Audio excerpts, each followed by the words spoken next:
significant politically, and they allowed us to maintain some position. But in the case of Yorubas, they were sliced out of the whole system. So or not so. That was how Tinubu and the issue of Boko Haram, if we have to talk about Boko Haram, it's not from the south now. I am coming now. Let me forget about Boko Haram now. We brought about the Yoruba politics. Now, Tinubu and the Yorubas generally carried what happened to them and went to Kaduna and met them in Kaduna and begged them that we have to put our head together. Look, sir, let me tell you the truth and find out. At a point, the Yoruba, being humiliated under Jonathan, were even considering to cut off and put their Oduduwa Republic. But they realized if they do that, the Igbos were completely in charge of finance, civil service, security, and everything. If they dare do that, now East and the North, they enjoy exactly. I'm coming now. The Yorubas now. You didn't benefit at all. I'm coming, yes. The Yoruba at a point, the Yoruba intelligence at a point realized that if they cut off, the Igbos will finish them. If they stay as it is and Igbo continue ruling, they will be completely finished. Before Jonathan, significant part of the economy, who are the accountants are Yorubas, who are the judiciary and lawyers are Yorubas, who are the civil service are Yorubas. Today you can't find any one of them. So or not so. So that continue ruling, they will be completely finished. Before Jonathan, significant part of the economy, who are the accountants are Yorubas, who are the judiciary and lawyers are Yorubas, who are the civil service are Yorubas. Today you can't find any one of them. So or not so. So that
other religion other than Biafra.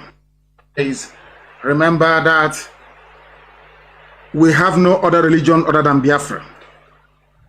Biafra is our religion. And here on radio, Biafra is where we worship, because Elohim is our God. As always, remember that we have no other religion other than Biafra. Biafra is our religion. And here on radio, Biafra is where we worship, because Elohim is our God. With all the love in my heart, believe it. As always, remember that we have no other religion other than Biafra.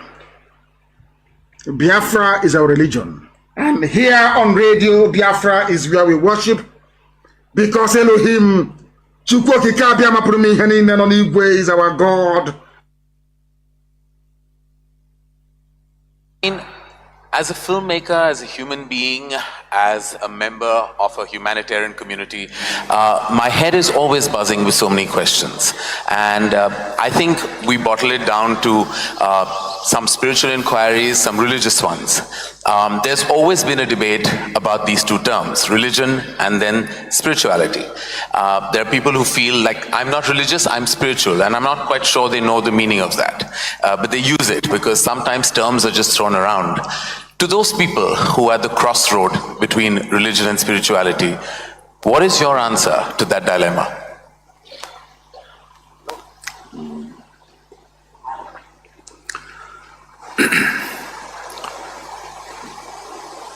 So we must understand this. It is in the very nature of human intelligence that if you do not know something, if you realize you do not know something, because most people do not realize that they do not know. If you realize that you do not know, it's very natural for your intelligence to seek to know. It doesn't need a guru, it doesn't need a scripture, it doesn't need somebody to introduce that to you. It is in the nature of your intelligence that you wish to know. There are lots of experiments to show, even mice, if you leave them in a place, within 2 minutes, they will research everything in that space. For their own reasons, of course, for survival reasons, they, inquire into everything around them to find out how the place is.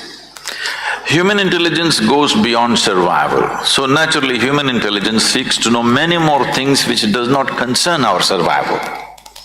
Yes, we are concerned about survival till a point, but once that's taken care of, we cannot rest. We want to know more, endlessly more. The more we realize we do not know, the more the longing to know. So this longing to know, when it finds a very intense expression in the form of seeking, we call this spiritual process. Or in other words, the basis of spirituality is a realization that I do not know. But the moment you say, I'm religious, you refer to yourself as a believer. When you say you're a believer, what you're saying is, everything that I do not know, I will make it up. How I make it up? Whose help I seek to make it up? Maybe varying from person to person, somebody makes it up with scriptural assistance, somebody makes it up with the assistance of a priest or a pandit or a guru or whatever. But you seek some authority. You kind of make a compromise in your life that instead of truth, you settle for an authority as the truth. Spiritual process means truth is the only authority for you. Authority is never the truth for you. So these are two different aspects, unfortunately spoken in the same breath most of the time. So I would say spiritual process is far closer to scientific inquiry. So even the fly is trying to investigate me. Trust me, I'm not investigating, I'm just inquiring. No, I wish I was the size of that fly. I did not use the word investigation in a negative way, nothing wrong with investigation. Yes, totally. Investigation means you want to know the truth. Right. Maybe it's done little forcefully like a fly. Right. It's coming to you now. That's all I get these days. No, if you get to fly, what more? Yeah, so well, you manage pretty well. I have a fear of turbulence, so flying is not really on my top 3 things to do in life. So, spiritual process does not demand belief, because belief and spiritual process cannot go together. Spiritual process is a constant inquiry. It is a way of sharpening your questions so that they dig deeper and deeper, not into something else but into yourself, the nature of your existence. Because the nature of human existence is such that in our experience, the only thing that you can experience is yourself. You actually believe you're experiencing many things, but you only know everything the way it happens within you. You do not know any other way. Even now if you see these people, it looks like they're there, but actually you know them or you see them only the way they projected in the firmament of our minds. There is no other way. There is no other way for you to experience this life except the way it happens within you.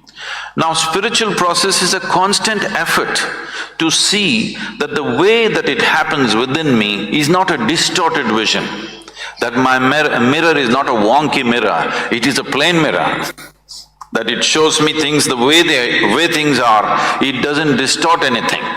Because of my thought, because of my emotion, because of my attachments, because of my identities, because of the philosophies and ideologies that I identify with, I can distort my mirror. Now I deprive myself of all that so that I have a plain mirror and I get to see everything just the way it is. This is spiritual process.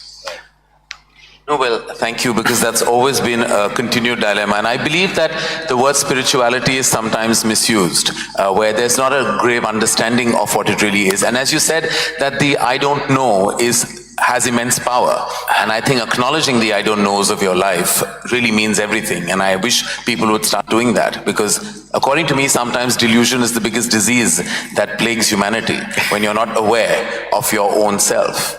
No, there are all kinds of idiots on the planet. Yeah, we work with many of them. But we must understand this.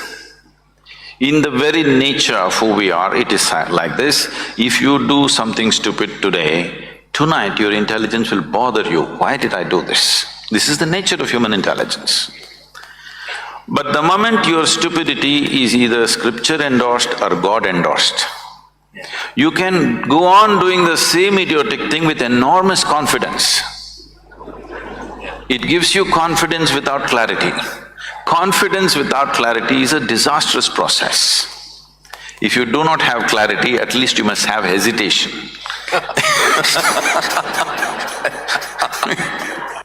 Yes, that's true. Well, I have to say that, I want to personalize this a little bit. I was at a crossroad about 13 years ago, and my father was very critically ill, and at that juncture of my life, and before that, religion was organized in my life. It was what was taught to me, it was what I thought the right thing to do was.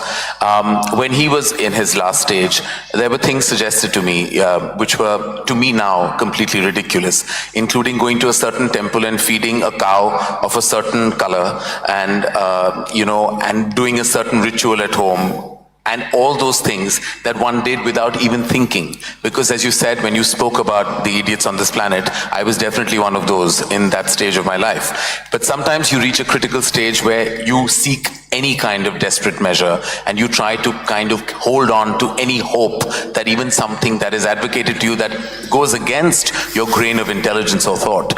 To those people, what is your advice? Who have reached the end of their rope and are hanging on and holding on to anything, be it religious, be it spiritual, or be it an unfounded piece of advice. See, for all this, the fundamental basis of these kind of aspirations or actions is because people are just shit scared of life.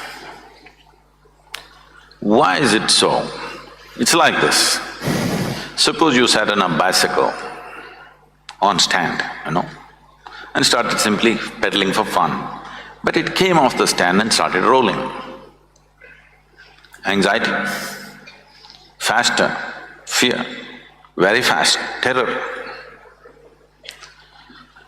The fundamental reason is, but someone who knows how to ride a bicycle, the faster it goes, the better it is. Right. But for someone who does not know how to ride a bicycle, the moment it moves, terror will happen. So the fundamental thing is just this, you have been given a very complex and sophisticated vehicle to pass through the process of this life, which is human mechanism. There is body, mind, emotion, energy, many dimensions to it.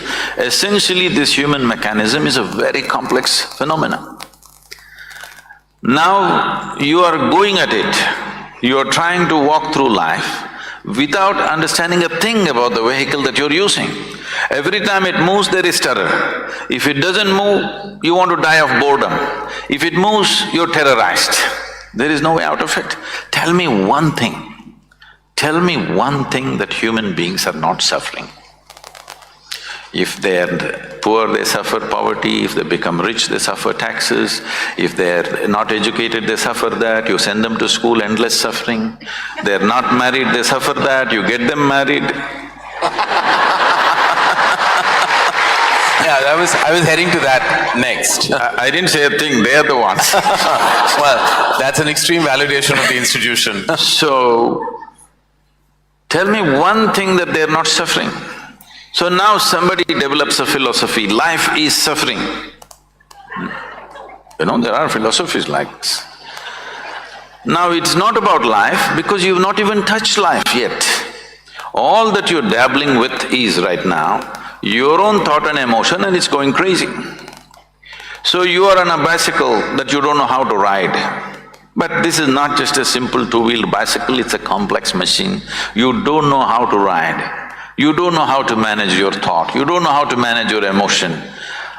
All these things, human experience is essentially happening from within you. Whether it's misery or joy, agony or ecstasy is happening from within you. At least what happens from within you must happen your way, isn't it? The world will not happen your way. But the problem now is, what happens within you is not happening your way. What's happening in your mind is a dream. Even your dream is not happening your way, that's the problem. The problem is not that your life is not happening your way, even your dream is not happening your way.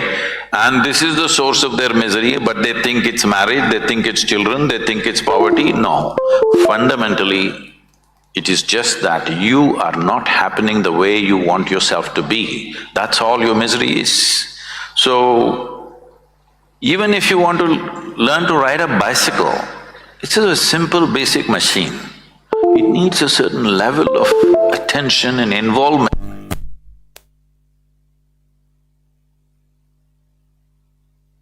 Otherwise you can't ride a bicycle. It takes an enormous amount of intent to want to ride it. Otherwise, it's quite impossible to ride a bicycle. After you know how to ride it, you can let your hands off, you can close your eyes, all these things. Pretty much like marriage. Chukwu okike abịama, Chukwu na-afụ afụ na nzuzo, Chukwu maara onye aka ya dị ọcha na onye obi ya dị ọcha. Nwoke si na ya ji ọfọ, nwaanyị si na ya ji ọfọ, mana ọfọ maara onye ji ya. Ụkpaka na-agba n'udo mmiri ọ chụrụ ọzụọ. Gaa n'ogwe o mechi ụzọ osi mpịara na-azụ nwa igiriga ọgụ nke mmụọ. Ọ gịnị ka m ga-etu gị ka o zuolo gị? Asị m n'oge akara aka eluo, ịbụ mmụọ ka mmụọ, ibe ka ibe. Chukwu okike onye obiọma sị m unu binye n'oge akara aka eluo. Mmụọ niile m na-ejere ozi asị m unu binye n'oge akara aka eluo. This is the only continent. Oke mmụọ, oke mmụọ, oke mmụọ, oke mmụọ, oke mmụọ. Mmụọ niile m na-ejere ozi asị m unu binye elu, tetenụ n'ụra, tetenụ n'ụra, tetenụ n'ụra, tetenụ n'ụra. Asị m n'ọnwụ unu nwoke bụ nwa eze Chukwu bụ ụzọ mba aka ji ọfọ Igbo, ọzọ eme nte eme ime, ọ sị m nọọ ya nọ n'etiti unu taa. Ọsọ unu binye enu n'oge akara aka eluo. Mmụọ nna nna anyị ochie asị m gị binye. Mmụọ na-afụ na ife afụ na nzuzo asị m gị binye. Oke ọfọ ji eje ọgụ asị m unu binye. Ọfọ ndị Igbo niile asị m gị binye. Ọfọ ndị mmiri asị m gị binye. Ọfọ ndị ikuku asị m gị binye. Eze nwaanyị osimiri asị m gị binye. Eze nwaanyị nwaanyị na-ebe asị m gị binye. Eze nwaanyị idodi ikwu na-eme asị m gị binye. Eze nwaanyị amambara asị m gị binye. Eze nwaanyị osimiri nji aba asị m gị binye. Eze nwaanyị ala Igbo niile asị m gị binye. Eze nwaanyị ọgba asị m gị binye. Eze nwaanyị anike wawa asị m gị binye. Oke arụsị na n'ike ojuru nwa na-aga anị asị m gị binye n'oge akara aka eluo. Igirigi ọgụ mmụọ. Asị m na gboo dike mbọsị ihe ike mere ọ ga-achọkwa nwa dike. Asị m dododo unu binye unu bịa tara ọjị na chi jiri eji efoola. Asị m unu binye unu bịa tara ọjị na chi jiri eji efoola. nna nna anyị ochie, mmụọ niile nwụrụ anwụ ka anyị dị ndụ, mmụọ niile nwụrụ anwụ ka ụmụ Igbo dị ndụ, mmụọ niile nwụrụ anwụ ka Maazị Nnamdi Kanu dị ndụ, mmụọ niile nwụrụ anwụ ka ụmụ Biafra dị ndụ. Asị m unu binye n'oge akara aka lụọ. Asị m na gboo dike mbọsị ihe ike mere ọ ga-achọ nwa dike.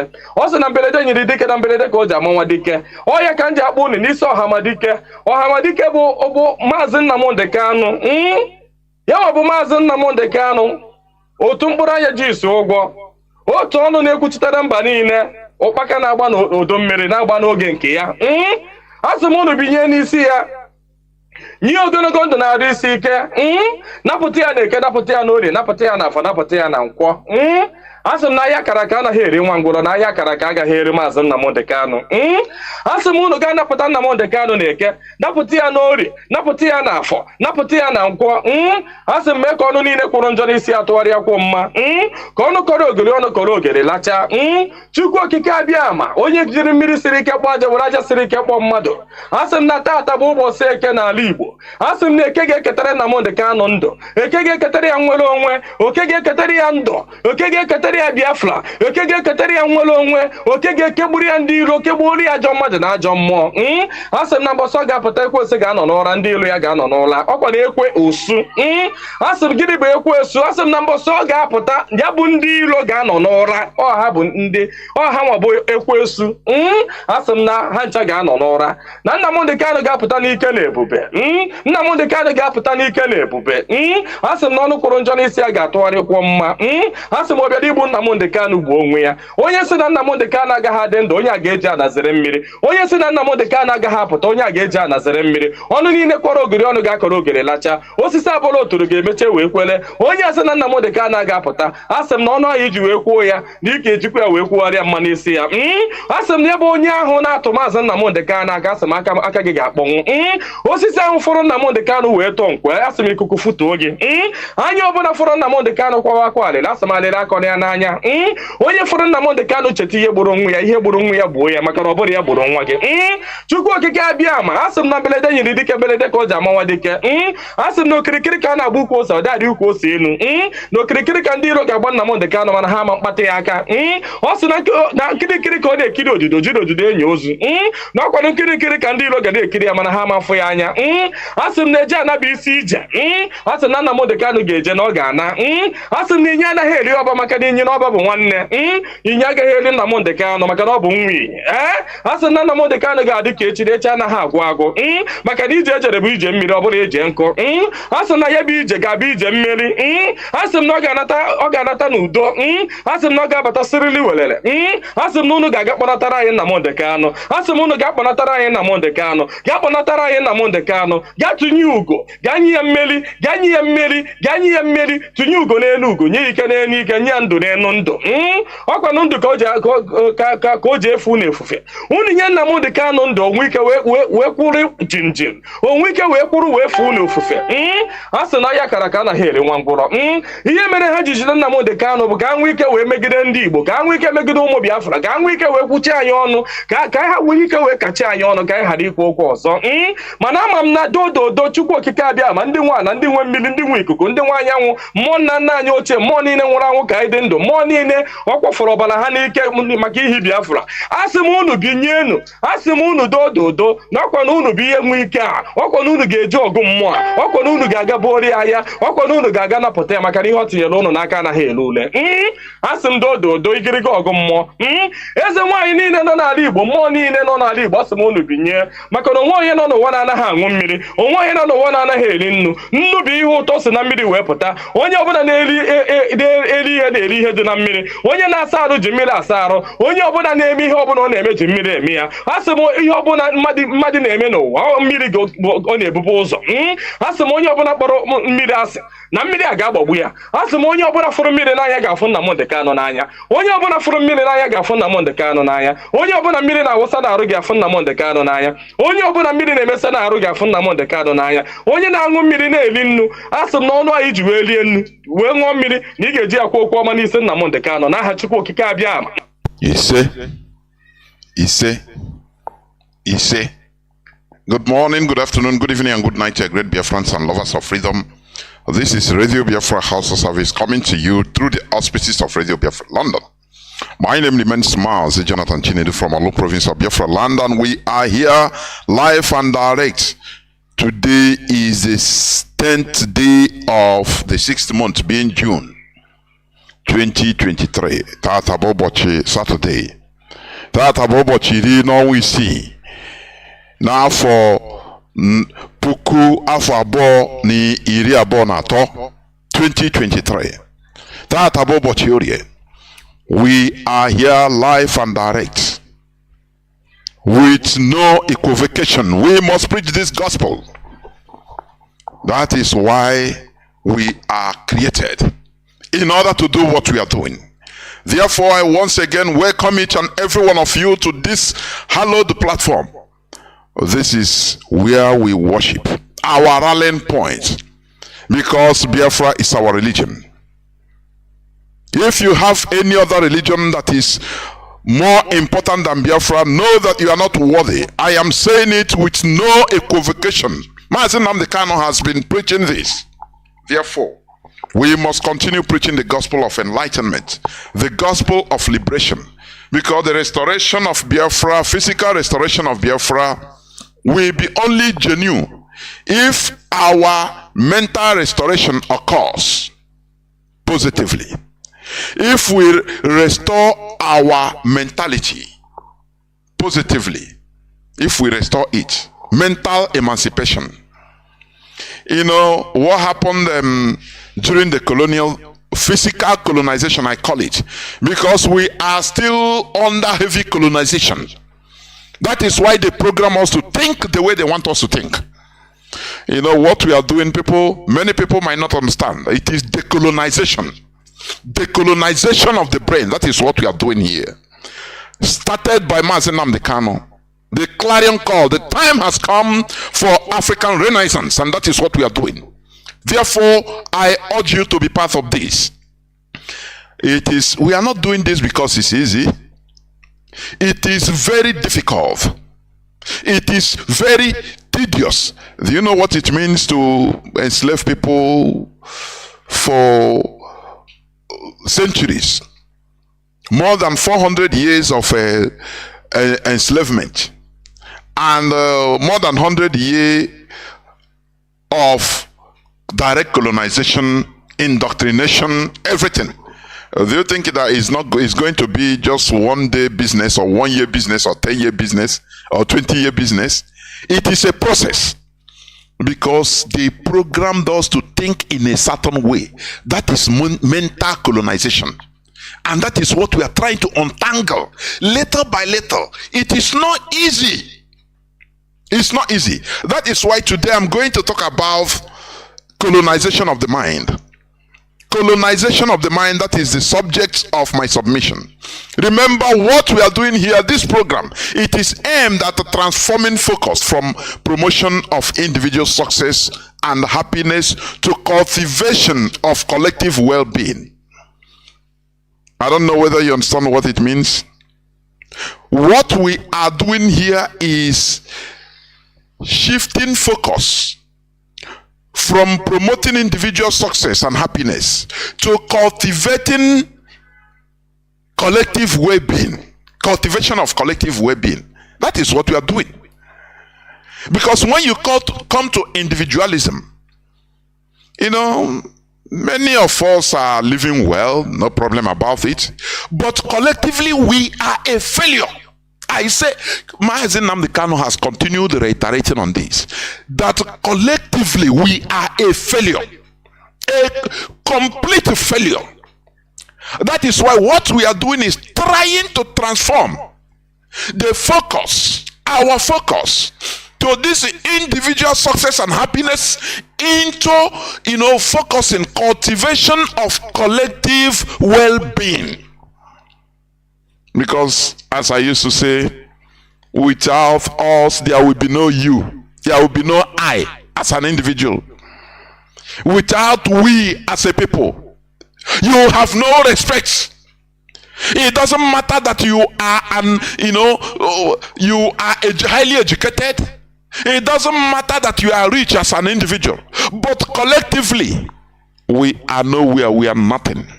That is why every black person is disrespected anywhere in the world. Even Dangote. Ask Dangote, why couldn't he travel with Nigeria passport? Is he not a Nigerian? Instead, he travels with a foreign passport, because I had it from him. When he was making a statement some time ago, I think in something more Ibrahim, something. He said it. He said that he's tired of being on a cajole at every point of entry. When he used African passport, Nigerian passport. And that is why he changed. He no more use Nigerian passport. A billionaire, you see him being cajoled that at the point of entry of different ports, different countries, by people that cannot even near his cook. People that are not worthy of even being a servant to his driver. Do you know the reason? Because there is no us. That is why he as an individual is nothing. Therefore, when you say, oh, I'm living fine, you are nothing unless we become something. Do you understand me? You reason on the words that come out from here. Reason about it. That is what we do. It might not be palatable, but before the advent of IPOB, Igbo people, we have no ideology, nothing. We took Nigeria as our everything, as our country, everything. But it's now clearing on us, on people, that look, we have nothing, whereas others have something substantiable, some substances, something to hold upon. You see Mietiala, you see them, the Fulani, the Mietiala. They have, Fulani has is the only people, let me call it a nation, that has a military outside the country's militaries. Fulani. Do you know that? Do you know that? But you say you know something. Oh, you are this and that. Let me play you this clip before I go to my subject issue, my subject matter, please.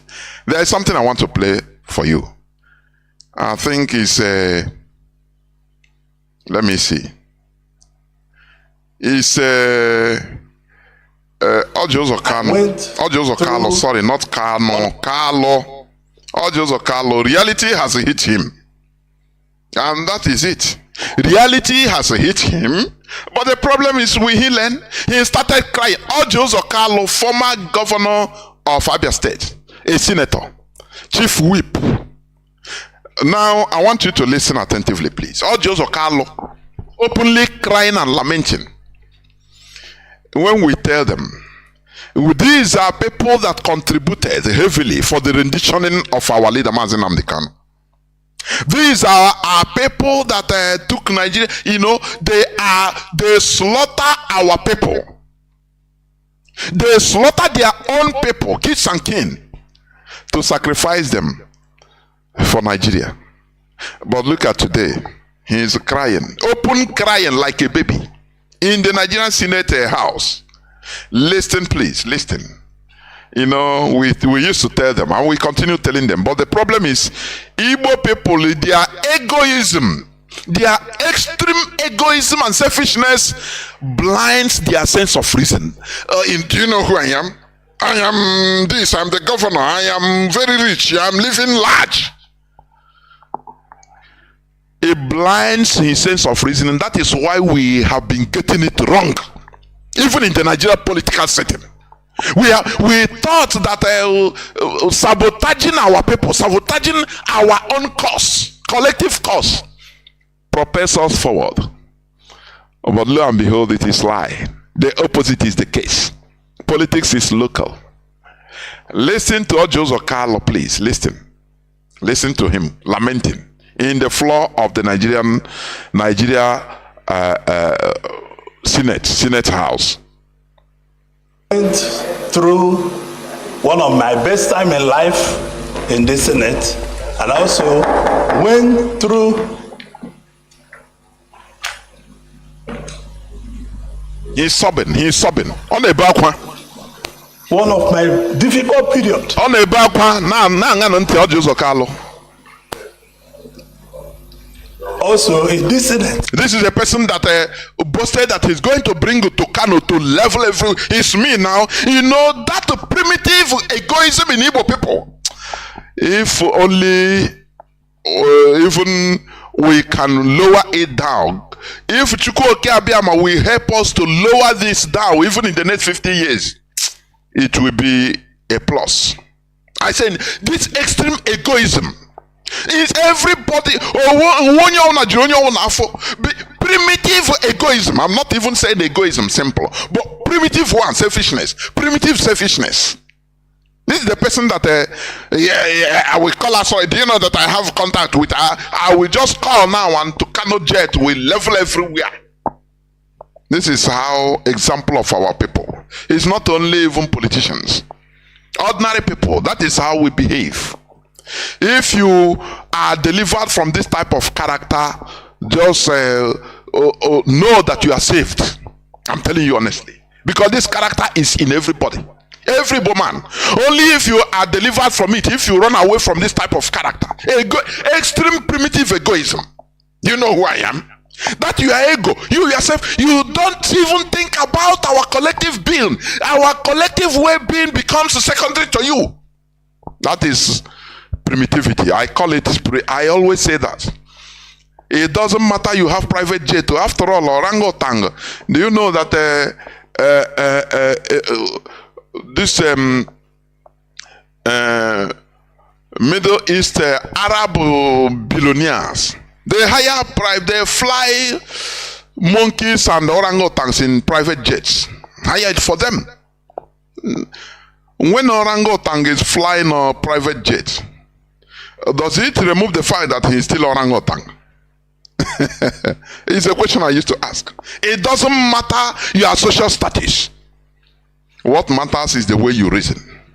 These are the people that believe that they are all and all, because they can kill their people at will, and they will be applauded for in Asorok. But when the time comes, they start crying. As he's crying now, he is not hiding it. He is shedding tears, sobbing, openly crying in the Senate House. Let's listen to him. Let's listen to him. One of my best time in life in the Senate, and also went through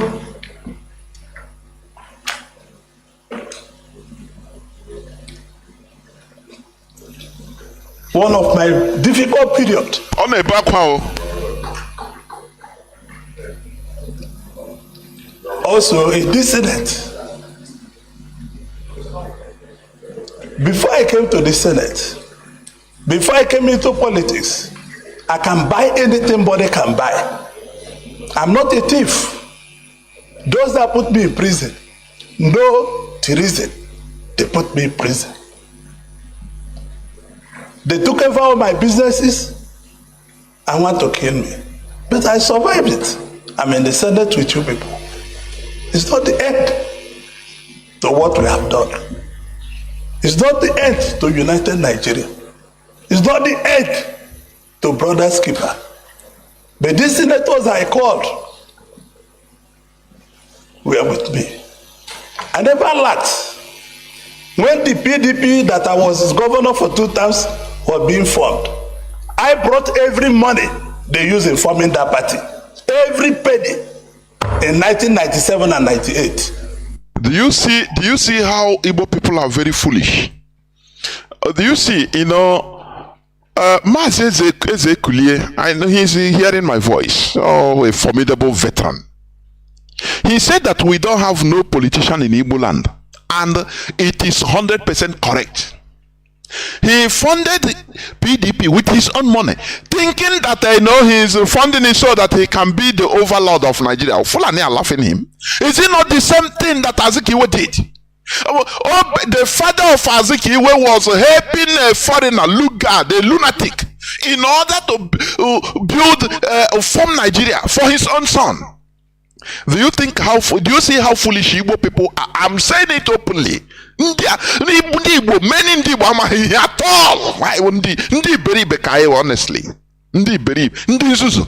He funded a political party with his money. They will promise him heaven and earth. Don't worry, you will be. He believed that he's buying and selling now. Mazi Ezekulie said that they are all businessmen, and it's true. They are all businessmen.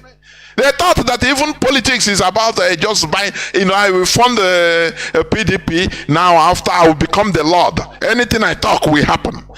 Don't Fulani are laughing. They don't know that they are political juggernauts. They have brain more than you. Today, we hear it anywhere. He is begging, he will be begging Atiku to grant him even to be a senator. In a party, he said he funded the PDP with his own money. Every penny he funded. And you don't know that you don't fund political without being a political juggernaut, political acumen. If you think that you can do it singly as a person, oh, indeed, why you not buying and selling? I have calculated how he is investing money in a PDP. Now the returns will be coming, and he will be the Lord of Nigeria. Another Lord Carlo, or Joseph Carlo of Nigeria. That is the thing inside their heads. And today, where is he in PDP? He left PDP for a party he formed single-handedly. He sponsoring. I need 12 billion naira. We tell us no problem. Just the Fulani na moyamo. Learning would be in equatorial forest. Look at them now. What is happening? And now moyamo on a book today. Where is he? Listen again, listen please. We are with me. I never lacked.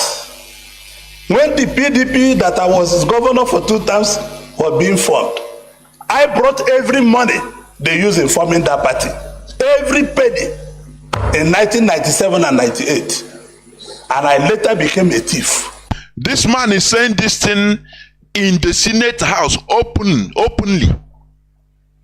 Camera watching him, so he's not lying. He is to show you that this man is not lying about forming APC, sponsoring he say every single penny. Why? Because he thought that politics is just go buy motor pass, buy engine block 1,000 naira and come and sell it 20,000 naira immediately and make gain. They don't know that politics is as complicated, sophisticated as anything you can think about. Do you see? This is the reason why our leader said that, sponsoring IPOB will be sponsored by IPOB. Not by one individual person that will come and bring because I'm out in the buy now. Look at somebody that politicians gave money. In order to come and deceive IPOB. Look at what. Do you see where the result? You are watching it. Do you see it? Sponsoring IPOB is a collective issue. Collectivity. Do you understand me? We are all in this. Do you understand what I mean? We are all in this. Onye atota $1, onye ọzọ atota 100 cents, onye ọzọ atota, collectively. Now you see, ihe na aga nwayọ. Before one person will come and say, no, Haja, it's me that is number one. I am sponsoring it. Now I stop. Because many Igbo, their brain is like that of chimpanzee. I am telling you, I am saying it here on Radio Biafra. Look at one of them. One of the orangutan is Joseph Carlo. He's lamenting because he sponsored now you see where they relegated him. In all those things, and if you give him an advice that time, say, look, what he said, onye Igbo ka uche dị ya.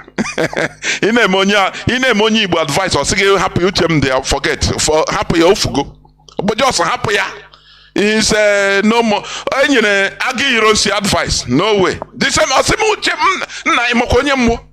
Imako ade na mini na ade no shime. Imako onye mwo.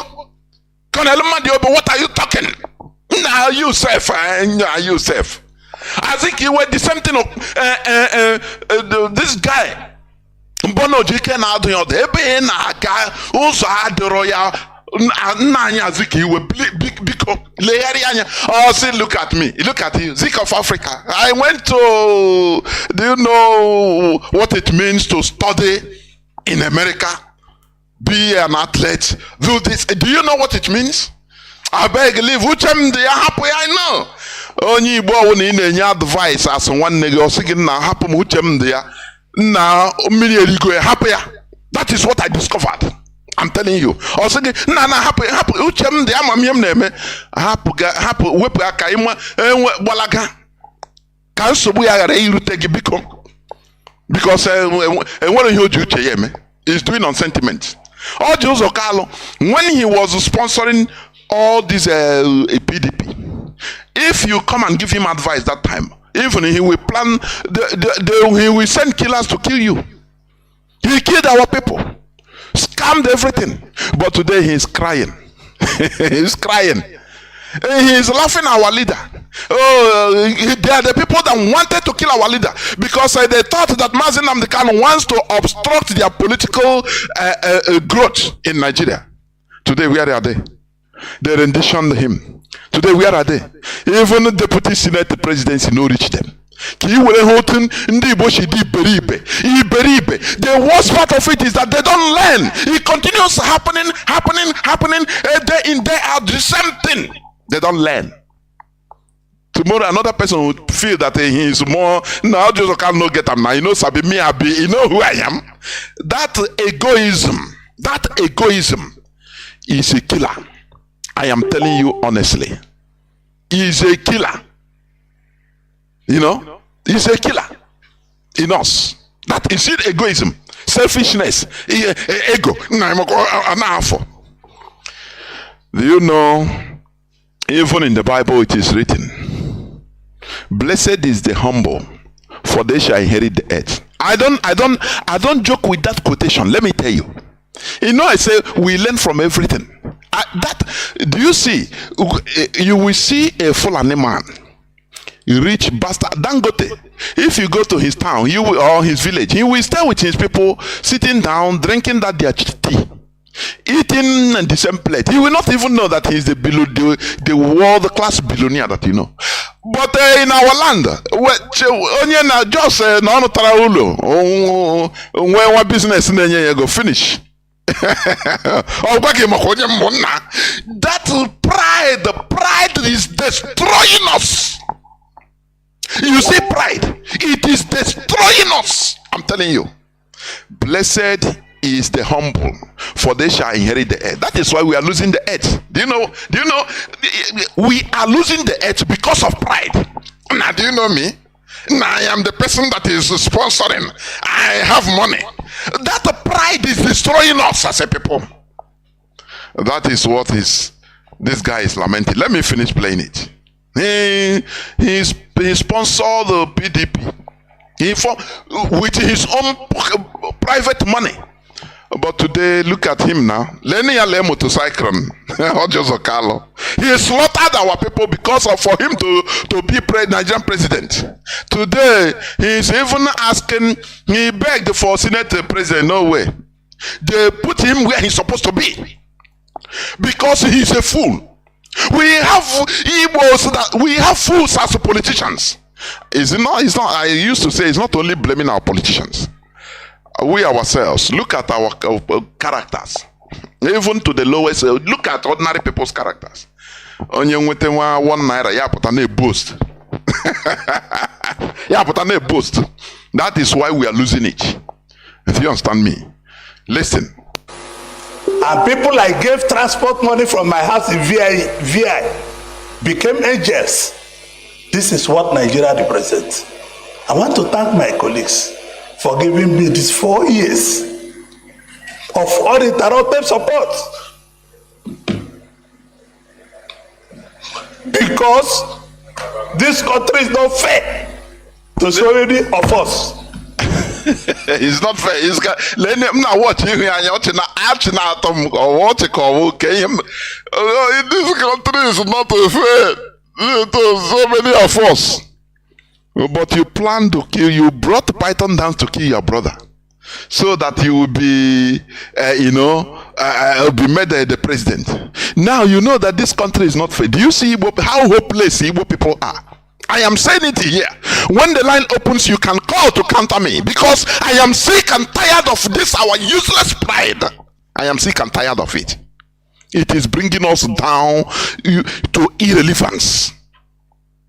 Blessed is the humble, for they shall inherit the earth.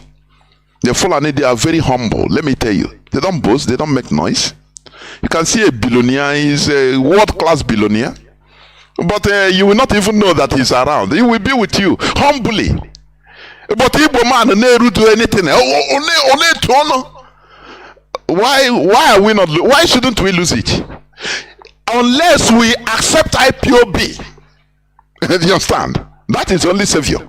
IPOB is our only savior. Otherwise, I grago. Honestly, it is disgusting when I see our people boasting for nothing. You know their counterparts Fulani, how they are humble. He got which are private jets. Even they don't even talk. They don't make noise. Name.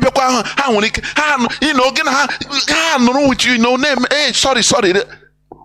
That is. Do you know that it is advancement in civilization? Our people on Kenwetewa if we go for the whole year go for Tokumbo. Hey, very primitive character. Very primitive. Can I say I live large? Do you know me? You are just one person out of 8 billion people in this planet Earth. You are nothing. A cell in a body. That is who you are. Nothing more. Just like me too. A cell in the body of 8 billion cells. You understand? It's nothing. Go to the mortuary and look at who you are. Ojo Kalu today is crying openly that Nigeria is not fair to some people.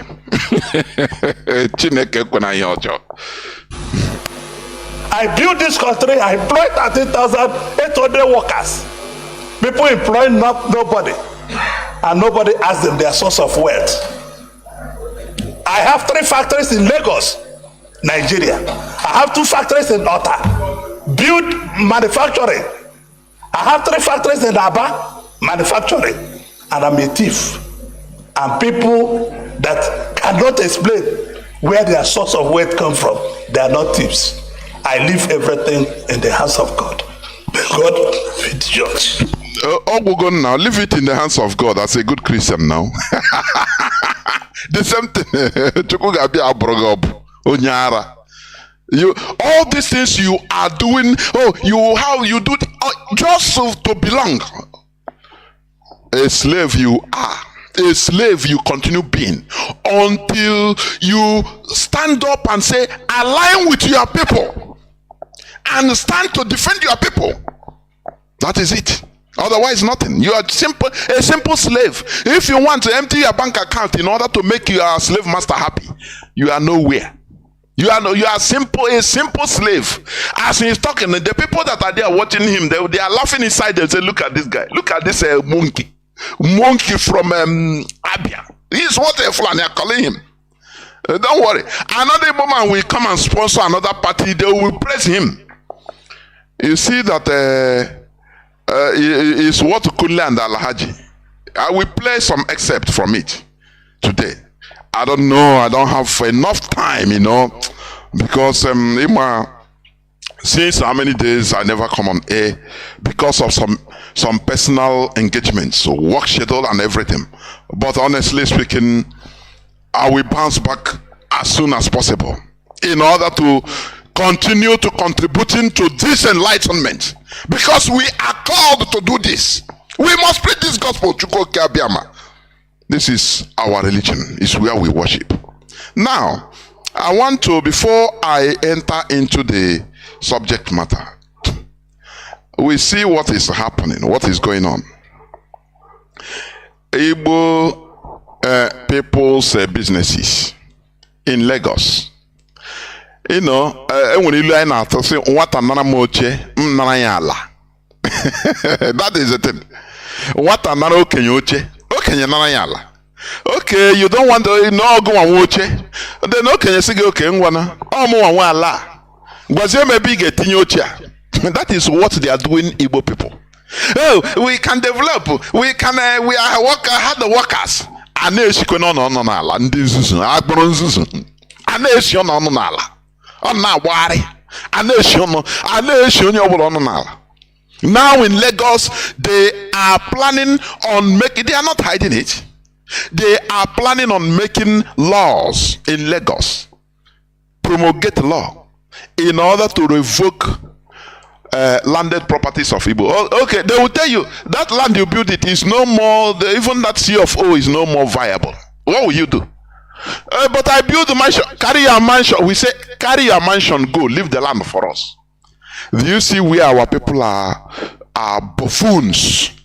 We believe that, well, we are one Nigeria after the war, notwithstanding what we suffered in the war. They're killing the genocide that we are committed against us. 1970, everybody rush out. Brrr. Not that people are doing with their brain. Maybe you are hustling in Kaduna and building in your land. No. People still go there now about coming life. Now we are Lagosians. Is Emefiele not born in Lagos? Emefiele, he was born in Lagos in 1961. Today, what is happening? Do you see how smart the Fulanis are? I don't know. Some people will say, no, Fulanis are not smart. Let us forget about 9 or so. Bring a Fulani, average Fulani. He doesn't know how to speak English. It is not to his discredit. Let me tell you. Let us stop. All those things we thought that is a discredit, is a shame to them. No, it is a huge credit. We tell you, he doesn't speak English. Me, I know talk English. Oh, is English his language? He will force you to find a translator in order to communicate to him. That is dignity. But I am right now. So, boy, is are you an English person? Kamju Kenegi. I am only English. Am I an English person? Do you see? I say without Mazi Nnamdi Kanu, without IPOB, we are marching happily into perdition. Happily, with happiness. So I now march into perdition, thinking that it is life. Without knowing that, look, all those things we are doing, thinking that it is positive, are completely negative. Who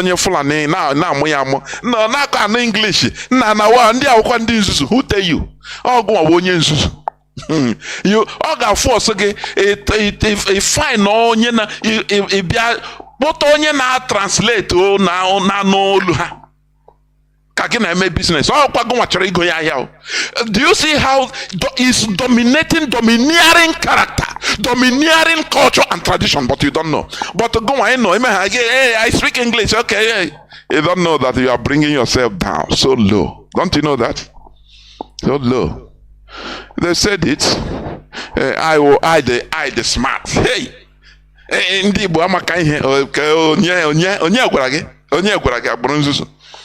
oh, we develop Lagos. Now they are revoking the land policies. They will revoke, and now they will tell you, now you build house now. We are not taking your house, but our land we are taking. Do you understand me? Do you see why politics of sentiment is very bad? Let me tell you. I know everybody have the right to. Let me dive into this, just like what we said the other time, and there is sense in it. Mazi said something. He said, Igbos are doing politics of sentiment. Hey, but what is our collective interest on it? That is what you check. Somebody that has been there for 4 years. Okay, why not collectively go and meet him and say, look,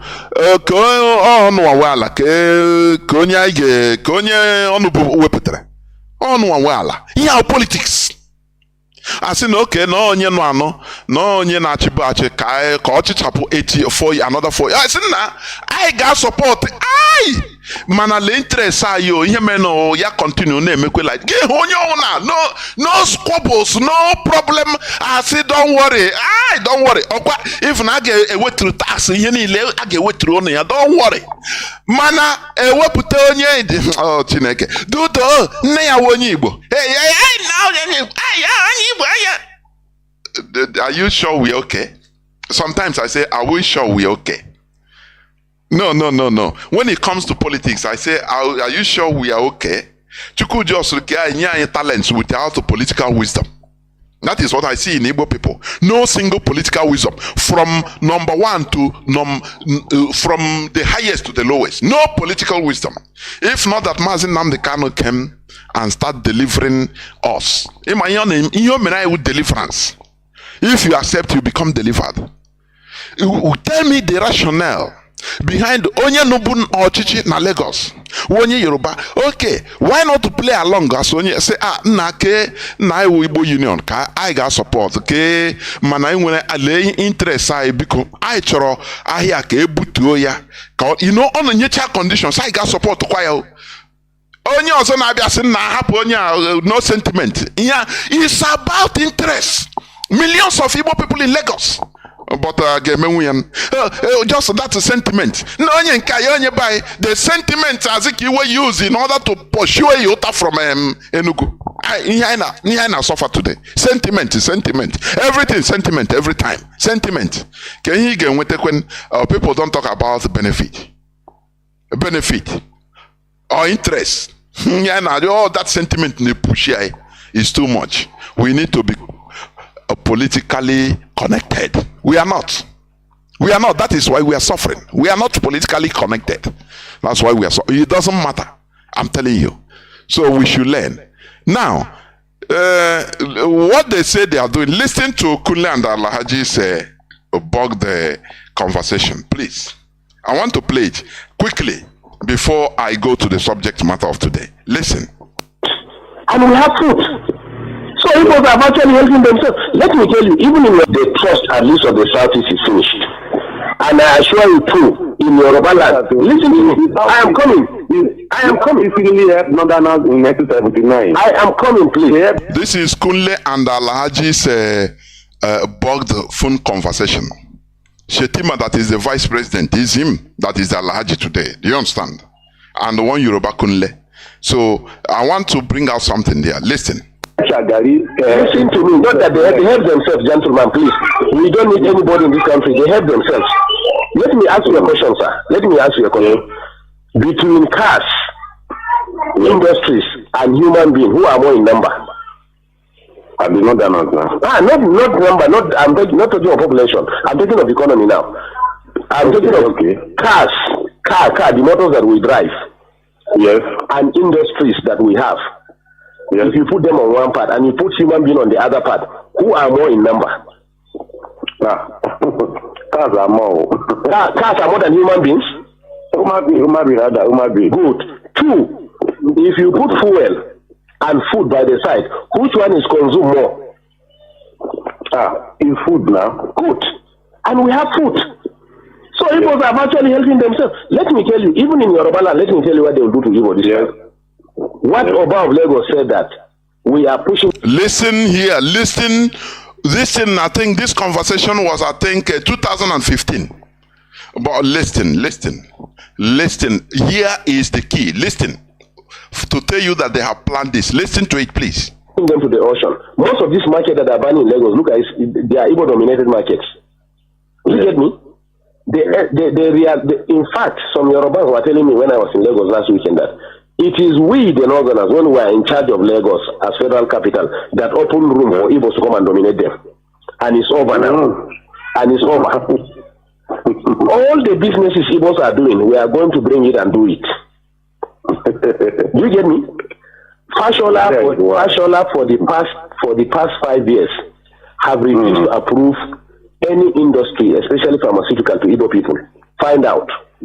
You are right. I get you. Are right. Do you get me? Right. So the Yorubas in these 4 years, that's what we are telling ourselves. If we in the north want to be useless again, let us be.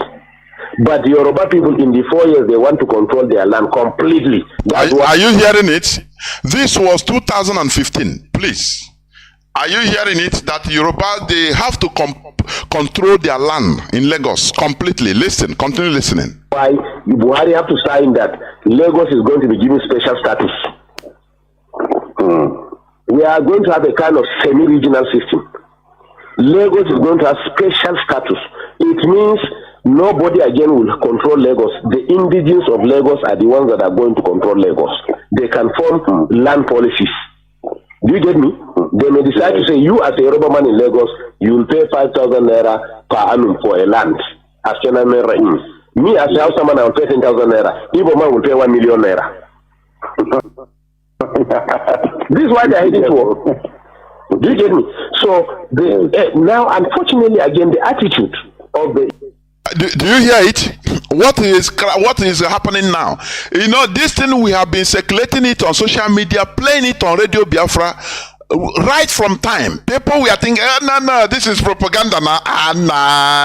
Nah, leave this no be anything. I beg, just talk. I got town kobia. He's seen the world for him is that 10-meter radius or 1 kilometer or 100-meter radius is seen.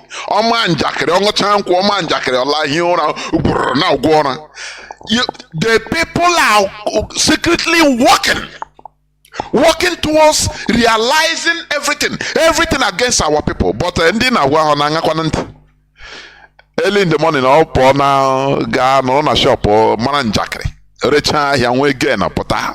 It doesn't care.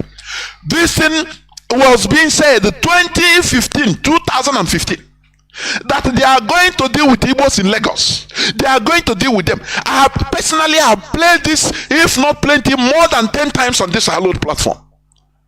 But who listens? Who listens? Igbo people own the main Bakomi set of people. I don't know what is contributing to this life of Bakomi. Is I think it is natural, which we believe, and the type of religion that we are pushed into. I'm telling you, religion that they will tell you just go and pray. Once you pray, God is in control. They give you fake hope, and now push it. Fake hope.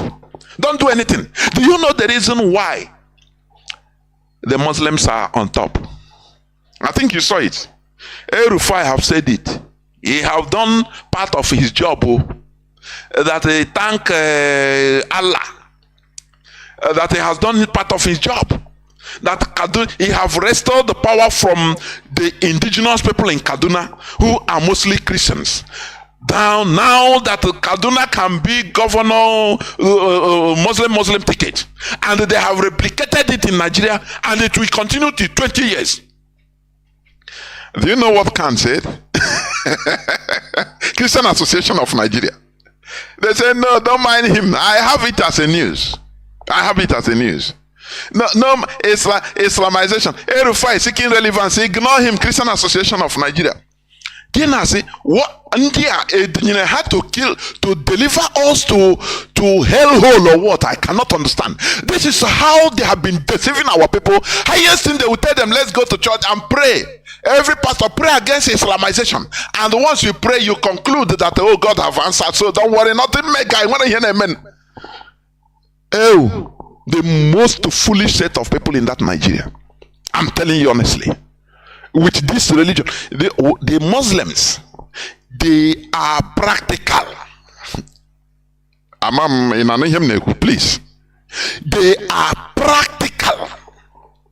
If it's not going the way they want it, they will tell their adherents, go out and cause nuisance and violence upon, do this, so that the intimidate people, so that they will take back their thing. They will take it, be in control. Whereas Christians are subjected to hallelujah. We saw the plan of Islamization, but the Holy Ghost fire will crush everything. Let us pray.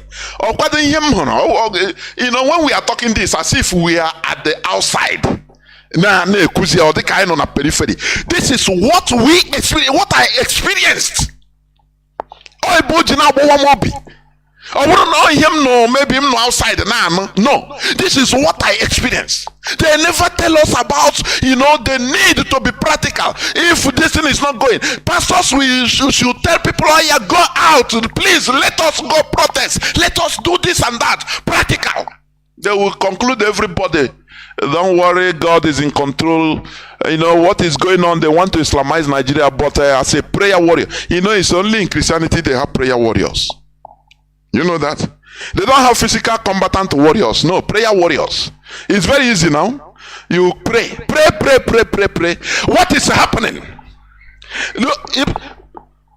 Rufai, governor of Kaduna State, he said it. He said, Keledriala. Na ho restlo na yo banamwa. Etromika as a man. Oburu ihe ndị a na-emegheri. A na-ekpe ekpere a na-aka bịa aka ka aha ihe niile ha ya n'aka Chineke. Are you lame? Are you what is happening? If these pastors are using their podiums in order to spur people, tell the people the truth, to spur people into action, to do something in Nigeria, let me tell you, do you know that the sky will be the limit of the people, even the Christians in Nigeria? They're not Muslims. Do you know that before, Christianity versus Islam in Nigeria, Christians are more than around the 1960s. Christianity was going to 70%. I'm telling you, in the whole of Nigeria, whereas Islam is less than 30%. But today, do you see how they work? They are practical. They are working together in unison. But what Christians, their mindset is, what matters to them is money. Money. Donate, give. They will very viable set of people. Capitalism has destroyed everything concerning this Christianity. Capitalism. Do you understand me? I know we say it as it is. That is the reality. Let me tell you, the Europeans use Christianity to conquer many parts of the world. Let me tell you, they use Christianity to conquer, for conquest.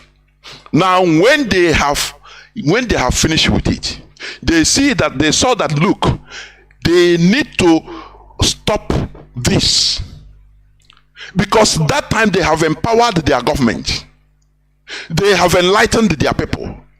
They say they have to stop using religion as a means of conquest. That is why they initiated, as from 18th century, separation of church and state. Because the people are matured enough, their government are empowered. Now they separated after using Christianity to conquer everywhere, slaughter people everywhere.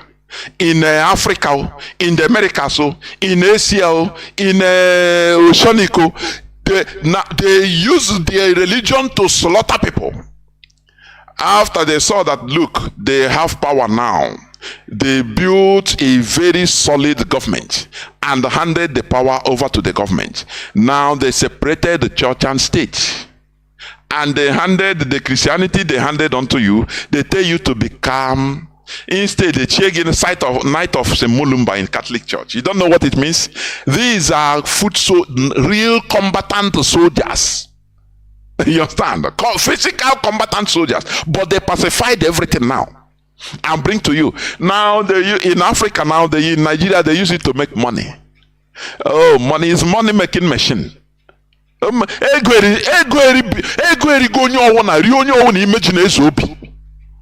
is the reality. Now the Muslims are practically working towards controlling everybody. People that are the idiots that are using religion as to make money, they don't care. They are making money. Focusing something they're supposed to use as a weapon for resistance.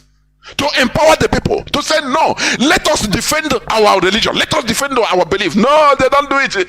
Christian Association of Nigeria said, no, Ignore this man in the joke. You know, sometimes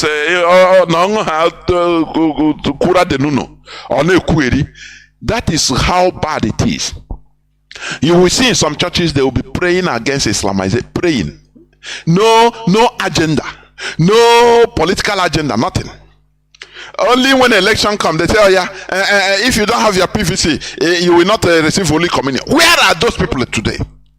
As if you vote to somebody in Nigeria with PVC. These are ignorant, selfish set of people. You know, bugs that feed, witches that feed on poor people's blood. Look at when they kidnapped the prelate in Omaya, in the Okigwe sector. He coughed 100 million naira under 24 hours. Do you know what it means? 100 million naira to save him. Whereas when he can bring out 10 times that money in order to build things, factories to employ people. No way. Why will he build factories? Whereas God is in control. They are going to a better place in heaven. They are going to a better place. Do you see the stupidity of what they brought to us? Do you see it? They don't steer people into action like in mosques. During the time of riots in the northern part of Nigeria, do you know most of the riots used to start on Friday, after their Friday prayers? They radicalize them, preach them something, now they push them out on Friday. But in the churches, they tell, oh God, they all pray. The solution, their highest solution is, oh, pray, God will do it. They continue giving people fake sense of hope. Fake hope. And the people doing practical things are coming, dominating you. Today you have a Muslim ticket. Can you ever have Christian ticket in Nigeria? That day Nigeria will burn. They will tell you that they are doing practical. They are not in that your useless obedience and being nice, being good. Very, very sad indeed. They only reply Christian Association of Nigeria instead of them to raise alarm, raise their voice more and say, look, oh, what this man is saying is true. Oh, we are not going to accept it. Oh, look, oh, everybody rise up in order to fight this. They say, no, these are what they call the Muktabarets. All these bishops and reverend fathers and pastors being positioned by the Nigerian government, by the Sokoto Caliphate. They are answerable to the Sokoto Caliphate. That is the truth. They are called the Muktabarets. You understand me? That is why they are doing what they are doing. They are number one agents of conquest, Islamic conquest. Do you know that? Islam is practical. They're not there for that here. Now, if they slap you here, turn the other side. They not even wait for you to slap. They are the people to slap you. They will even hit you hammer, not slapping. That is practicality, and that is how the world goes. But you see, Christians, look at them. Tomorrow is Sunday. Some will be prayer warriors will be called upon to fast and pray for so that there will be no Islamization. Why how can we continue in something where we are being programmed to remain? Why can't you remove yourself? Let me go direct to the topic of my submission. Before that, let me play just a few seconds, please. Listen.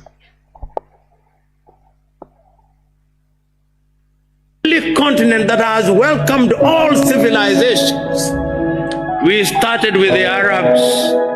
They abused us. Then came the Portuguese. We welcomed them. They abused us. Then the Dutch came. We welcomed them. They abused us. Then the Italians came. We welcomed them. They abused us. Then the Germans came. We welcomed them. They abused us. Then the French came, we welcomed them, they abused us. Then the English came, we welcomed them and they abused us. Then the Indians came, we welcomed them and they abused us. Then the Lebanese came, we welcomed them, they abused us. Now the Chinese are coming, we are welcoming them and they are abusing us. We must stop this. And we can only stop this through self-realization. through self-realization. That is what I want you to understand. This is Professor Patrice Lumumba, the erudite orator. Do you understand me? You know, we say, we welcome, Africans welcome everybody, and they abuse us.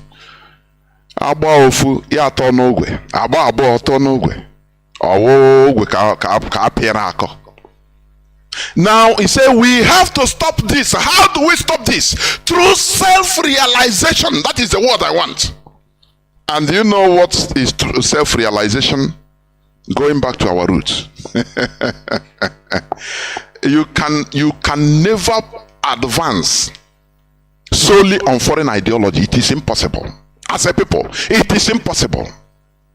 Going back to our, when we talk about going back to our root, people, I see some miserable people that are idiotic set of people talking about, hey, these native doctors. What do you mean by native doctor? All those charlatans you call native doctor? Do you see? That is why I'm going to talk about colonization of the mind. They colonized our mindset in order to continue believing, demonizing our own thing, who we are. What do you know by native doctor? Dibia. Doctor is Dibia in our language. Do you understand? Do you think going back to our roots is scamming people? All these charlatans that are on the road there, I do this, I will do something for you to get. That is not our culture, for your information. That is not our culture. We have native doctors. Native doctor, that is doctors, Dibia. Doctor is a healer. Do you know that? We have different doctors in our land. The same way you have orthopedics, ophthalmologists, different types of doctors. We have it in our land. In our traditional doctor. Orthopedic. Locally, if they go to the bush, they know the leaves to collect and come. If somebody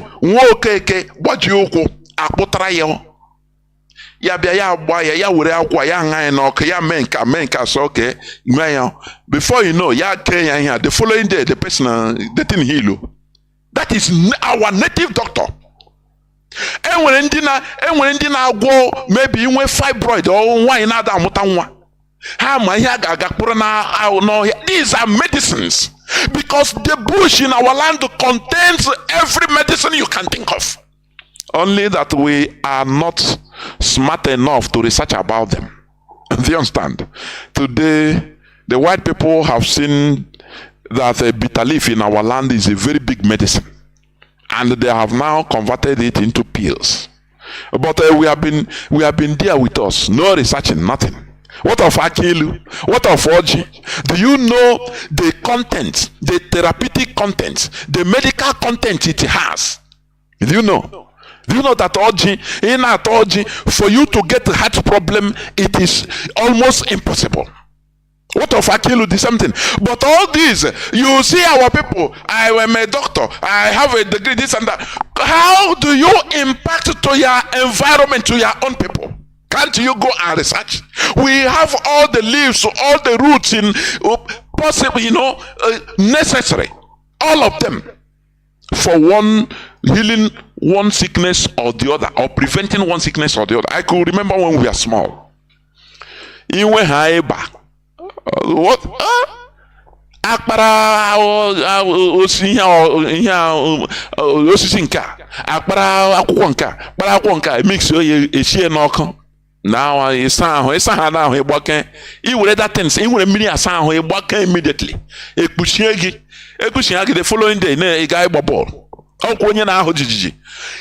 are things that should have been developed, that should have been researched upon. But because of the place, the mentals, the mindset that we have been placed upon, the cage, the mental cage, the colonized mindsets we are in, we are prevented from it. Because here now, native doctor, the Europeans, they corrupted our mentality. so that we started seeing our own thing from their own point of view. When you talk about native doctor, they say, what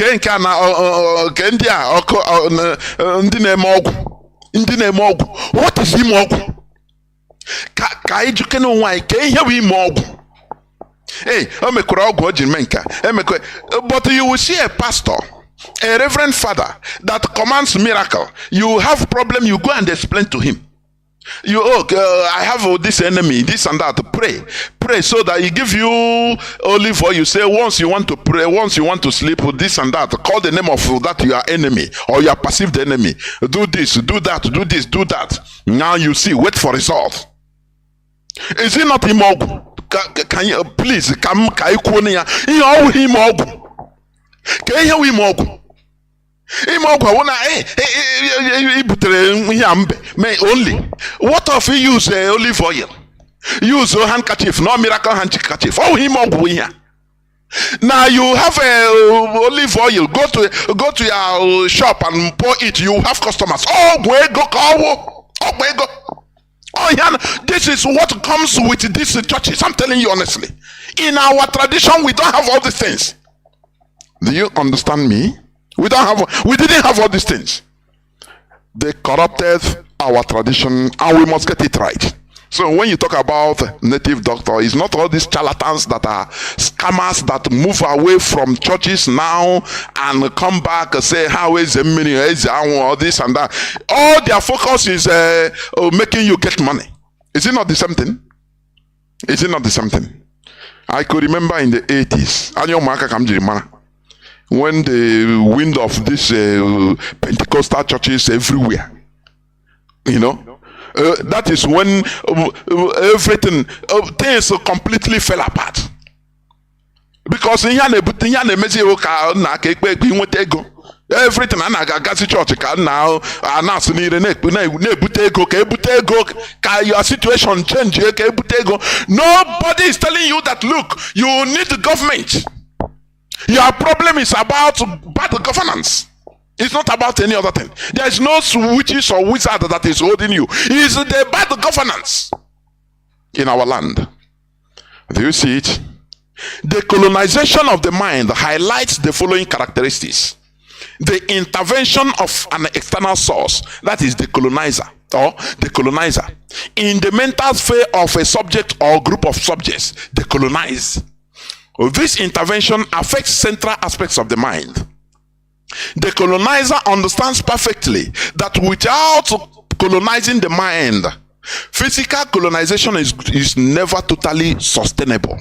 They need to colonize your mind. So that, do you see the way they translated things? Like they come with their Satan. We didn't know what is Satan before. Our ancestors didn't know anything about Satan.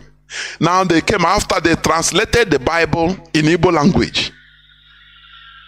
They translated the Bible in Igbo language by, what is the name of this man? The first translator, is it Thomas Daniel or something like that? That translated first Igbo Bible from 1908 to 1913. Now, what is Satan? Because we didn't have Satan. In our ancient system, in our Igbo cosmology, there is nothing like Satan.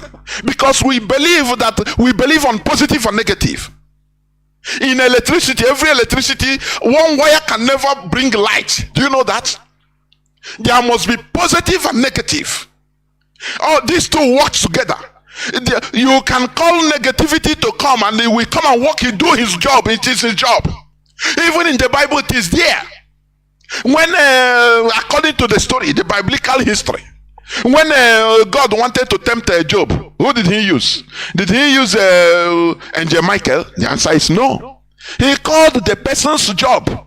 If God can invite Satan according to your own belief or in the Bible, according to what you read every day, if God can call Satan and they are talking like this, man to man. Have you seen my son Job? Did you see him? He said yes, because you bless him. That's why. Allow me to do my work. Now you will see he will run away from you. He or cut hog immediately. God laugh and say, okay, I give, but don't touch his life. Go. So, if God is talking with your so-called Satan face to face, who are you to be afraid of Satan? Our own people, our ancients, our old people, our ancestors use both good and bad, all positive and negative. Now, the people, I mean, the foreigners, they came. We didn't have Satan. Whenever we want revenge, if we are going for, our ancients are going for negotiation for economic benefit, then we go and sacrifice to Ekwensu, because he's the angel of trickster, for manipulations, so that they send the brain of our Indian, so that to confuse them, so that once we come, anything we tell them, they agree. Because that is his job. But the Europeans, the English people, they saw that, look, these people, what we are doing is potent. So the Satan, their own Satan, they look at them to call it. They say no, the name is Ekwensu. Do you see that it is mind colonization? I bruise it today. Ekwensu. Whereas you didn't know. Trying to express itself, and Mazi Nnamdi Kanu provided a platform for the spirits of our land in order to express themselves, that we have gone against the law of our land, the spirits of our land. They are expressing themselves through Radio Biafra in order for us to go back to our roots. Do not mind the people that are being colonized. That the people, we are perishing because of lack of knowledge. We are perishing because we neglect our own. We need to go back to our roots. People that are demonizing, going back to our roots, please do not fight them. Allow them. One day they will come back, they will understand. Because the spirit of our land is expressing itself or himself through Radio Biafra, for us to understand that we have gone against the spirits of our land. This is the time of our own awakening. We have been manipulated enough. How can you call any non-native doctor, non-Biafra, but you can go to your pastor, and pastor will see your enemy's phone number. He will tell you one thing or the other. Oh, this is your from a river in your place. I think, but when it comes to our own thing, you demonize Zoya. It is not you, it is that colonial mindset that is in you, that we have been programmed, put in a cage, so that we reason the way they want us to reason. We don't value our thing. Everything concerning our thing, we demonize it. It is very bad and very, very sad. We have to come back, honestly. The colonizer understands perfectly that without colonizing the mind, physical colonization is never totally sustainable. The colonizer knows that every development starts from the mind. Therefore, when the foreign colonizer becomes completely in charge of your mind, your development remains at his mercy. Do you hear what I'm saying?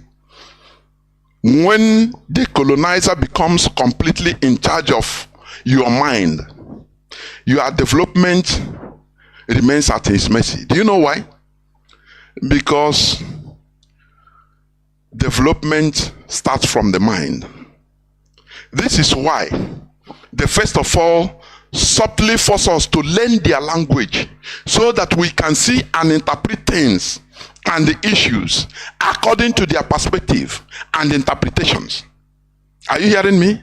They use derogatory and demonizing translations in describing issues concerning our ways of life, such as witch doctor, native doctor, local shrine, etc.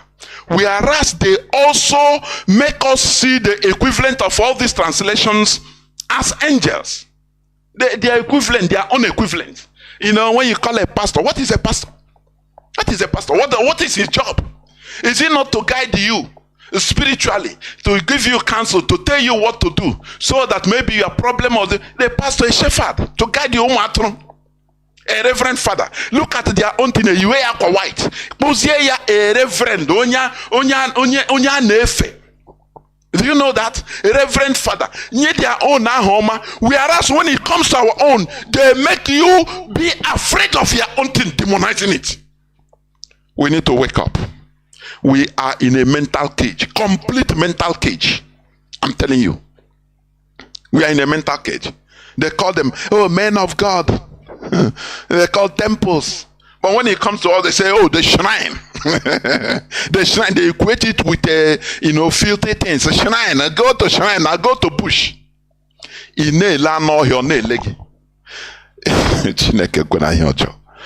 We need to, I'm talking about colonization of the mind. The force, there is a video in social media where, at least in the early 20th century, 1900 to 1906, when they are teaching our people, that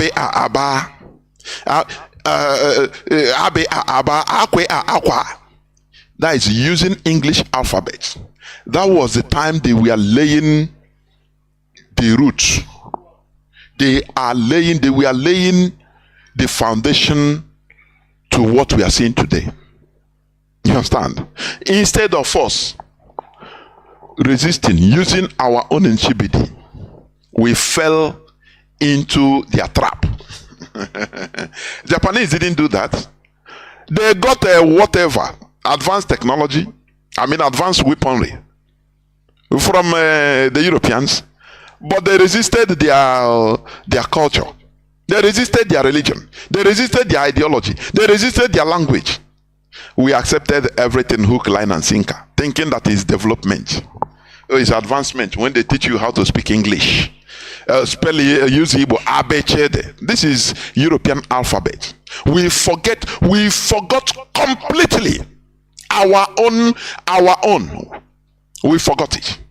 And no reviving. No revival. If you want to go back, the people say, no, it's evil, don't go. Hey, it's evil. How did they sentence us into fighting ourselves? Fighting with our shadows till today. Oh, it's evil. Everything comes. Hey, it's native doctor. Hey, native doctor. Native doctor. Now, wow. Whereas I say I could remember when we are small. We have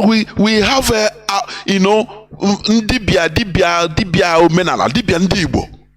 Had it been our education, you see, for example, a scientist, an Igbo scientist will come home, start researching on all these things the people, our ancestors were using, researching on all this, the botanics, the leaves, the herbs in our bushes, which is which. But blanketly we condemn everything, and we push these people into extinction. These people, these are our natives now, that can teach us. I push her into extinction, and today we are just wandering like sheep without shepherd everywhere. Do you see that? Today you have Chinese medicine. Don't you have that? Chinese, there are ones, the Chinese, they will put insert needles, tiny needles, and in your body, and put this and that. You don't know what they put. It's their own thing. And before you know it, once you do it, they heal you. The sickness will leave. Do you understand? That is their own technology.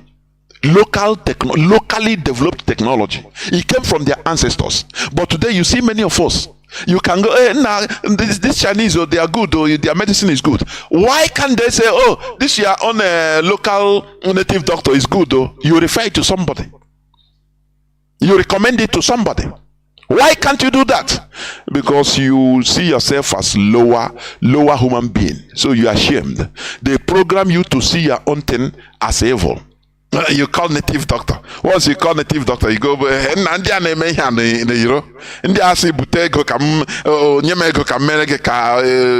money doubling. These are not the Igbo native doctors. These are charlatans that learn all these things from the abracadabra you are doing in churches. That is the truth. They learn it from there. Just the same way all these mega pastors, most of all these Nigerian mega pastors, they were Muslims. Look at Suleiman. Look at all of them. They were Muslims. But they saw that there's money to be made in Christian religion. So they have to transform and say, God called them. God called them. Finish. And today they are going on private jets. What do you think? What do you talk about it? What do they are now? They are siphoning poor masses. The poor masses, giving them false hope every blessed day. Oh, this week is your week, but you don't have electricity. You don't look at Ajokuta steel industry. They say they have engulfed in 10 years, $10 billion. Boko Haram has engulfed the fight against so-called fight against Boko Haram has engulfed $1.2 trillion. Do you know what it means? $1.2 trillion in 20 years. Do you know what it means? Money that if used normally in Nigeria, there will be electricity. There, children, people will not be paying school fees. Nobody will be owed school fees. Salary. Everything will be going. Metro will be built. $1.2 trillion. But they use religion blind everybody. They tell you that your problem is your village. It's the river in your village. Oh, your problem is your brother that is in the village. You don't want your success, so he's doing something. So they are doing abracadabra, but they are not witch doctors. So, but they can deliver you from marine spirits in the church. But they are not native doctors. They are not witch doctors. You call them sexy name. Oh, they are pastors. They are reverend fathers. Do you see? That is the colonization of the mind. The way they want us to see things is the way we are seeing things. And that they have recreated us. We hate our own thing. We demonize our own thing.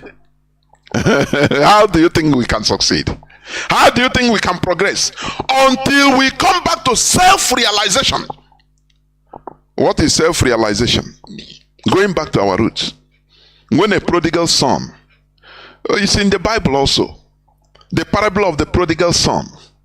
He got a share of his father's property and he went out, started lavishing it, spending things as carrying women and staying in big 6-star hotels. But when the thing finished, he started suffering. Staying in foreign land, suffering, until he came to self-realization. That is, he now realized that he needs to go back to his roots, that place he come from. After all, he's not suffering. Now he realized himself and said, look, I will go. The only thing that he will take me, I will go and ask my father and my brothers, please forgive me. That is self-realization. That is what we preach here, nothing more. People will deviate and misconstrue what we are preaching. Oh, we are attacking religion. Oh, we are attacking. Who is attacking what? If it is, if you say that he's attacking now, you shouldn't even follow Mazi Nnamdi Kanu, because when you listen to him, you will not even enter into the struggle. Nobody is attacking nothing. We have the right to expose the truth. Mazi Nnamdi Kanu said, any day we stop saying the truth here on this hallowed platform, that day we will die. That is the truth. We cannot be politically correct, because this is a revolutionary radio for African emergence, for renaissance, awakening. It is not only even Biafrans that are listening. That is it. We need to come out from this cage, mental cage, mind colonization that they placed us. We continue fighting against our shadows. How do you think we can progress? Let me continue. Now, but we are now in the African era of enlightenment, which includes a range of ideas centered on the pursuit of knowledge, obtained by means of reason and the evidence of senses, not superstition. Free thinking and subjecting everything on the altar of reason. We are mentally and physically colonized by the Europeans, but we only fought and obtained the physical freedom, that is flag independence, from classical colonialism. I call it classical colonialism, the colonialism we are seeing. The one like in South Africa during the apartheid, they are there. The Europeans, we are here in Nigeria, being governor general or prime minister, ruling us physically. Not knowing that they have another plan, indoctrinated us. Mental colonization is the worst. And we neglected the most brutal colonization, that is the colonization of the mind. The Europeans outsmarted us by introducing their mental colonization in the form of religion, which we swallowed hook, line, and sinker. This mental colonization programmed us into seeking or seeing our originality as evil, demonic, and unhuman. It turned us against our own selves. Do you understand? Let me read some excerpts from one fine philosopher. He is from Somaliland. His name is Hussein Abraham from Somaliland. It is named as Stages of Colonialism in Africa. From occupation of land to occupation of being. Yeah, I don't know whether you understand. From occupation of land to occupation of being. Now colonialism is manifesting now in us. Do you understand? That is why you are against your inherited thing. Let me ask you, why is it that even in the, I quote the Bible because it is the one you are reading, the one we know. Do you understand me? Why is it that when Moses, or when God wanted to deliver the children of Israel from Egypt, according to the Bible story, why is it that they called Moses and said, come here? Moses never know which God, because he grew up in Egypt. So practically he is worshiping with the Egyptians. Though he know that he is a Hebrew, but he worship the Egyptian gods. He do everything. He's an Egyptian. He's a prince, or he was a prince, so to say. But when God called him, he in the burning bush. That was not consumed. He told him, look, I'm the God, I'm your God. He said, but who are you? When he sent him, go and deliver my people, he said, but how can I say, which kind of wahala be this now? Who can I tell them that? I'll just go and say, yeah, come. I want to, he's a God. He say, hey, tell him he's the God of your ancestors. You have forgotten. They have forgotten, but I am the God of your ancestors. So that their ancestors, they have to inherit it. Everything must come through your ancestors organically. It is not something they impose on you. You can never develop solely on foreign ideology. I have been giving you this topic as a research. Go and research the whole developed and the world. I mean, countries that are doing well today, moving into development. Tell me anyone that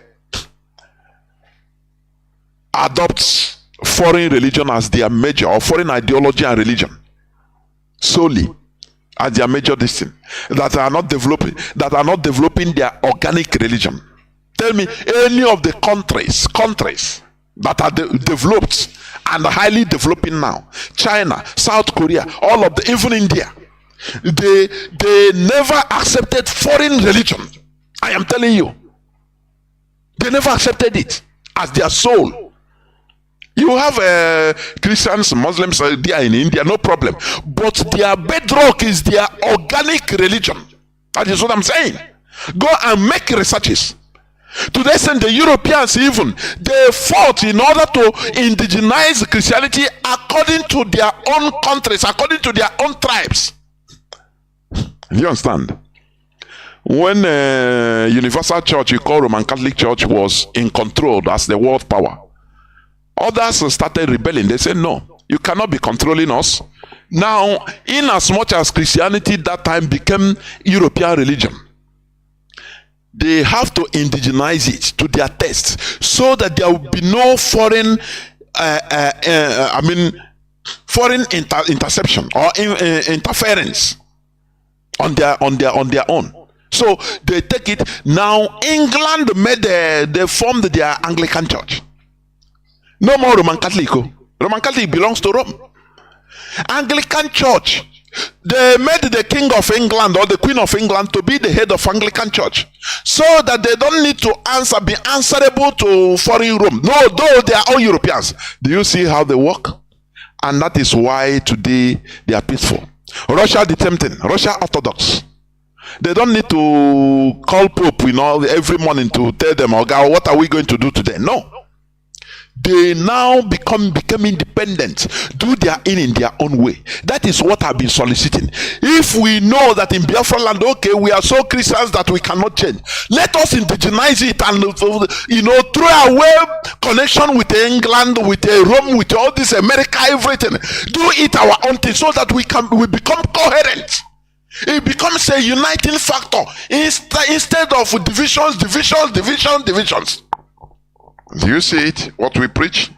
Let me read some of these things from this man's write-up.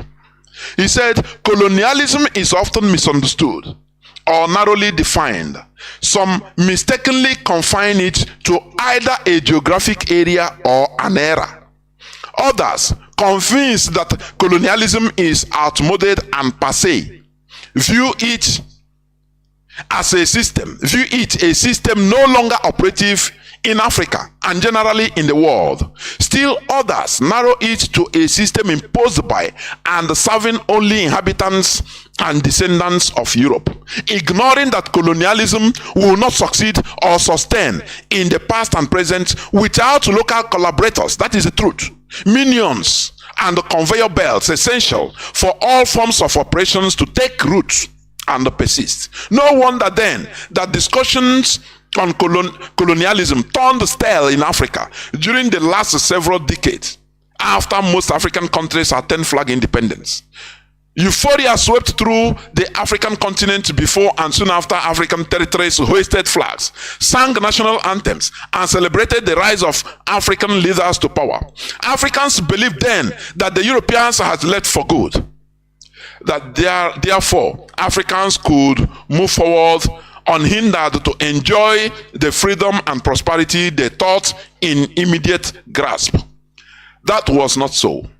The euphoria and rising expectation soon gave way to disappointment and despair, because colonialism left behind enduring legacies, including not only political and economic, but also cultural, including religion, intellectual, and social legacies that keep alive European domination. These are the institutions or the instruments that are keeping alive the colonizers' domination in our lives. Do you understand?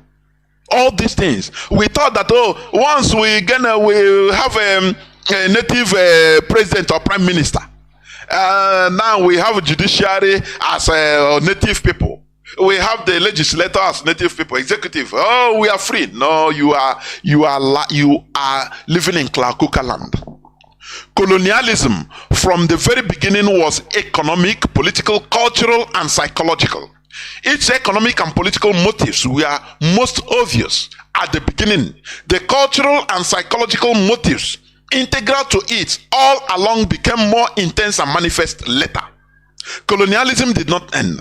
On the contrary, colonialism in its meta-colonial forms continued to influence the thoughts, behavior, and being of colonized people, even more than did earlier forms of colonialism. Colonialism in its meta-colonial form, that is after post-colonial forms. That is what it means. It continues now manifesting in our behavior, in the way we reason. So that when they call Lucifer, which we didn't know, you say it's Ekwensu. You didn't know what is Ekwensu. You didn't know that Ekwensu was one of our angels of doing things, business, doing wars in Igbo land. But they confuse us, say, kill Ekwensu by fire, kill a devil by fire. Something that even according to the Bible, God used to use it to work. God used Satan to work. Now, but in your churches, they tell you to continue killing it. How can you kill a spirit? Which kind of Iberi say Iberiberism? Our people are suffering from Iberi. I suffered it because I follow cast Satan who die by fire. How can you be killing Satan, a spirit that doesn't die? God never even kill it. It is you that can kill it by fire. Is it not stupidity? Is it not stupidity? When you go to church, you can cast by fire. I die by fire. Every blessed day. How can it die by fire? Does spirit die? Tell me, does spirit die? Leave all these are mental colonization. They made you start seeing things, start beating about the bush.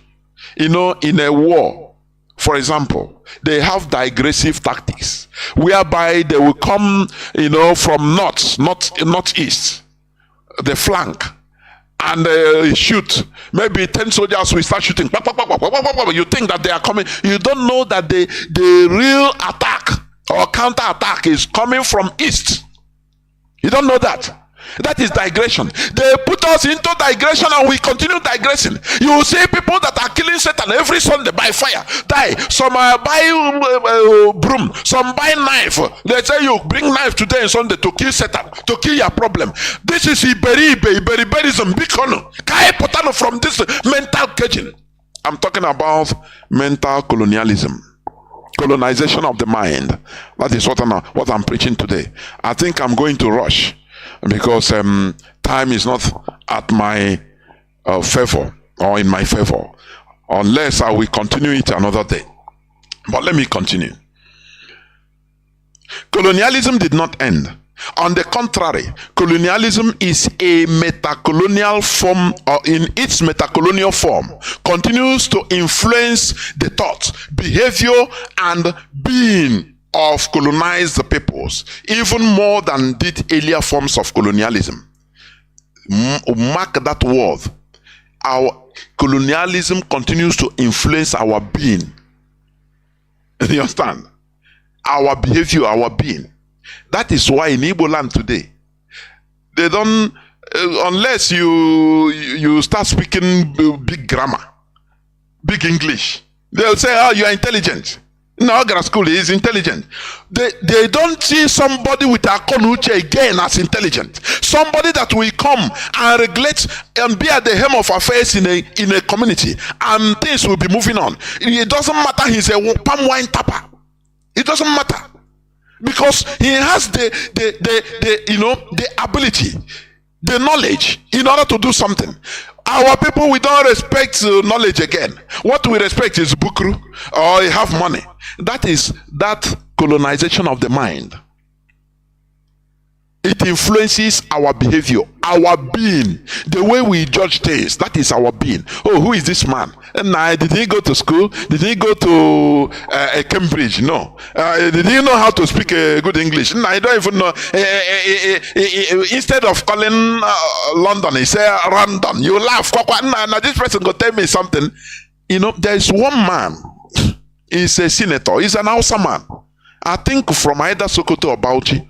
I don't know the name of that man. I used to watch him. That man used to make a lot of sense. He doesn't speak nice English. I'm telling you. But after, what people will be looking is, now look at this man, he doesn't speak English. This man don't know anything. The thing used to pain me on the comments. I said, but this man used to talk truth. He's making a lot of sense. If you listen attentively, you will understand what the man is saying. Although he doesn't, he can say is as was, and he mixes up everything in speaking. So, although our people are sentimental, they start laughing. Oh, he doesn't speak by the English. Now, wow, is he an Englishman? Call him in Hausa. Now you see him expressing himself articulately. Do you understand? But our people, most of our people are gullible. As you are talking, they look at what you wear, the way you look, you know, they didn't carry the latest model of car. No. So how can this man be intelligent? Because our minds are mentally colonized. I mean, our minds are colonized. That is the thing. We have been shifted from the normal thing. We are now digressing. We are now pursuing shadows.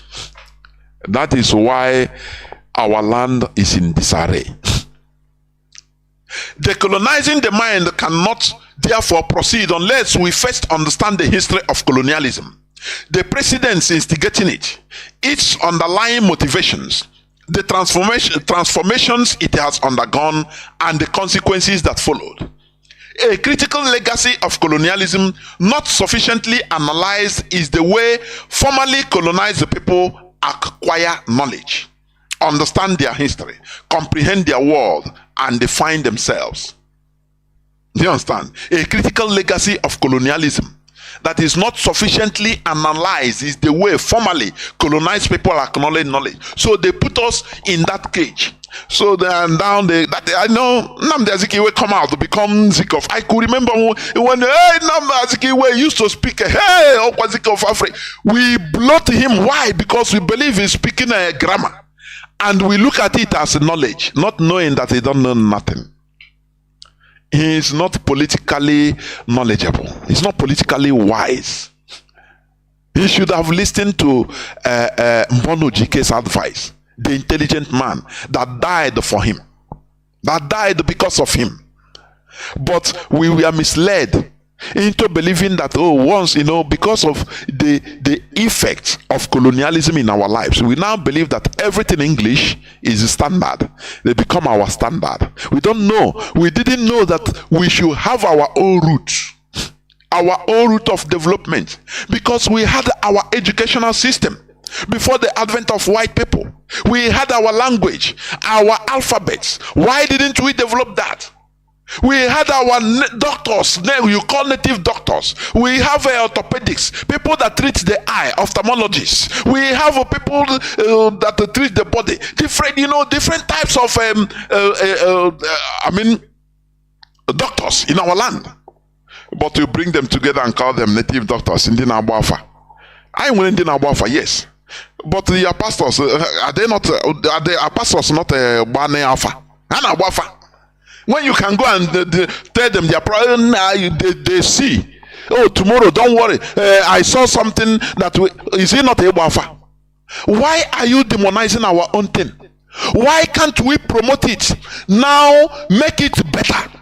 We better it, we promote it and better it and develop it.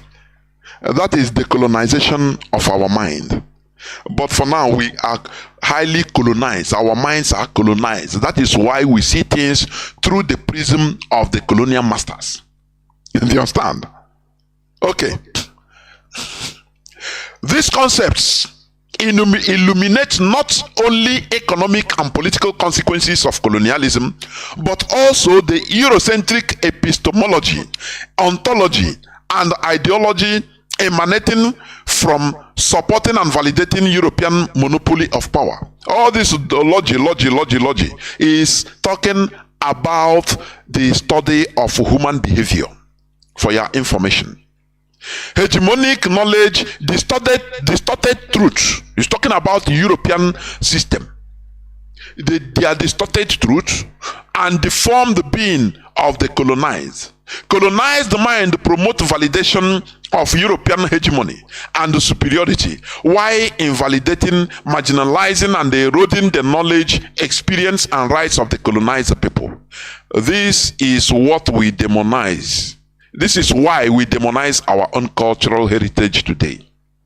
Because of this corrosion, because of this superiority. They acted films, put photos of white Jesus that died to save you.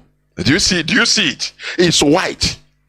Now they draw the picture of black Satan that have tail as a black person, always down. So all this plays in our mindset. So that when when you see white color as your savior, you don't know what it means. All these things matter a lot. Black people are the only people, Africans, sub-Saharan Africans are the only people that don't have God.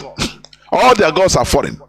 All their gods, they demonize their gods. All their gods are foreign. But when you read the book of Daniel, chapter 11, verse 32, he said, those that know their God shall be powerful and do exploits. Those that know their God.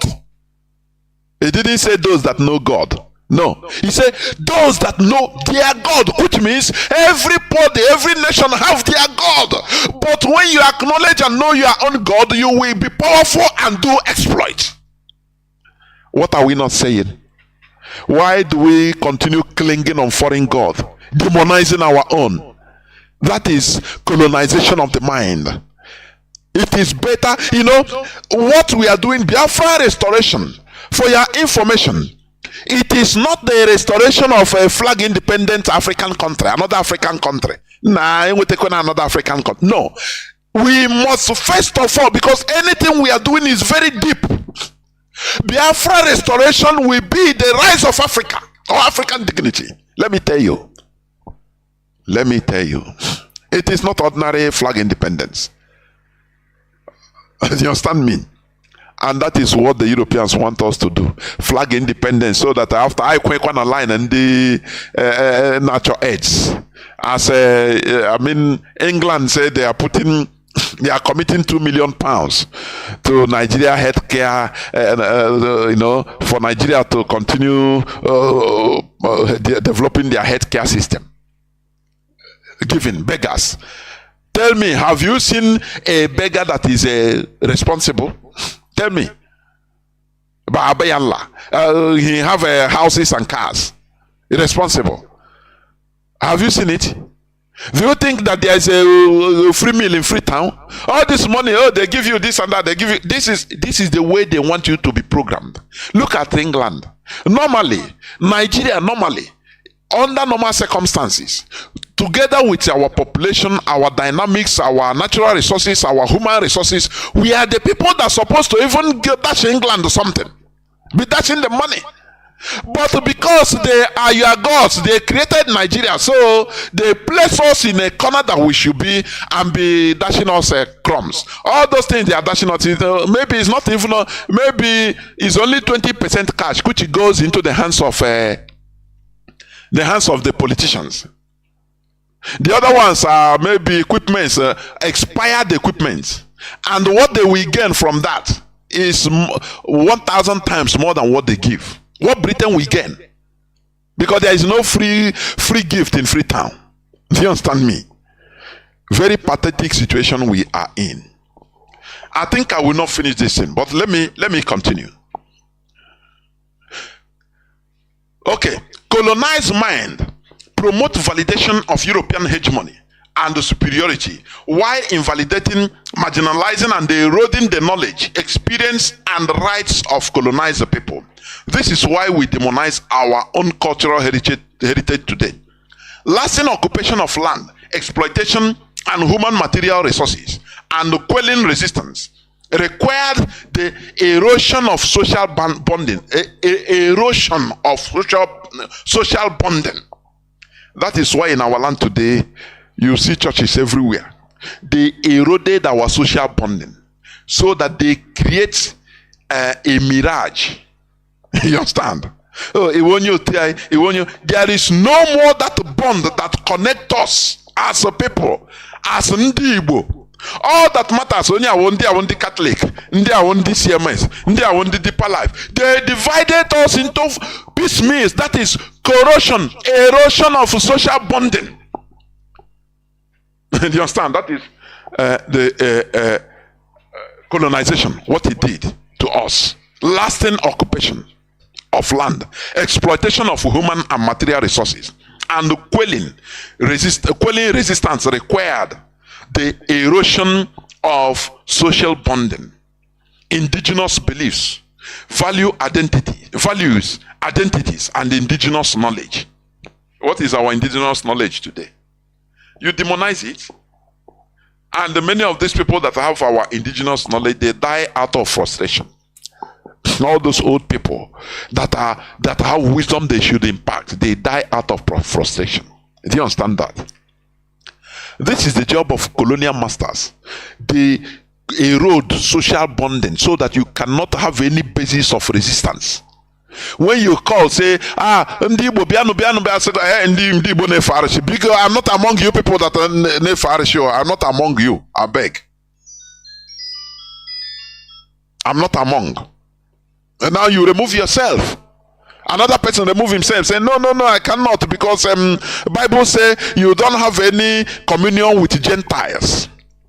That is erosion of social bonding. And that is what Chinedu said. Things fell apart. And the center can no longer hold.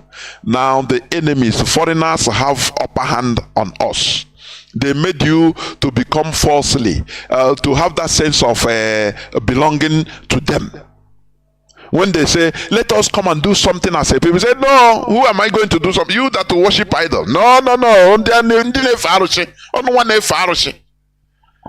Inele ignorance or inele ignorance. Who defines Ifaroshi? How do you define it? How do you define it? Daniel chapter 11 verse 32. Those that know their God shall be powerful and do exploit. Read it. It's in your Bible. It's in your Bible. Do you understand me? So you are calling other people's God, foreigners' God, whereas it is promptly written, if you know your God, you will do exploits.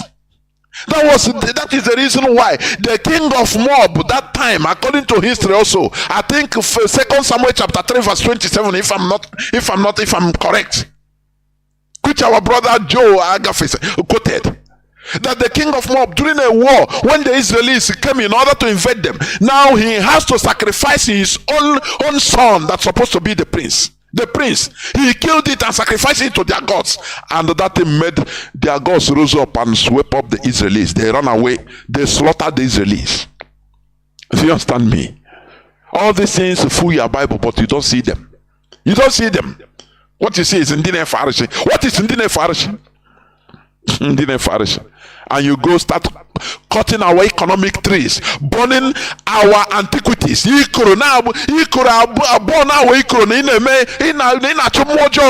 Mojo? How do you define Mojo, for goodness sake? If not what the colonization of the mind, what they put you to believe. We have to remove ourselves from this. Do you understand me? Colonialists achieved this by using different agents, including missionaries, anthropologists, physicians, and journalists. Yes, they achieved this lasting occupation of land, exploitation of human and material resources. They achieved this by using different agents, including missionaries, anthropologists, physicians, and journalists. Those people you say, you don't know that they are doing this for their own benefit. They are laying a foundation that will be bearing fruits in the next 100, 200 years. We are seeing it today, and it's causing harm in our land. Are we now a people together? If not IPOB, what binds us together again? Nothing. If not IPOB that bound us together as a people. Do we have anything that binds us together as a people? This one is against this one because he's not going to the same church with him. This one is against this one because he don't believe this one. What heck that is going on in our land? Emancipate yourselves from mental slavery. That is what we have been in. Since violence and outsiders' propaganda alone cannot sustain operation, colonizers resorted to local agents to carry out the colonial mission. The most important of these were individuals educated in colonial schools or serving as subordinates in the colonial system.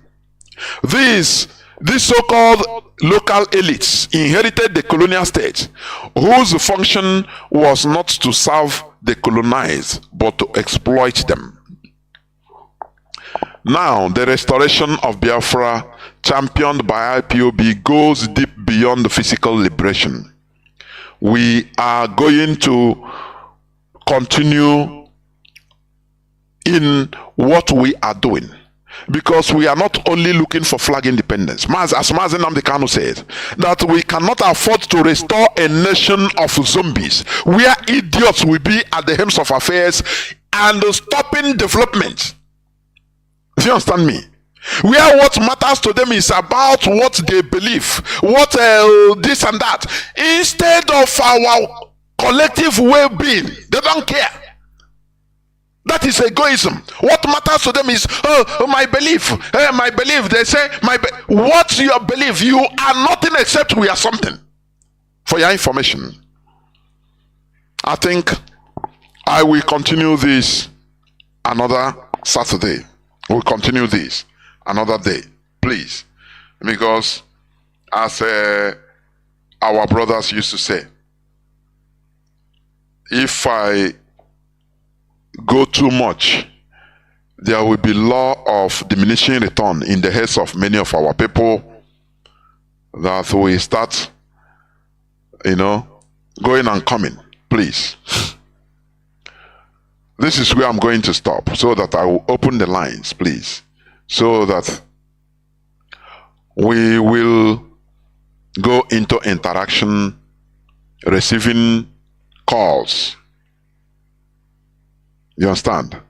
Therefore, as I said, I will go into a few minutes break, so that when I come back, the lines will be open for people to start calling. Please do not go away. I'll be right back.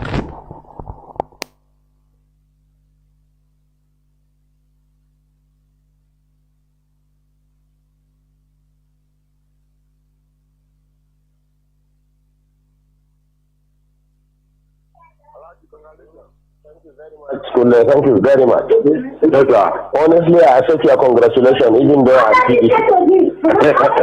Because I remember one time when the fighting in Borno, when our people were being killed left and right. Then what did I said, do you remember one time when our people were being killed in Borno State, left and right, Bauchi, Gombe, everywhere in the north? Of course. I remember you were saying that was there any Southerner among us? We were the one killing ourselves. I always remember this statement, Mr. Kule. But look at this today now. Today our brother is in charge, and I'm sure he made it clear to the world. The first thing he said was that he was moving the command of Nigerian army to Maiduguri until Boko Haram is over. So if not your brother as the president, who will do it for you? But we could have done it to anybody in Nigeria. But you can see that some people refuse to do it for us. So really, today I understand why we have to have the presidency, honestly. No, it's like that, Kule. Kule is like that. Because how can anybody convince us that some miscreants cannot be dealt with by Nigerian army? Why can't we believe it was deliberately left? Even if there is no involvement of government hand in it, why can't we believe that it was deliberate and let them kill themselves? Well, it has come out even very clear, because it was at a point in our campaign, they were saying that by the killings of Boko Haram, there will be no population again. In fact, let me tell you why the North insisted that Jonathan has to go, because we had the plan that if Jonathan continues, the same problem will happen in Kanu, the same problem will happen in Sokoto, the same problem will happen in Jos and Ebro until when our population is depleted. No. We have had a wonderful experience, honestly. In order to avoid the problem, that's why I said it. So whether he accepted or not, the North it was clear voting now. What could he have done? Remember what Babangida did for us. Babangida, you see, what happened was, even when Babangida did it, you understand? Do you get me? The bulk of the population that voted was from the North. And Rimi said it. Since Babangida was in Abuja, Governor Rimi of Kano State, then, former governor of Kano State, he said, if they siwa in Abiola in Lagos, Abiola Babangida will have said it is Yoruba that did it. So Abiola should fly to Kano, they will swear him as president, and they will stand their ground. Before we know, they rallied around Abiola, they said, don't go to North, if you go, they will kill you. Maybe so happened. Do you understand? No. So I'm coming now. So Babangida got the... Abacha has incarcerated him for many years. I'm coming now. I'm coming. Before we are talking about the cancellation now, the cancellation of the elections. And two, didn't you not see that even from the West, there were people who supported there are big men who joined in the cancellation of the elections. They do that. The Igbos were completely in charge of. He wouldn't do to us that. He must. I am coming. I am coming. He really helped Northerners in 1979. I am coming, please. They helped Shagari. Listen to me. Not that they help themselves, gentlemen, please. We don't need anybody in this country. They help themselves. Let me ask you a question, sir. Let me ask you a question. Between cars, industries, and human beings, who are more in number? I did not announce now. Not number. I'm not talking of population. I'm talking of economy now. I'm talking of cars, the motors that we drive. Yes. And industries that we have. Yes. If you put them on one part and you put human being on the other part, who are more in number? Cars are more. Cars are more than human beings? Human being. Good. Two, if you put fuel and food by the side, which one is consumed more? In food now. Good. And we have food. So Igbos are actually helping themselves. Let me tell you, even in Yoruba land, let me tell you what they will do to Igbo this time. What Oba of Lagos said that we are pushing them to the ocean. Most of this market that are banning in Lagos, look at it, they are Igbo-dominated markets. You get me? In fact, some Yorubas were telling me when I was in Lagos last weekend that it is we, the Northerners, when we are in charge of Lagos as federal capital, that open room for Igbos to come and dominate them. And it's over now. And it's over. All the businesses Igbos are doing, we are going to bring it and do it. Do you get me? Fashola for the past 5 years have refused to approve any industry, especially pharmaceutical, to Igbo people. Find out. You are right. You are right. Do you get me? Right. So the Yorubas in these 4 years, that's what we are telling ourselves. If we in the North want to be useless again, let us be. But the Yoruba people in the 4 years, they want to control their land completely. That's why Buhari have to sign that Lagos is going to be given special status. We are going to have a kind of semi-regional system. Lagos is going to have special status. It means nobody again will control Lagos. The indigenous of Lagos are the ones that are going to control Lagos. They can form land policies. Do you get me? They may decide to say, you as a Yoruba man in Lagos, you will pay 5,000 naira per annum for a land. As me as a Hausa man, I will pay 10,000 naira. Igbo man will pay 1 million naira. This is why they are heading to war. Do you get me? So now, unfortunately, again, the attitude of the Igbos have made the illiterate Northerners who have not gone to school to realize now, I say they are powerful. They are the one who give these people land to stay. They are the one who give them food by the power of God. Yes. They are the one who accommodated them by the power of God. Do you get me? Yes. Since Igbos can turn around and humiliate us, look at what they did to us. Those people that they assemble about 400 of them and call them Boko Haram. Do you understand? Do you know that they picked them one by one? They were not moving in convoy. They made some of them to drink their urine. We also have to come and meet the president and tell him that, look, if one person is still among these people, I'm telling you, no Igbo man will come out of Kanu.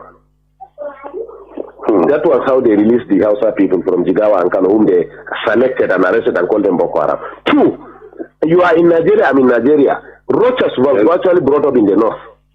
But it is in his own state. That's why we are telling you, even the Amechi, the Rochas of Colorado that are MP, we don't trust them. They are on their own. Let me tell you this. They are on their own. Nobody can deceive us again. We are wise now. Businessmen, they are businessmen. No, what I'm telling you is that Rochas was he's running to Sultan. He didn't know Sultan has no significance in this government. Even last 2 days he was in Sokoto. He didn't know that even Sultan has no significance in this government. He was in this north. It was Rochas State, Imo State, that they started saying that Hausa people must have ID card to live in that state. Yes. Can you hear me? They say Hausa people must have ID card to live in state. Yes. Until when we mobilize our people here and say, okay, in that case, all Southerners must live north. Then Jonathan now realized that there was something going on. You say, no, these things have to stop. So are we mad? You get me? Count every 5 shops in this north. 4 shops are owned by Igbos. What is Igbos' contribution in the economy? Is it not trade? and fraudulent trade for that matter, including Igbo have cheated you, unless you are not buying spare parts and tires. Welcome back. This is Radio Biafra HAUSA-SERVICE coming to you through Radio Biafra London. My name remains Mazi Jonathan Chinedu from Olu province of Biafra London. We are live and direct. Yes. Some people sent me videos of our native doctors, really. All doctors. He's doctor. The only thing is that they make you stop demonizing them. Forget about all these charlatans. They are not. They are not following our route. No, never. Our route is Onunubewa Nawaloso. That is it. We have things together.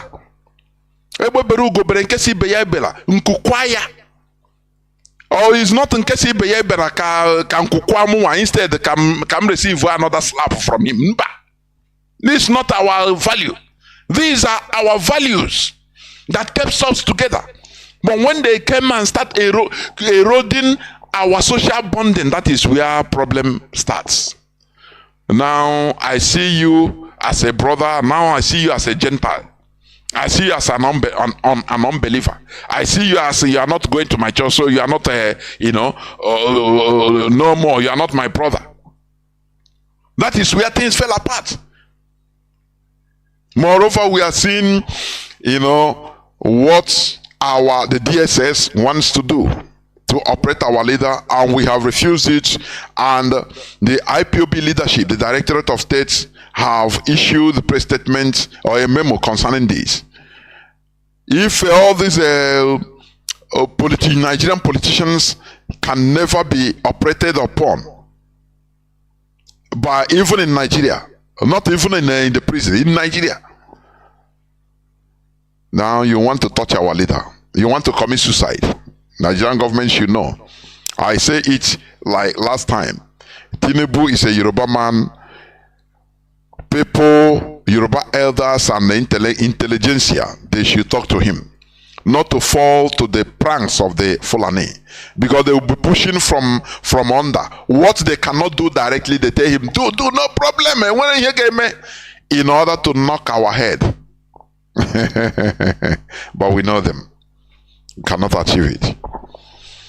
We should be politically wise, and we are. IPOB, we are politically wise. Our lines are now open. Our direct line is +1 213 328 6224. I repeat, +1 213 328 6224. Our WhatsApp and Signal line is +61 405 142 547. I repeat, +61 405 142 547. You can be hearing our voice through Radio Biafra HAUSA-SERVICE on Facebook, please. IPOB Community Radio, Biafra Television, myriads of them, many of them. Also, IPOB Community Radio is a low data consuming application. Therefore, I have callers. You can also call on, because many callers are only concentrating on WhatsApp. You can call on Signal. Signal is free, please. I have a caller, the first caller. I want to pick callers that are coming on direct line. If I pick it, it will come. But there is something I want to say, please. If you want to call me, even on Signal, do not call me with private line or unknown number. I will not accept you, please. Caller on direct line. Can you hear me? Welcome to the program.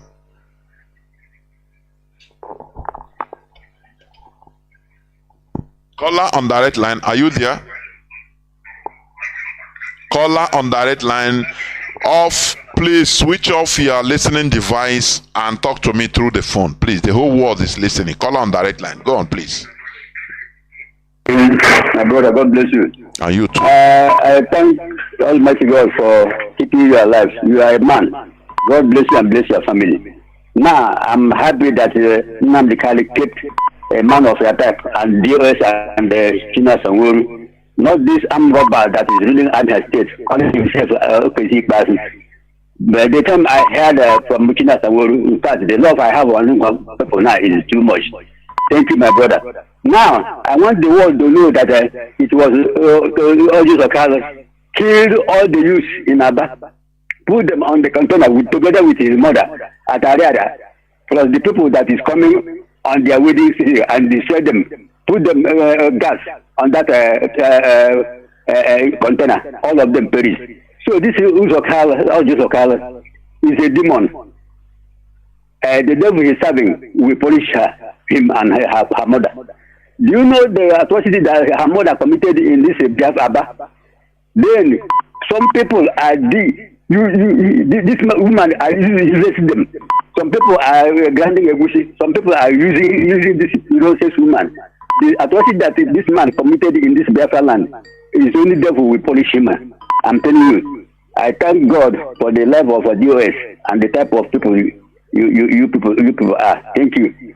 I'm a cook and particularly I am doing my Kajuko my Nnamdi Kanu operation now only DOS no ten of group. Only Lamin Alagakabuya. Nnamdi Kanu Garikwana and Nnamdi Kanu one in Nigeria. Anything in Nnamdi Kanu, the whole world, man the politician and we get them. So I'm not going to politician. Hey, Nnamdi Kanu one Yagibuhan Allah. Nnamdi Kanu Chineke Cab Atai. Chineke over. So you know the line I will now Nnamdi Kanu. Hey, the Nnamdi Kanu to play. God bless you. There were Mazi, Udodrege. There were. I have a caller on WhatsApp. You have been there, Mazi Joe Agafe. Can you hear me? Welcome to the program. Yes, There were Dodrege. There were. Am I coming out clear, sir? You are coming out crystal clear. Crips. There we go on, please. Oh, thank you. Oh, okay, Mazi, this your topic this evening. It's very enchanting. It got me wrapped. I was listening from beginning to now with no disturbance. Yes, the colonization of the mind. The mind.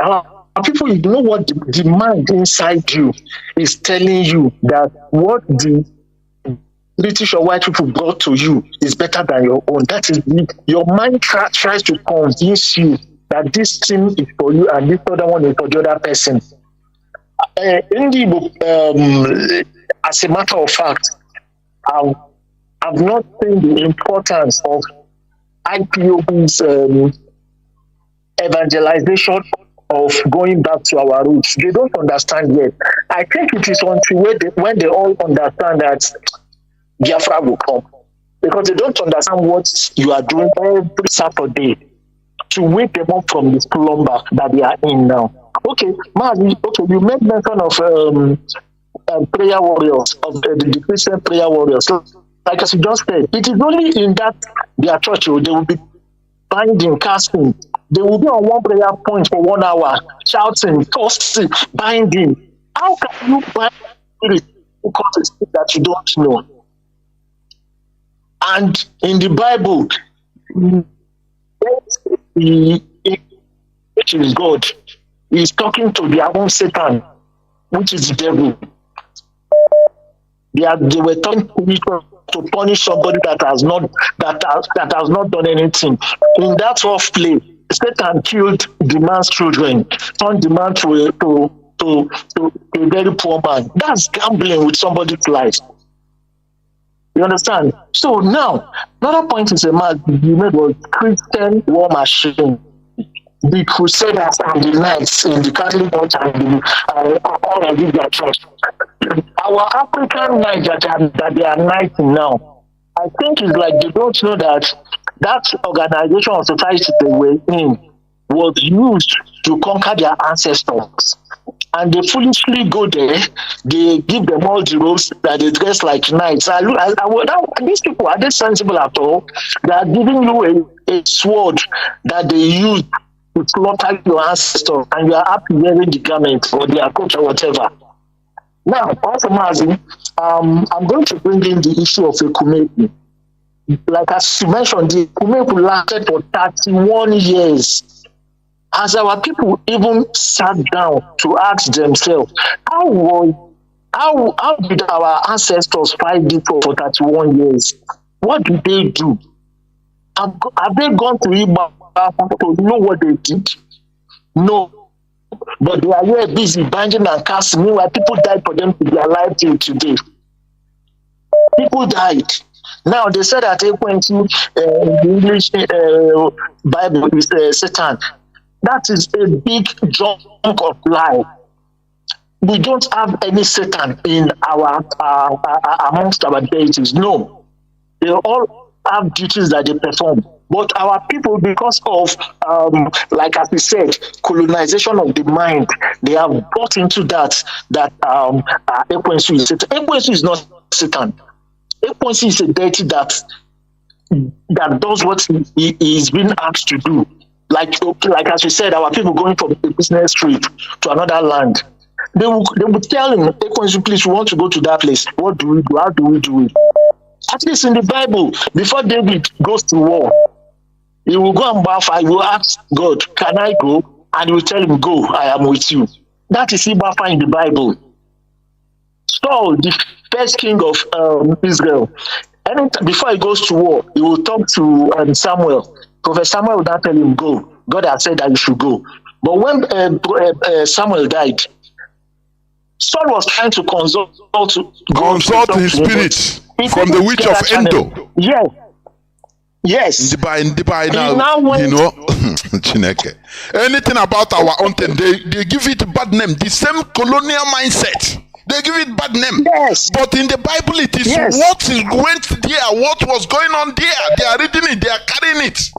But they are, because it is indigenous to us. Saul went and consulted. Onya me magic, the witch of Endor. Samuel, who was in the spirit, who a dead person, a necromancer, just started raising him up. And he started coming up. He said, why do you disturb me? You are not going to come out in this mess. Just go, you will die. That's it. Yes.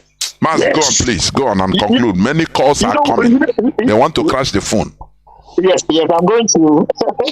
Okay, Mazi. So, I just want our people to know that we have to go back to our ancestors. God told Moses, I am the God of your ancestors. Those that came before you. I wish our people can understand what. See, you see this God, God. It is the deity of the Europeans, that they pushed him up to be known all over the world. There is no difference between the deity of the Europeans and the deity of Indians or the Chinese or the Japanese. No, this is just the name. Mazi, let so many things for me to talk about, but for other people to call in. Thank you, Mazi. There were Mazi. We must continue. There were calls have been coming from everywhere, including direct line. But when there is a space for them to call, they will not call again. I don't know. They will just... Okay, let me pick. There is a caller on signal. Waiting, sorry. Caller on signal, you have been here since 8 minutes, going to 9 minutes. Can you hear me? Caller on signal. Please go on. Can you hear me? Mazi, there were. Yeah, very reasonably, because anytime you try to get a black man's going to work, you have provoked him. This is why the Europeans are more sophisticated than us. I don't know why what we do here provoke most people, and if you see them talk, you'll be wondering, as in,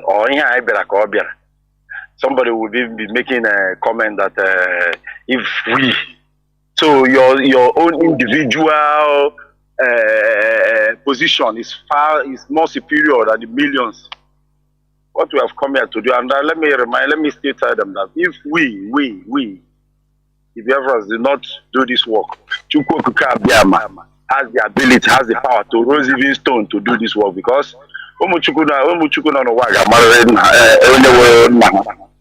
the Creator must make these people to know who He is. Even when Yeshua came to this world, it was sounding to most of the people then that if this man was saying something abominable. And what we have come to do is not different from what Yeshua did, to bring enlightenment. And moreover, even if we do not discuss the issues of religion, would there be issues that is more, that is, difficult for us to, issues like this in other things. So we should come up with this sense and ability to solve issues by reason. If you watch is being spoken IPOB radio and you felt you just look,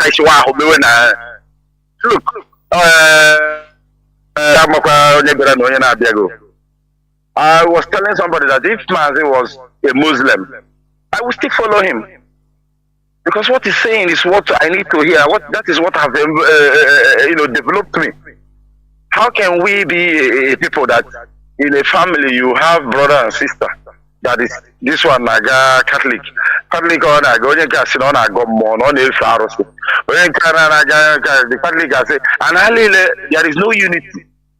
So these are the things we have to look into, and we must solve it. Look, the kind of nation we want to build is a nation where minor things like this cannot, divide us.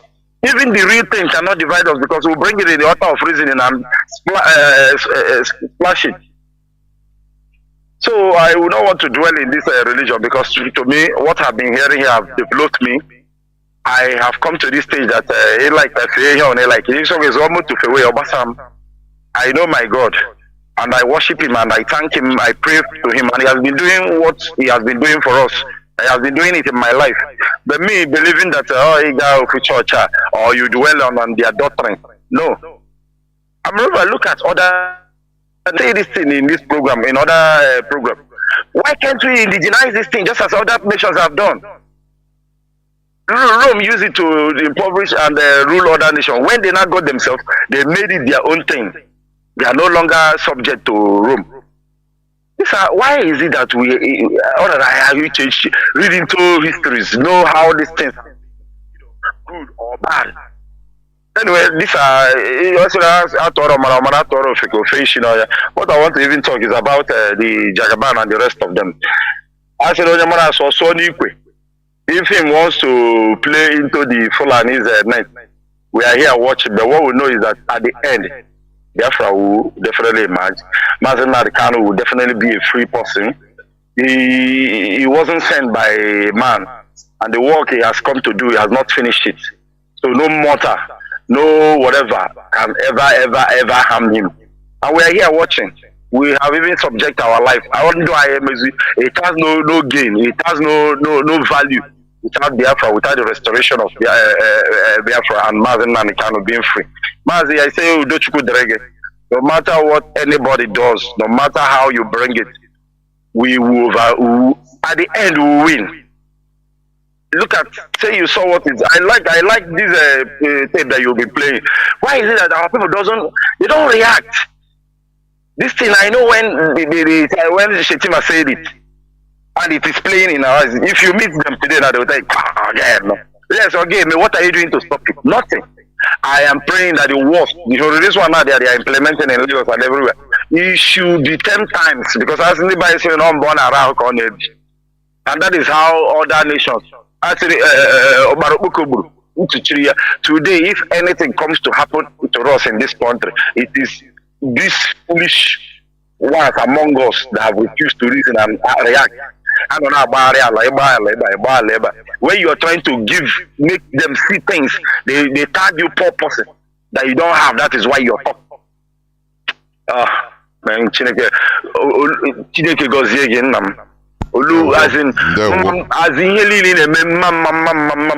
God bless you. And you too. Thank you for people like you. Caller on direct line. Welcome to the program. Can you hear me? Caller on direct line. Caller on direct line. Are you there? Please go on. Yes, I am here. Go on. Mazi, go on, please. My name is Nnamdi. I am calling from Atane. Now, you know, this your topic, colonization of the mind, is the major bondage that our people are into, because we are excluded. Mazi Nnamdi Kanu, His Holiness, have liberated us from that colonization of the mind. This colonization of the mind is the reason that we are not practical. We are no more practical. The things that man can do to liberate, help himself, he will not do it. We will continue praying. And the reality is that whatever man can do for himself, God cannot condemn and do it for man. We believe and we continue praying for what we can do for ourselves. For instance, when one is sick, the reality is that you will go to where you will be healed physically, but our people will now resort to praying that the blind will see, that the practically, when even because each time you will be mentioning Bible, that you learn from Bible. When a man in the book of 2 Kings went to Elijah to be healed from his leprosy, Elijah told him to go and dip himself into the water. That is practicality. And the man say, I thought you will call your God will do abracadabra as our people believe today, that your God will heal me. Practical is the key. Everything, the things that is running today, the technology we are using today is produced by practical means. But we are religiously praying for manna to fall from heaven. And that is why we are nowhere to be found, even in the Nigerian politics. The colonization of the mind have led us into individual struggle that we are now into. Everyone is struggling for his own survival.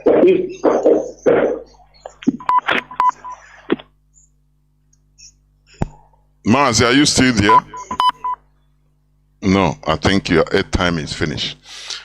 Caller Mazi Zekulie, welcome to the program, sir. Can you hear me? Thank you for holding on for so long.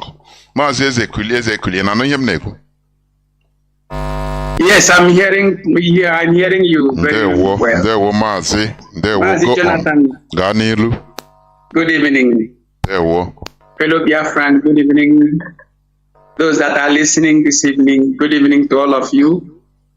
We are using English language to communicate. No problem. When Biafra comes, we start using our Igbo language or Biafra language, as the case may be, because we have to develop our language, our lingua franca, which we have to use in Biafra land, so that everybody will be able to understand each other. Thank you this evening for the analysis and the whole thing you have said. I so much love all of them. Number one, let me go back to the issue of bringing doctor to come and operate our leader, our savior, our Papa Ndi Biafra. Maka ha amaghị onye ahụ, ha amaghị onye ahụ onye ichie. Nna anyị ụnụ ga-abịa ime operation na DSS dungeon. Kịtịkpa gbagbuchakwa ha ncha anya. Kịtịkpa lachafa afa ncha anya. I'm using this opportunity to thank the members of DOS and the Chinedu for coming out to make the memo, because I read through that memo and I see how intelligent they are. You see, we are dealing with very diabolical empire called Britain. Very diabolical. Very, very diabolical. You need to know them. In fact, if you must survive in this life, you have to learn how Britain functions and how they operate. They are behind all these things. You see? But the member of DOS come up with a serious counter fight against them. And they have fallen because they thought they will do it. They are using ignorant, decadent fellows who doesn't know how Britain operates to come and begin to make nonsense incursion into the health of a great leader of our time. My life, Nnamdi Kanu, as far as I'm concerned, is my savior. I thank them so much for their ability to come up with that memo. I read through that memo and I'm satisfied and contented. I think by now Britain will go and lay down in shame because they planned how to carry out their diabolical plan, arrangement against our leader, and to begin to implement every other program they have. But they have failed woefully. We are in control. Fellow Biafrans, be strong. Always tune in to Radio Biafra because that is where you can learn. Always go to learn history. History is very important to everybody who is fighting for freedom. Freedom is not a free gift. You cannot find freedom in Freetown. Mazi, you have just said it now, that there is nothing like free gift in Freetown. It doesn't exist. You have to fight for freedom. Go and look at all the countries that are free. You see how they are protecting themselves. You see how they are jealously protecting their country. Look at just Eritrea Republic. Eritrea Republic has closed almost all their borders, making sure that every Eritrean is inside. For 50 years of indoctrination, 50 years of ideological indoctrination, so that they know how to be Eritrean, because they fought for that independence from the hand of Ethiopia. They know what it means for them to liberate themselves. So, fellow Biafran, we don't have to joke about our independence. It is sacrosanct. We need to separate ourselves from the devilish satanic arrangement of Britain in Nigeria, because they don't look at us as human beings. We are in their own side. We are not human beings. We are just animals. They experiment on us. They look down on us. They despise us. We are nothing. That is why they are making caricature of us. Thank you, member of BOS. May God give you more wisdom, all of you that are working assiduously to make this particular restoration of Biafra a reality. May God give you more wisdom to carry on. Now, I come back to today's program in terms of, because you dabble a little bit into religion, a little bit to other aspects of our political lives. You can see how Jesus Kanu is weeping. Look at him, idiots. Haven't spent 100 million to go and look for ticket. He want to become president of the... Look at a charlatan like him. When Katrina Line was visiting him at the Iberi house, his so-called mansion, we call that place a mansion because he used Chinese product to decorate the idiot place. Has he seen a mansion? He has not seen a mansion before. Katrina Line visited her, he visited him or her, possibly, because it's he or her. And then he thinks that the sky is his limit. And he goes to spend 100 million seeking for presidential ticket to become president of Nigeria. And he failed woefully. Today he has spent all he has, and DSCC are still hunting for him to get more money from him because he has been blackmailed one way or the other.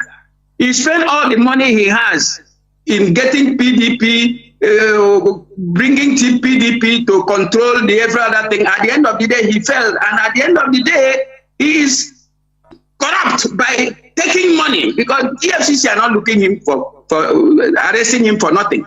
He did something. He took some money. He stole some money. He's a thief. That is another thing. Then back to the religious aspect of it. You can see that the governor of Anambra State made certain statements some time ago when he said that Anambra is now a Christian country, a Christian state. Therefore, there is no more anything like a shrine. We have to destroy every shrine in Anambra State. I look at him, I say, look at this man. He's not an intelligent man.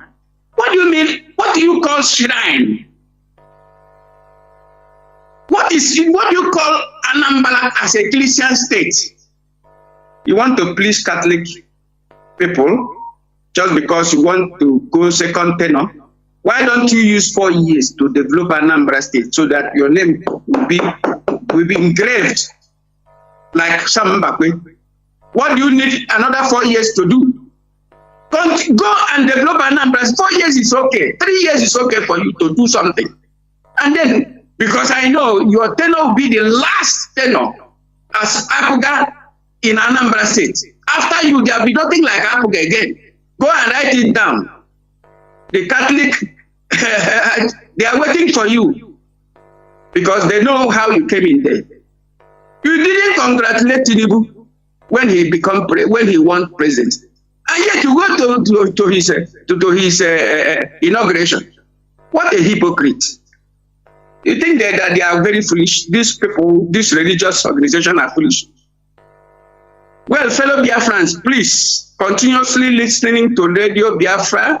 That is where we worship. When we say worship, when you listen to this particular radio, you learn so many things. I personally learned by listening to Mazi Nnamdi Kanu from 2014. That fateful Saturday, Mazi Nnamdi Kanu opened my eye. He says so many things, uncountable number of things. In fact, that man you see there is, epitome of knowledge.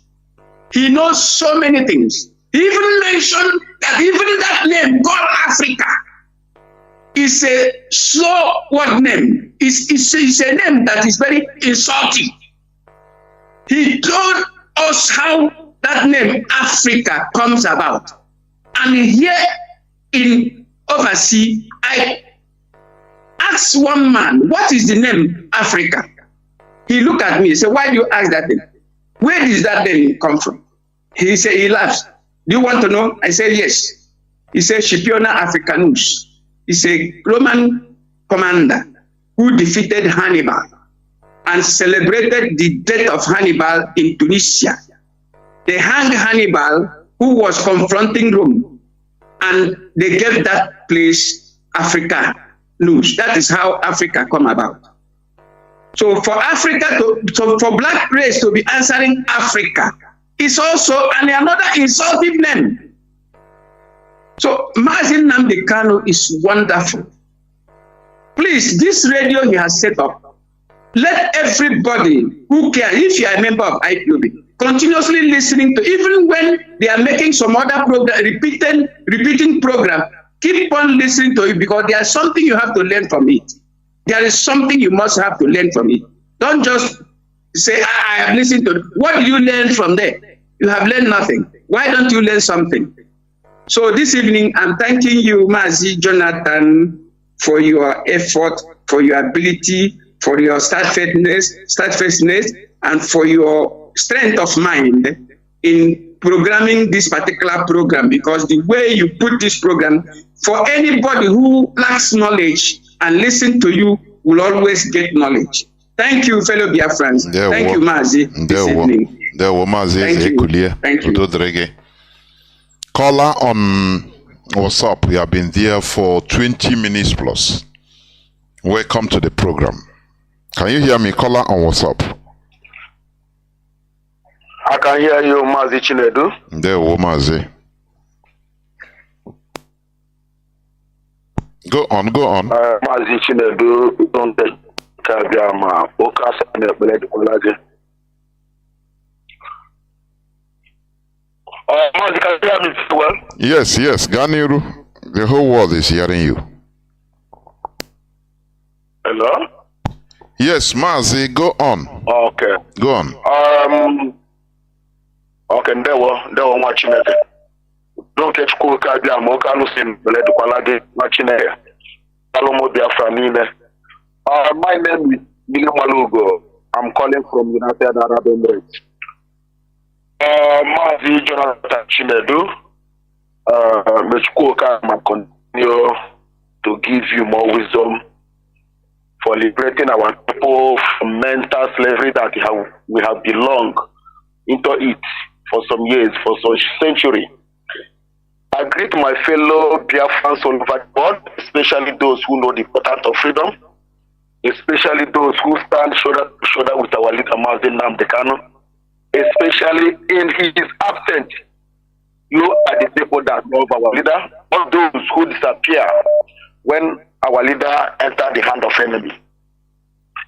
Mazi Jonathan Chinedu, let me start from this Efulefu they call Ojus Okalo. Let me start from that Efulefu. Ojus Okalo, shame to you, shame to you, shame to you. You are not a man.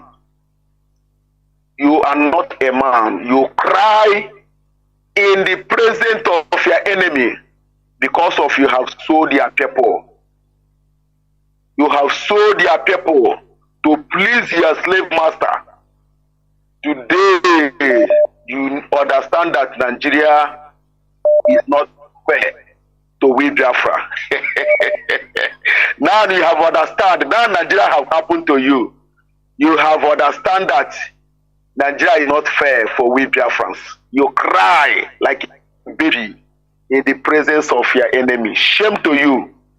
Shame to you.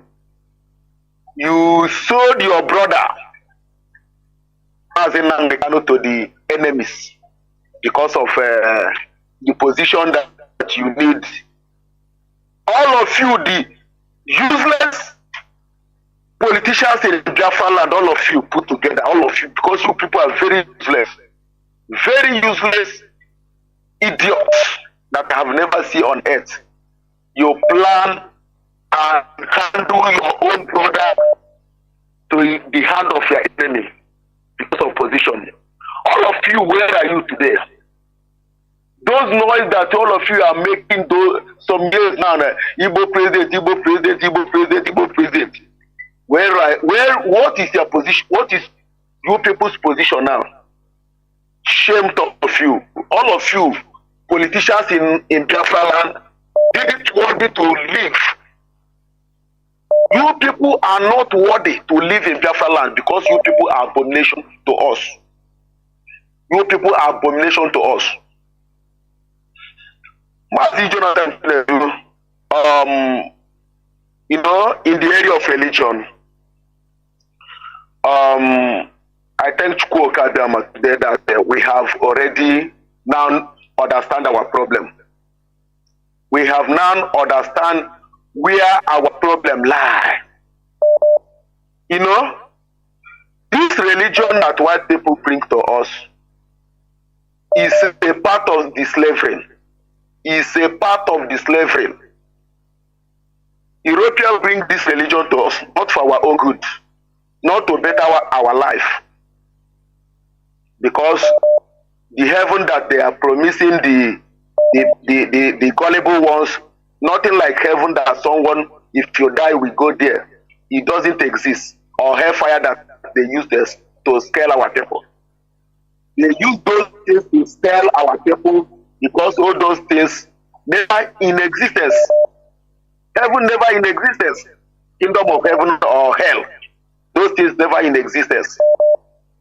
When I was, I born as a Christian. My father is a deacon in one church that one on the chairman bring. They call Riches of Christ. I born as a Christian, and I grew until my father died as a deacon. But in will take you mental toughness to reason, to think very well before you will understand.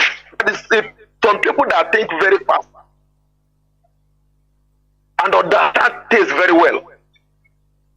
You will think, what benefit have Christianity bring into our land? Rather division, hatred, fighting. Religion is all about war. Fighting those that are not fighting you. Creating an enemy where there is no enemy. That is what Christianity is all about. All these criminal religious leaders, they know the truth. They know that there is nothing like heaven, there is nothing like hell. They know all this, but they are just making money out of our people. They are just making money out of our people. That is why if you come into our land today, you will see, if you go to Imo State now, Imo Province, you will see these criminals that call them bishop. They will bring hope Uzodima that they know that his hand is full of blood. There is somebody that is killing this in the house of our. You will see a bishop. He will bring hope Uzodima in the front of the church in his altar, and the hope Uzodima will stand there preaching to them. What does this sound in your ear? Now, you say that Jesus is powerful, but Reverend Father has been born alive. Jesus never saved him. Camp leader has been beheaded. Jesus never saved him. Bandit will come, Fulani terrorists, we came inside the church, kill all of you, burn the whole church. Jesus have never shown his. Where is the power of God, Jesus? Mazi, let me come in here, please. You know what we are not trying to mock any people's belief. What we are trying to do is, even if possible, let's convert this thing to our own advantage. That is how human beings behave. Yeah. I believe that. I'm coming. You know, Islam is not originally Fulani belief system. They had their traditional belief system, but they have gone so far in Islam that they inculcated it as their own culture now, and they mix it up with their culture they can remember, and they are using it to their advantage. Mazi, is it only Fulani that are Muslims?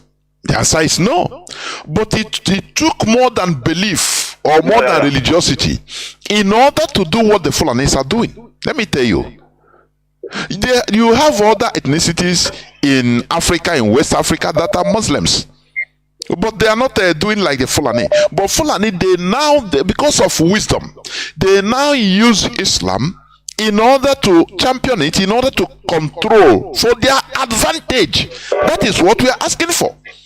Instead of using Christianity to scam our people, give our people fake hope, lying to our people, telling our people don't do anything, don't worry, God will do it for you, and everybody will go as dead body and start sleeping. Whereas the Fulani, they are doing practical things, doing something practical in order to conquer and be in control of everybody.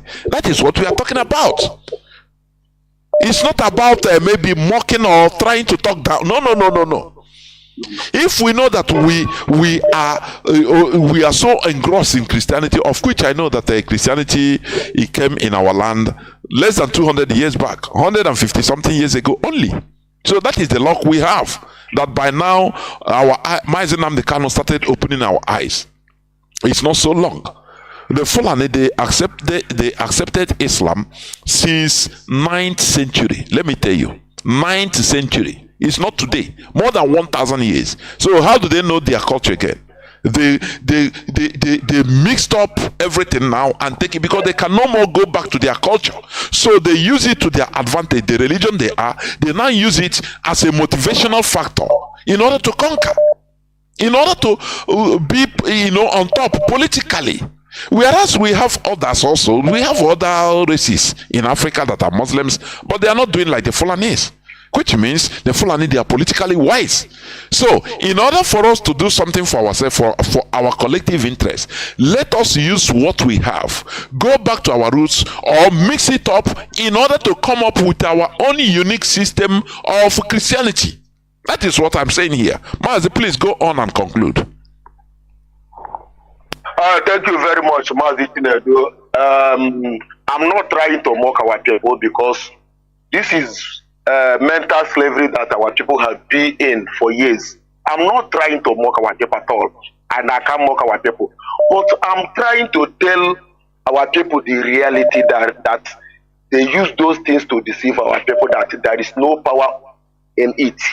Just as our leader Mazi Nnamdi Kanu had been saying when he was in this hello platform and saying that do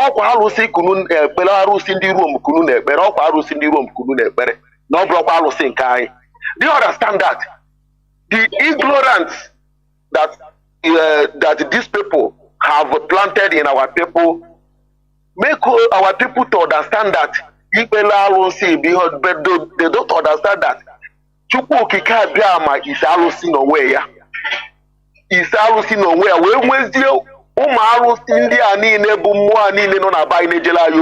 Just like Ekwensu Kita. Do you know that before, if you hear Ekwensu, hey, Ekwensu, but as history, when we go back to our roots, we start to know that Ekwensu is a deity of warrior that is fighting for us. A deity of warrior that is fighting for us.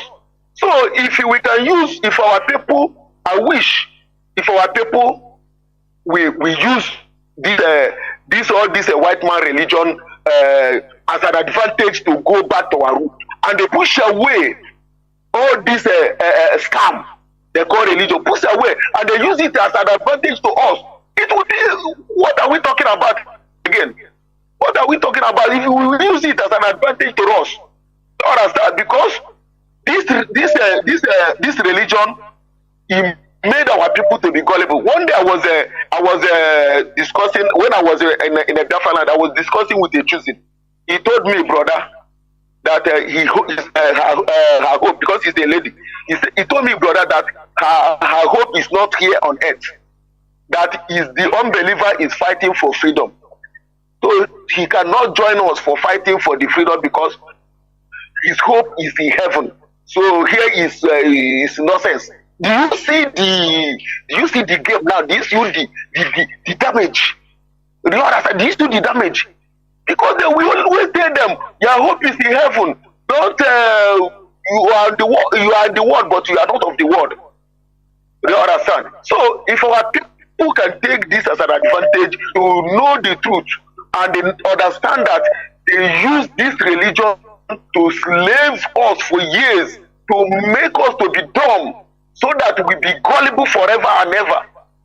But to be the glory that our people are waking up. And Mazi Jonathan, and on distance, when our people is going to wake up from their slumber. You know, this is a mental slavery that has been in the brain of our people for long. I hope that when my join at the truth, they will watch that. Thank you very much. We must continue. Caller on signal, welcome to the program. Caller on signal, can you hear me? Okay, wait, caller on signal, please hold on. Let me pick this caller on direct line. Caller on direct line, can you hear me? Hello. Yes, caller on direct line. Caller on direct line, please go on. There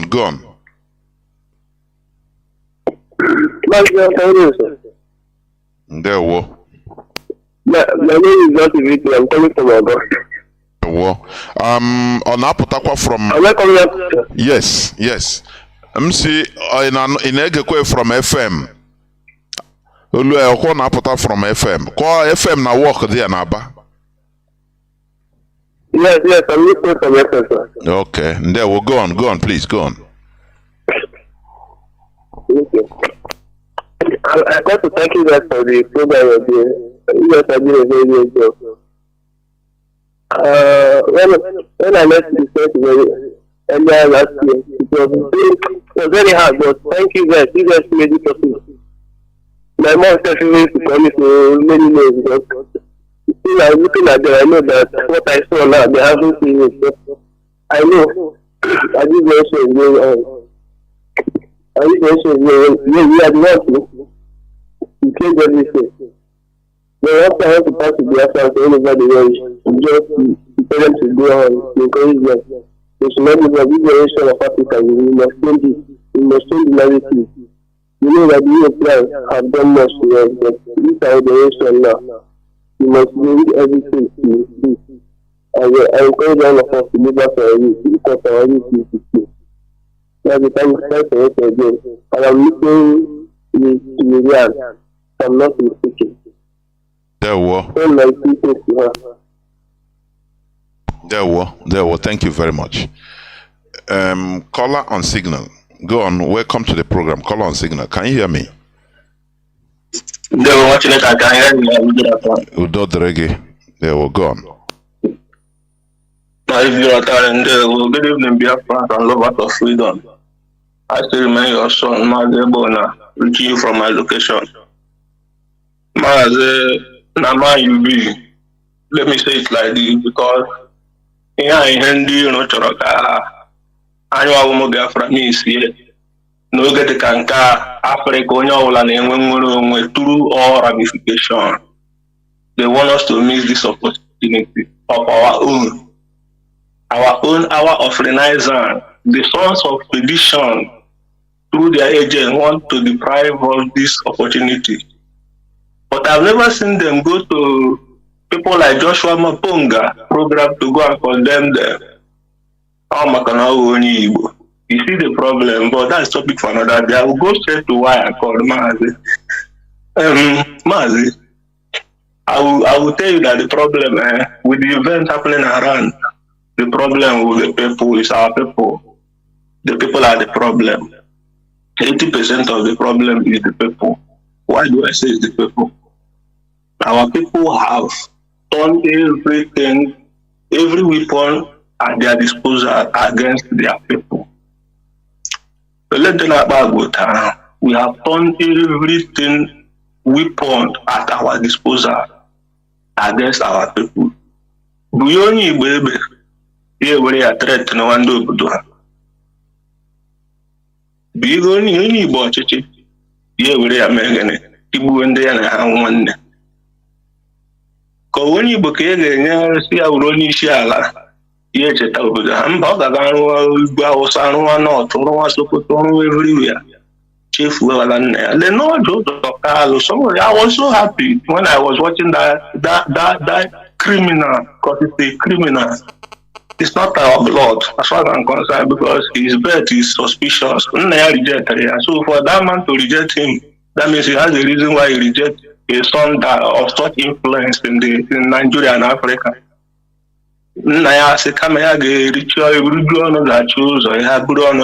He's still suffering in Aba. These are the kind of Igbo men that we know. Now. He is confessing.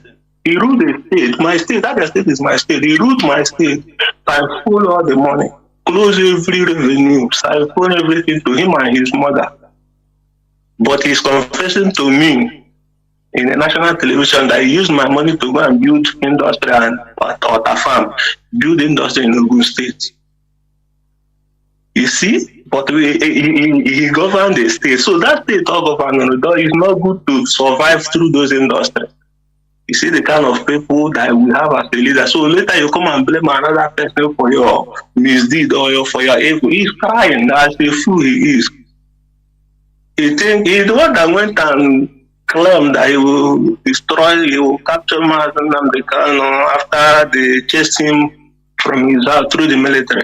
That he will do everything to know where he is. He was boasting that they had to shorten his prison sentence and release him. He felt he has arrived. They want to arrive on the blood of his brothers and sisters. So we as a people are the problem of ourselves, because look at today we are talking about religion. Yes, Western religion is dangerous to our existence as a people. I've never supported it. I've never subscribed to it. Even my own parents brought me into it, but I never go there. Each time I go there, I don't listen. I sleep. I do so. So instead of me to be going to a place where they are preaching, I will be sleeping. I stop going because I'm not seeing anything reality. Everything is illusion. Everything will just be in the spirit before you connect. I'm not a spirit. I'm a human being, for crying out loud. How can I be in the spirit before I connect? Whereby Oyibo has built Bluetooth, you can connect that your spirit. Phone to phone is connected. Now you're seeing their reactions. But you that has been in the spirit connected, and with any tangible reaction. You see? So even with this whole thing, our people will because this is the reason why this going back to our root discussion is very necessary and key to every Igbo man and every Biafra. If you don't know how to reconnect to you, because today most of our people don't even know which one is our way of life. That is why you see them fall into this kind of these charlatans that call themselves women.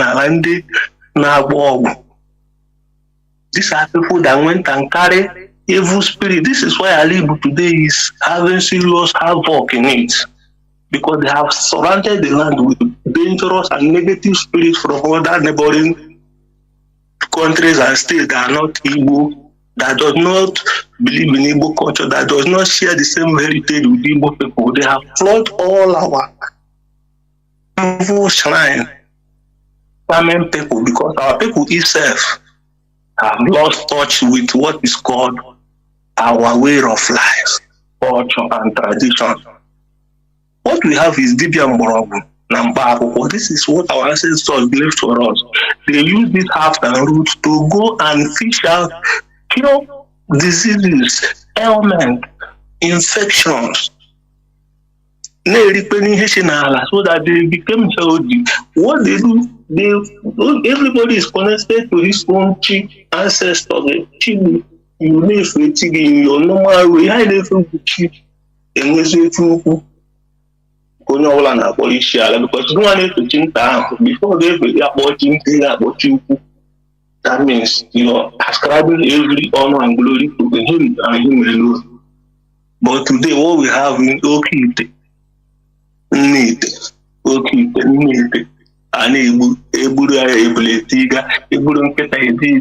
these are condemning our youth. So some of the people you see running to church to go and seek refuge is because of evil tradition.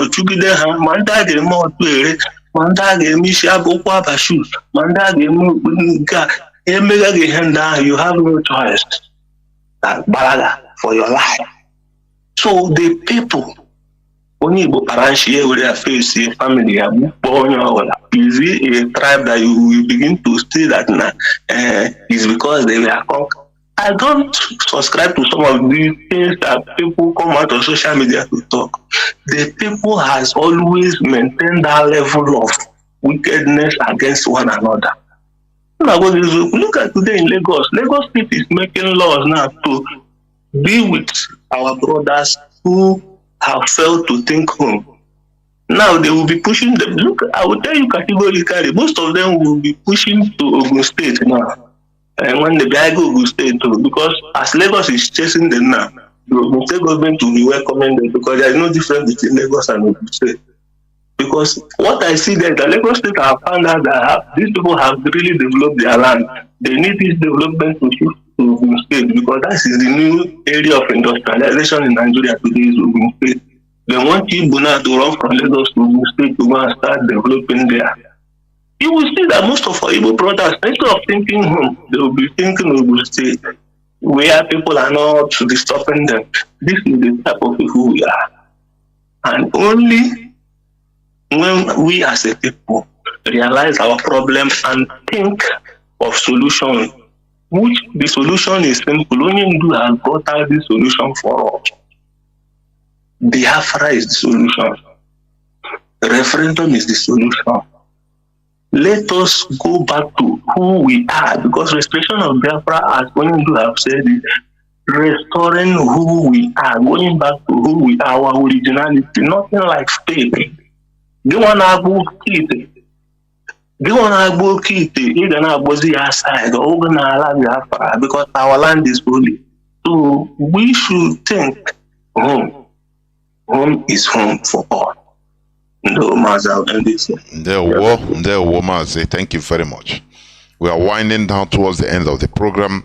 There is something Mazi said. When you hand over a weapon to our people to face enemies, they turn it against you. I could remember some time ago, when I think we are discussing privately, it's exactly the same thing. When the leadership came up on and talk about the first time about our leaders' sickness, many of our people turned against the leadership. Oh, what are you doing against it? What are you doing now? You will leave him there to die? Instead of carrying the war, blowing it outside, the weapon they give them, they turn it against the leadership. So what our brother is saying is truth. Our people, you will give them weapon, they will use it to turn against ourselves. Give them any type of weapon through. Look at what is going on in our land. Our guys are such a lie anyway. One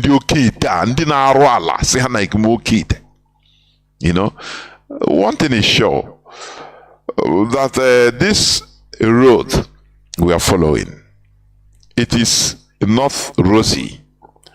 Many charlatans will come, many deviations or deviants we tried one way or the other, just like people using ESN to commit criminality. Are they really ESN? That is how how it is. Just check it out. Going back to our root means self-realization, which I played in a clip of Professor Mulumba, Patrice Mulumba. There is no way you can develop, advance solely on foreign ideology. It's impossible. You have to go back to yourself. Self-realization. That is this going back to our roots that we are talking about. Nothing more. Because it is our own thing. This foreign ideology or religion, we are not saying it's bad, but it's not for us. That is why we are using it. It is causing confusions in our land. Look at Europeans. They have developed and gone beyond religion. That is why, if you are in this struggle, you must be above religion. You must take Biafra as your first religion. Otherwise, you must fall out. One way or the other, there will be a provocation that will come. You will go. Our leader have been sounding it. It didn't start today. Biafra is our religion. Even I played the voice of our leader. Biafra is our religion. Nothing more. You don't anything. A struggle of this magnitude, you don't put it at a second fiddle. No, it must be number one. Something that people have died for and continue dying. You don't relegate it to the second fiddle. No, it must be your number one objective. You are number one religion. Otherwise, you must be provoked and you will get out. A pour like chaff. And others will match on. Mazi Nnamdi Kanu say, any day I start coming out to you saying that I'll say any person behind him cut off my neck and others continue. Because Biafra is above everybody. He's above every individual. That is it. Caller on WhatsApp, welcome to the program. You have been here since 15 minutes. Thank you for holding on. Caller on WhatsApp, can you hear me? Yes, I can hear you, Mazi. Good evening. Welcome to the program. I greet you. Thank you so much. I greet you especially, my professor. I greet you so much. My name is Mazi Jidofo. I'm calling from my own very location here in Senegal. Thank you, and I thank our GOC in the person of Mazi Chinasamoru for steady updates. Because what he's doing most time, I will begin to ask myself, what time does this man has for his own family? Even a lot of people, a lot of IPOB members claiming that they don't do half time. I begin to wonder how many of them, what occupies their time, like Mazi, and many other DOS members. Mazi, and the area that I want to also add my voice to is El-Rufai aspect. You know, this game they are playing, there is a way, when you began the program, I begin to follow. There is a way and began to understand so many things. You know, the Funanis, Nigeria, there is a kind of system they play. Now, on 2015, June 8, Mazi Nnamdi Kanu spoke about jihadist agenda towards Nigeria. And he made mention on that his program, 8th of June 2015, that right now that he has been shouting and many do not want to hear. If they launch any first attack in the soil of Nigeria, which is their target is Biafra land, and anybody that run to IPOB is not going to answer him. He will decline their request. Now, Fulani has been trying their very best, and they started that from El-Rufai in Kaduna. You know, Yorubas are being used, let me say, Yorubas are being used to complete their agenda. Now, they have started this very agenda, El-Rufai started it, and for them to make this to go nationwide, they have to use somebody who is not Fulani. So that when the person starts it, because if it's Hausa to Hausa under Muslim, Fulani to Fulani under Muslim, Yoruba will be shouting, and the Biafran people will be also shouting. So they smartly make sure that they use that very part of the West to sideline them first, because those ones now cannot speak because it's their brother. Now it has gone nationwide under their agenda of Islamization. So by the time before Tinubu will come down, we now go back to their own Fulani versus Fulani as president of Nigeria, which the full Armageddon war of jihadists will take over. Because they want to use this one now to level the ground. It will now become normal. Their army has been prepared and equipped. So this very young man now, to my own understanding, they want to use him to, you know, to make it to look the same, like was he not Muslim last tenor? So this one will not be so this one will not be a problem. That is the game I saw. That's why El-Rufai has to say that it will be sustained 20 years. And that 20, after 8 years, then the measure Islamization by force, as in by force, will take over. By then, Yoruba cannot be able to challenge the Funanis under Muslim. They will remind them it was your brother that started it.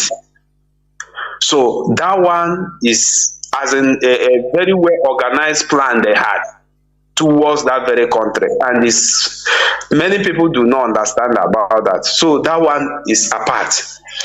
Then coming to our own brothers, coming to our own side, these few weeks of Buhari presidency, many who are following the news trend, we see the acts and actions of Tinubu towards our people, which Mazi Nnamdi Kanu warned them earlier on.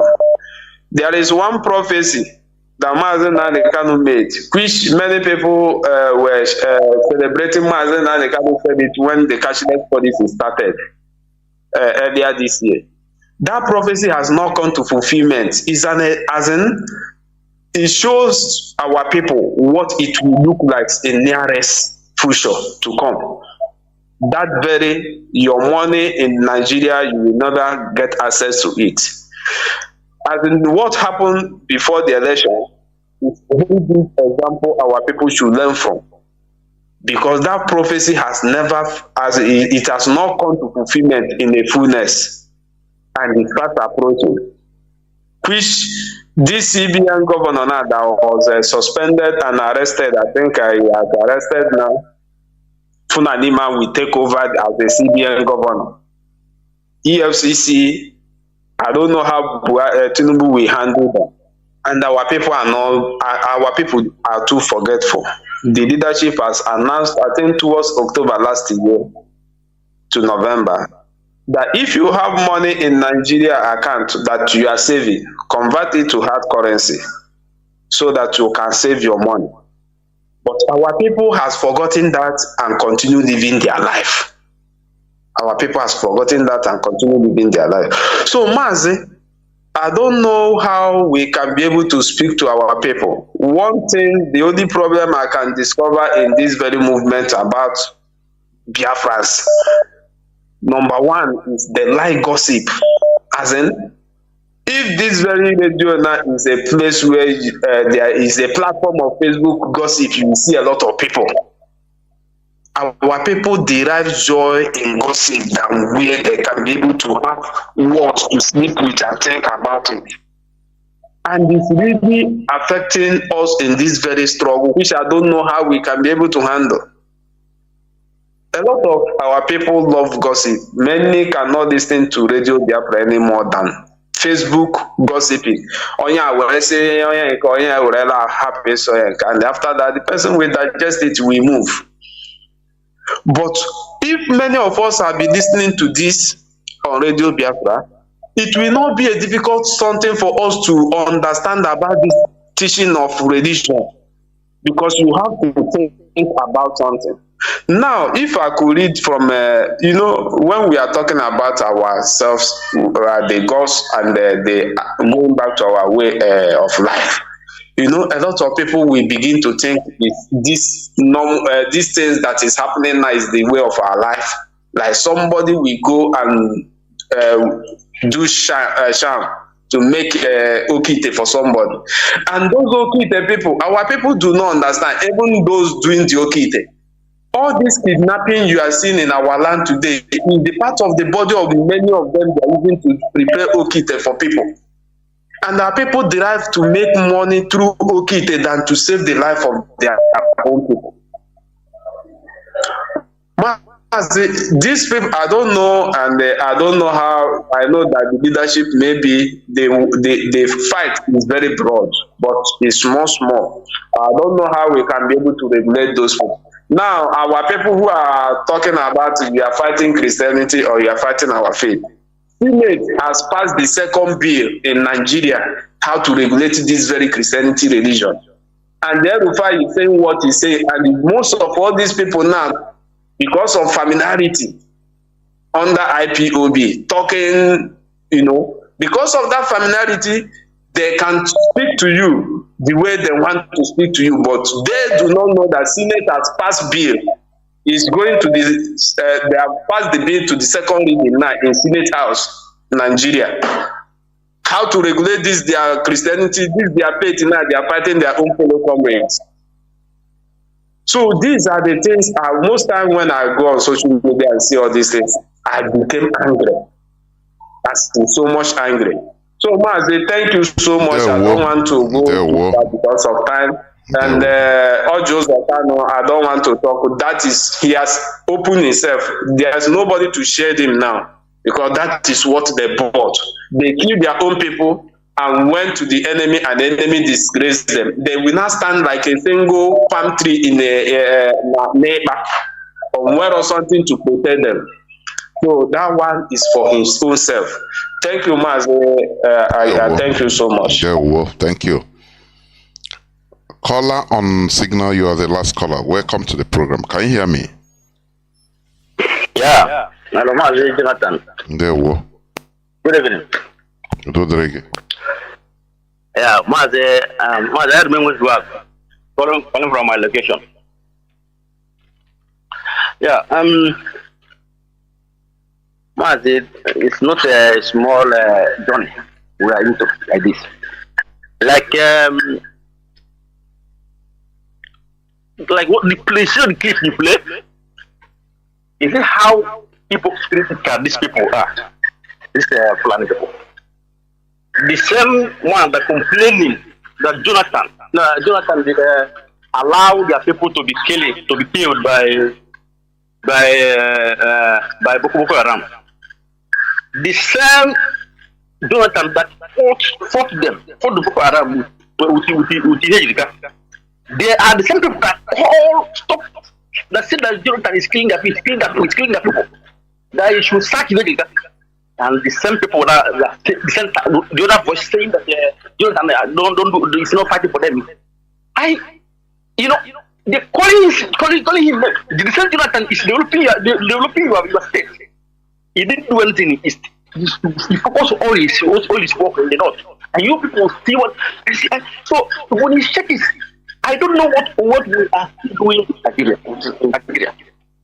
Because Jonathan that they don't want to continue. The work he did it a lot. And why they don't want him to continue. Well, people from our East, people from East to explain this.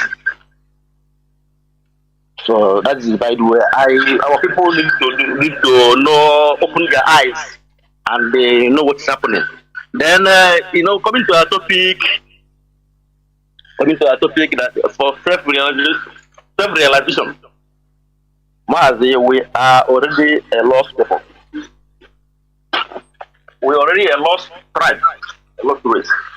So what we are doing is trying to, like you used to say, if you can recover some little, because we already a lot, even to the extent that we are now a stranger, and we are not a foreigners. We are not like a foreigner in our own land, because we no longer understand. We don't understand what our land stands for. We don't know who we are. So now we are foreigners in our land.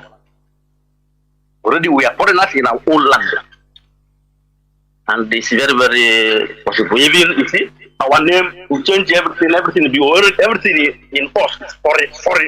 Everything in our life is foreign. Our name is foreign. But this name, when you take, you will understand that before, when they give birth, and they name, before they name a child, that name must have meaning. And how do we now give meaning to this foreign name we are giving to our people now? Because before our people give name that time, they used to do some consultation, because they must give you name. Your name must have meaning. And now that we are dealing with foreign name, what is the meaning? What is the meaning of those names we are answering now? Nobody knows. You answer Paul, you answer James, you answer Solomon. What is the meaning of name? But our name is supposed to mean something. It's our value. This is what of our, your name is supposed to signify something. Mean something. It's a meaningful name. Things have we have gone far. But I thank God for our leader who tried to recover us back. Because and the people that are talking about speaking against what we are doing, we are always trying to explain to them. So what we are doing is not going back to what is idol. We want to modify the way of our own, the way we want to worship on our own. We determine the way we worship. We want to modify it to fit, so to fit our belief, our value. We can be impose solutions. They impose it for their own advantage, for their political and economic gain. And we cannot continue on that way. It's not possible. We are not going to continue on that way. So Mazi. No, Mazi, wait, there's something I want to, important thing I want to talk now. Yeah? Please conclude, go round it up. Okay, when you talk about, I want to add to your quotation. In the Bible, when God will say, you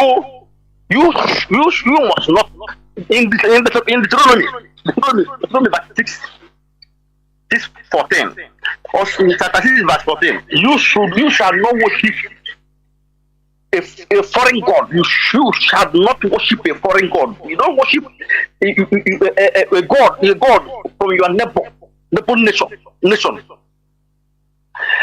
And in verse 15 of it, in verse 15, he said, for God, for the Lord of your God, who is among you, is a jealous God. Otherwise, the anger of the Lord of your God will kindle against you, and he will wipe you off the face of the earth. You see, when you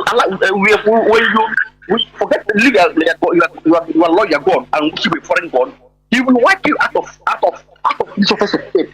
And the same thing he said the same thing in Jeremiah 35:15. He said, I have sent you a prophet. I have sent you my prophet. I sent you my prophet. So turn you now from your wicked ways and correct your actions. Correct your actions. Do not go and serve foreign gods. Live in the land that I have given to you and your father. But you have not inclined your ear or listening to me. You see, he asks you to live in the land that he has given you and your father. Don't go and worship from other gods, from your neighboring nation or other gods. So what we are saying is, he is there for us. We are not worshiping a foreign god. But he said he will wipe us out of death, and this is what's happening. And people should think back and so before we will start restoring back our value. No way. You see what happened to when you see the traditional rulers that go and meet the Tinubu. In introduction, they said they only recognize the Sultan of Sokoto and the Oni of Ife.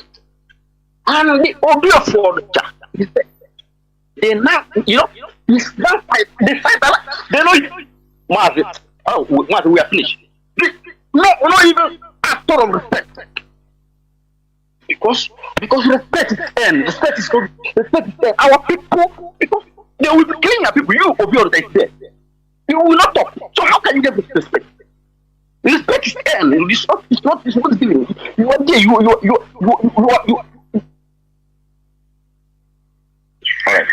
All right. Thank you very much, my brother. We must continue doing what we are doing. That is it. Rome is not built in a day. Let me take this. Please, caller, please. I wanted to close, please. You have 2 minutes, please. Not more than 2 minutes.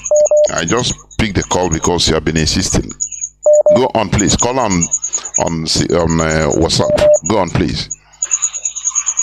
Hello, Mazi. Good evening. There, Mazi. Go on.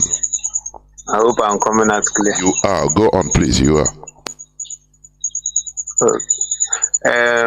Mazi, I want to talk on the issue of this religion. You have 2 minutes. 2 minutes. Go on. Okay, Mazi.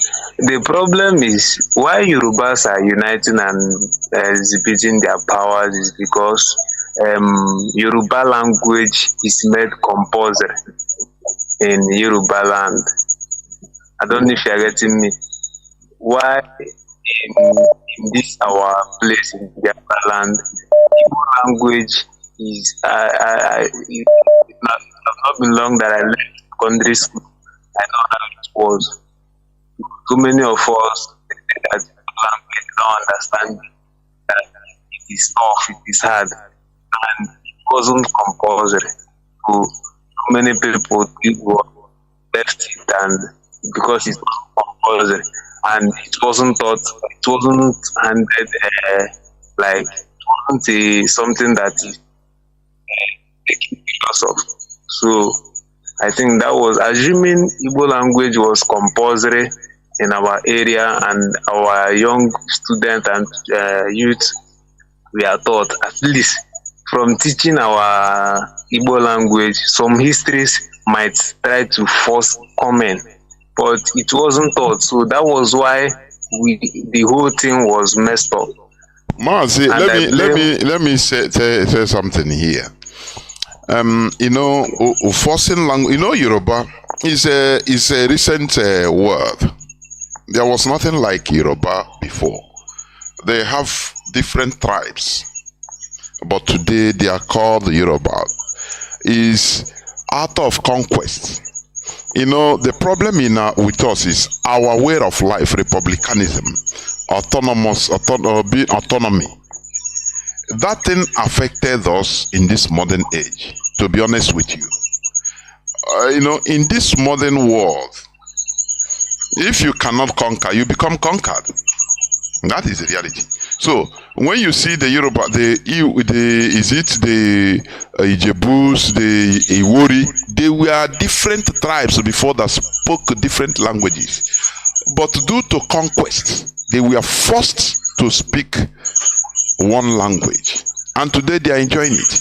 That is why, you know, we have not come out from that system of life we are in. It is affecting us. That is why we need to change with time. That is human evolution.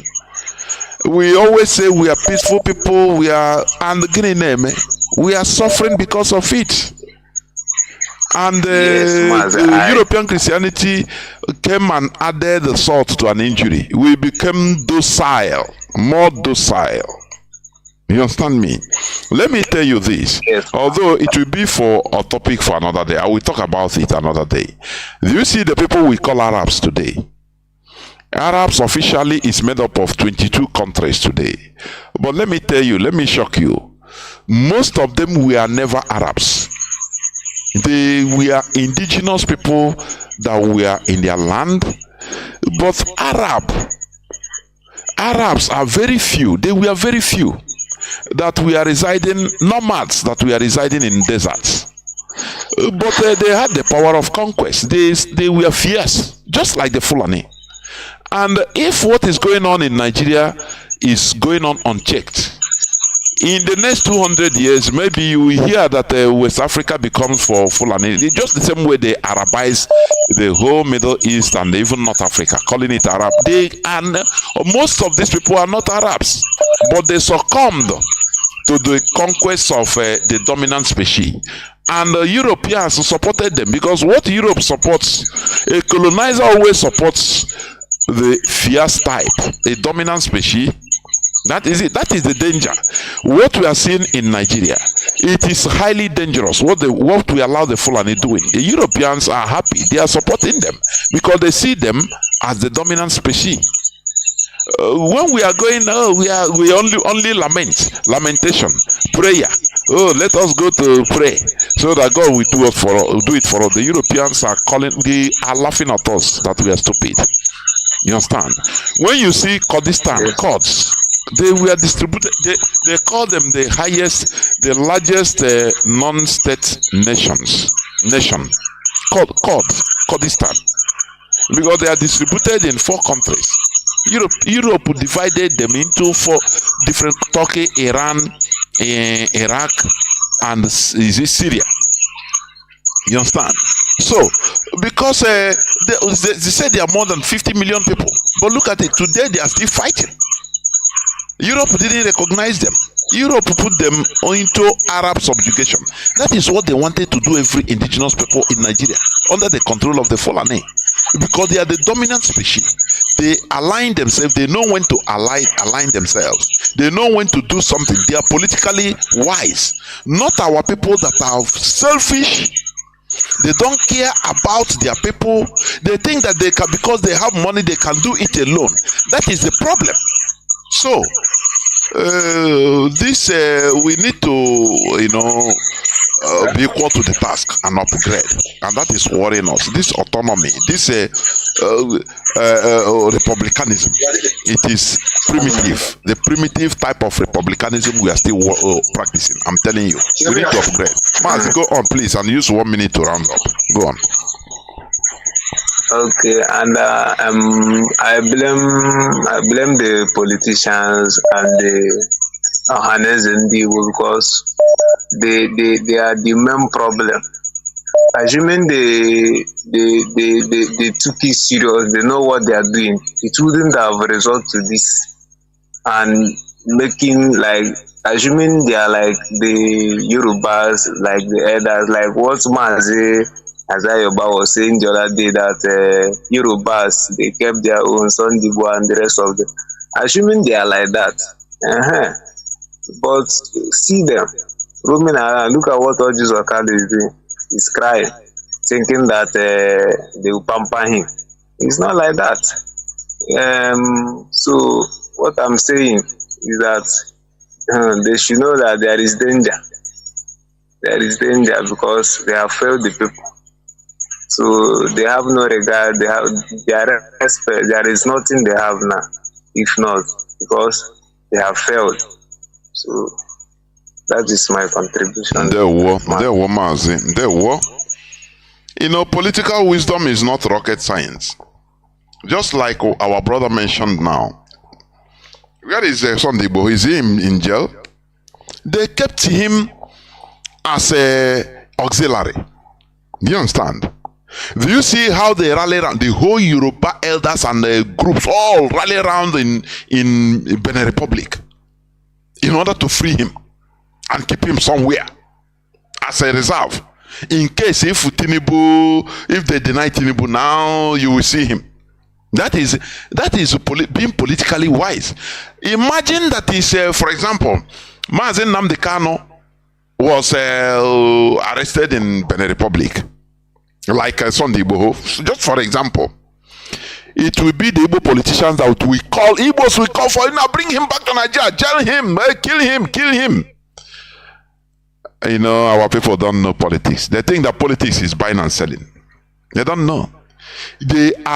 What our people are doing is not politics. It's just sentiment, useless, primitive sentiment.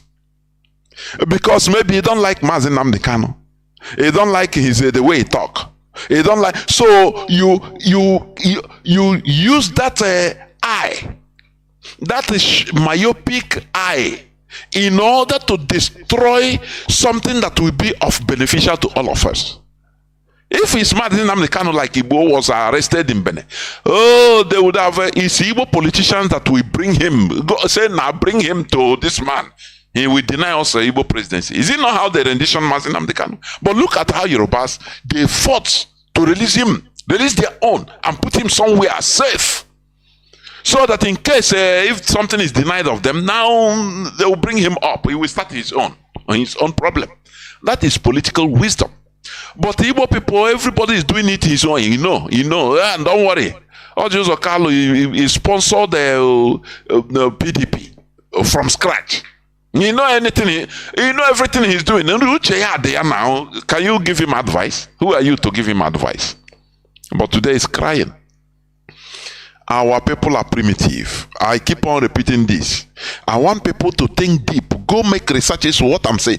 Our people are highly primitive. That is why anything they have, they come, they boast. Pride is part of primitivity. I'm telling you. And that is why we are losing our land. Our integrity. We are being taken as a cement to gum Nigeria. Look at how they are treating us everywhere. They will destroy. They will revoke land bills in Lagos and in Abuja. And you complain, you cry, complain, and after you still continue making the same mistake. No rethinking. Nothing. Because of that little jealousy against Mazi Nnamdi Kanu, you want him to be killed, but you don't check about the bigger picture. You don't check the bigger picture. All that little jealousy, that little envy is what matters to you. It concerns you, and you, nothing more. That is why we are not politically matured. Indeed, they are not politically matured at all. Look at them. They don't play politics at all. Let me say, in the Nigerian setting, they don't play politics. What they do is sentiment. Primitivity na agari akpari ana amuha munaz ndi Fulani na-ele na eto ha n'ihu na amuha munaz sile ndị like I don't know, monkeys, I don't know. That's why Joseph Carlo is crying today. Where is Igbo presidency? Where is Nnamdi that use Igbo presidency to go and start praising, supporting Nyesom Wike, our killer, the killer of IPOB people that slaughtered our people? He went there to clap for him, give him more courage. Oh, Igbo presidency. That time the mantra was, you people should not endanger our Igbo presidency, please. Corona here IPOB. Today, where are you? They will trick you into killing your people, the people that should be your defense. The people that when your enemies look at it, they will fear them and say, okay, come and take what you want, please. They will grant you your need. But they will tell you, go and destroy your collateral. And now you come, now we give you. Who tell you? You think those people are they are crazy like you? You think that they are non-entities like you? You think the caliphate don't know?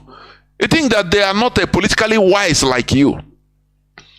They will tell you, go and destroy your collateral. Now come, let me give you what you want. Is it possible? The answer is no.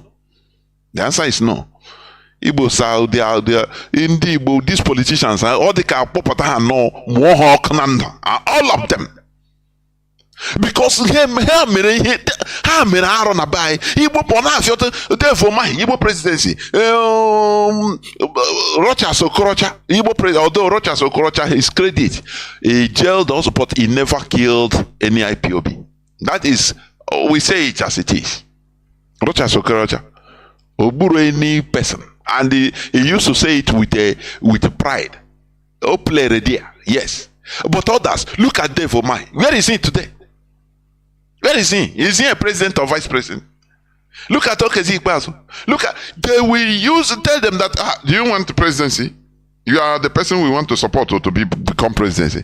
Kill your people. And they will kill him. As a opposed to them, faka now. They are using them. They will never learn. They don't learn because their stupidity is stinking. The egoism in them, selfishness in them is too primitive. You can never remove it from them. You understand me? They will still do, others coming, they will still do the same thing. They will not learn. They brought Mazi Nnamdi Kanu, contributed money, brought their private jet. And because Fulani know how to deal with them now. Do you remember during the COVID-19? They were sharing things to the Northerners. And they made the Igbo people to contribute.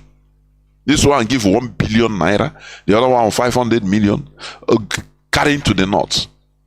Give Igbo man weapon to fight enemies, he will use it to kill his own people. That is it. All you Fulani do, they know how to get them. Now you see, they allow them, give them land, come and build a factory in Ota, build in Lagos, build things, infrastructures, Okorocha build now everywhere in the north. Now they will use it to hold you hostage. And you are telling me that these people are Mahaye. You are telling me that these people are Mahaye. Business now go from, okay, come and build the shop right, build this, in a building, Hana Moge. They will facilitate it in a build. Now when you finish building it, a business going now, they will be using it to control you. Now look at your investment. If you don't do this, we destroy it. Hey, yes, again, be a bullshit, your people. Now you people are spoiling our chances of Igbo presidency. Who is talking about Igbo presidency again? Igbo presidency Igbo presidency, IPOB, Igbo presidency. Where are they today? As if I said without a Igbo president, if Igbos are not given this a presidential slot, he will join IPOB. It's no matter. Go and meet him now. Or not go another thing. Ndiara, Ndichu, Alaga Kubucha Hancha, Aiga Kubucha, or Allah self. We will facilitate it. You will see in the next election now, they come again. Hey, what president in IPOB, Tunda, this and that. Your people have taken rendition. Mazi Nnamdi Kanu. Where is your presidency? Very foolish set of Neanderthals. I don't know where they come from. If you are watching their actions, you become disgusting. Very selfish, egoist, and all bad qualities in this set of people.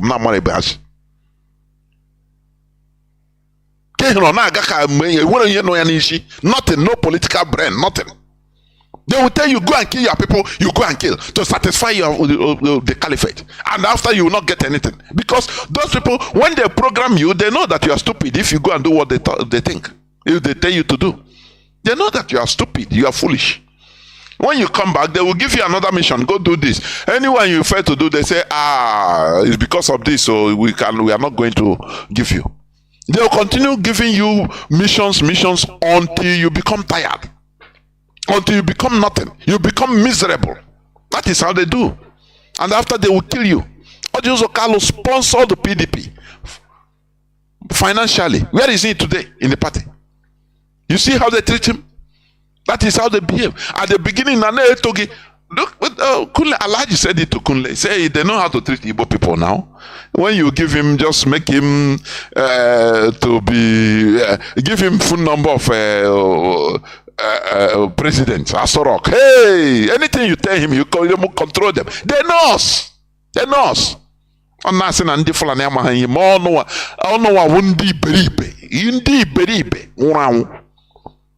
not to where Mazi Nnamdi Kanu got today for Igbo presidency. Care that Igbo presidency.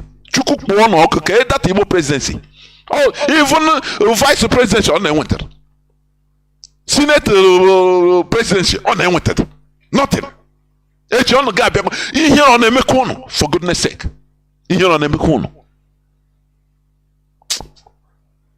Let me close this program because really I'm pissed off. Look at Igbo. The Yoruba, they fought hard to remove him. Your personal enmity with the person doesn't matter. What they consider is the collective well-being. That your personal envy doesn't mean anything. But our people will not understand. Everybody only want one kind of enmity or malice or the other. So because how can it be this person? How can it be this person? During Obasanjo regime, Igbo for 8 years, Senate presidency, 5 people, 5 different Igbo people. Kenan Namani, Puta, this one, all. We think this person, why they hold me? Very crude and primitive set of people. We need to hammer ourselves into awakening so that I put out from this mentality. This mentality is killing us. It's killing us. And they want to bring it in IPOB. Do you know who I am? Who are you? You are just one single unit in 80 billion human beings on this planet Earth. Who are you? You die today and nothing, no more. You are gone. Go to the mortuary and see who big past you and get intelligence past you. I'm talking, who are you? What matters is the legacy you lay on this planet Earth. Look at how Odioso Carlo is crying publicly. When they tell him, kill your brother, your name, and the worst thing is that others will not learn. They'll continue doing the same thing. And they made the same thing. The same thing they don't learn. You get a one you walk or say in advice or where that advice to change. You're gonna check now. Who are you to tell me? Who are you to tell me? We are the cause of our problems, for goodness sake. Let us change this mentality. This killing ourselves, destroying ourselves, just like a crabs. No, any person that wants to come out, you bring him down. Everybody continues to go peering inside. Is that a life? Every time we are crying and lamenting, construct a sound politics that benefits everybody. No person will do it. Even Igbo governors, do they have meeting? Do they meet? Do they talk to themselves? The answer is no. Igbo governors, do they have meeting? Everybody have each person have their own Razzler. Alhaji friend and Razzler. What type of people are these? Even I don't blame Britain for not even giving you nothing. Because the character you have, you're exhibiting, is very primitive. Highly primitive. I don't blame Britain even sometimes. Because the type of character, politically, you are nothing. You don't know nothing. They want Mazi Nnamdi Kanu Biafra where hustle of power. Tinye ndị Igbo n'aka ha were tinye n'ime ụlọ nga hapụ there. What type of people are these? What do you want? Okay, Igbo nwanne gị ga-egazie ka onye hayara gị foreigner ka o tozie gị ike onye gị ike. You are lying. You never start. When you go to destroy your collateral, something that igwebike ilu ali Igbo na-asị igwebike, all our value. When you build your locality, build the people akwụrụ gị n'azụ. Who will not fear you? Who will not? Why won't you get what you want? But when you go and start destroying your people, kill your people for one Nigeria, you kill, you destroy, bring, the Fulani, they are waiting for your phone call to bring military. They will come and scatter everybody. According to Mazi submission. Is it not Peter Obi that called, and what we know? Is it not Peter Obi that called Obasanjo, bring military, come and kill my people? Instead of negotiating, bringing himself down and say, nah, Biana, go tiger men here, beacon. Ngwa, onya upon na nochiche, okay, ona, beacon. Go tiger men, ngwa, ego ono ne kudi too much, come call na ego le diota, kono we no why, kaya no episode. There is a way you will talk, but a guy only will put your way out. That is why we are losing the edge. And they lose our land because of pride. Blessed is the humble, for they shall inherit the earth. Fulanis are humble, they are inheriting everywhere. If you tell a Fulani, we'll go inside bush, go and stay there, he will go for collective interest. He will go there and stay. Make on Achinama. You tell him, take this machine, go and be doing our Okada rider. Just be there until you are contacted. He will go, and even if he's suffering, he don't complain.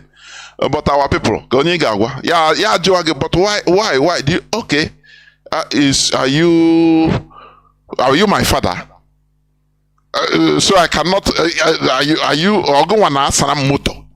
Very proud, uselessly, primitively proud people. That is why we are suffering. Sometimes even all the until I got suffer until I know how to be humble. If we learn how to be humble, humility, how to take first our collective interest, not my selfish. These wordings should vacate from our mouths. Who are you? You're a piece of just air. Remove air from you 5 minutes, you are gone. You become a liability. People will run away from you. That is who you are. Let us stop this boasting that is killing us.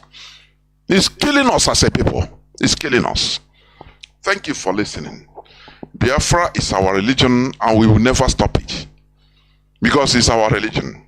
If you believe on any other thing to be your first religion, know that you cannot continue. Thank you for listening. From me, Mazi Jonathan Chinedu. From here, it is simply good evening. Human being, as a member of a humanitarian community, my head is always buzzing with so many questions. And I think we bottle it down to some spiritual inquiries, some religious ones. There's always been a debate about these two terms, religion and then spirituality. There are people who feel like, I'm not religious, I'm spiritual, and I'm not quite sure they know the meaning of that. But they use it because sometimes terms are just thrown around. To those people who are at the crossroad between religion and spirituality, the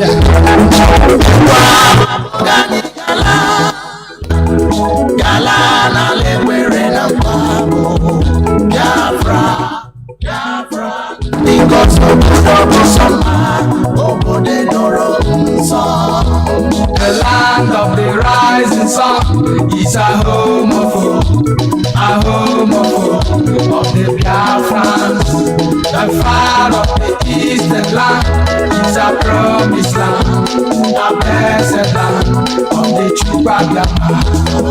Emeka Kunusi Biafra, Emeka Kunusi Biafra, Gaimara Biafra, Kanebo Sokamiri, Gaimara Biafra, Kanebo Sokamiri, Biafra, Kanebo Uwaboke, Anijala, Naloma. Wana lemo kano na lombo, wana jumbo, wasina Biafra na tago. Chukwu kika biama, onyagi nonaka, biamerani emama.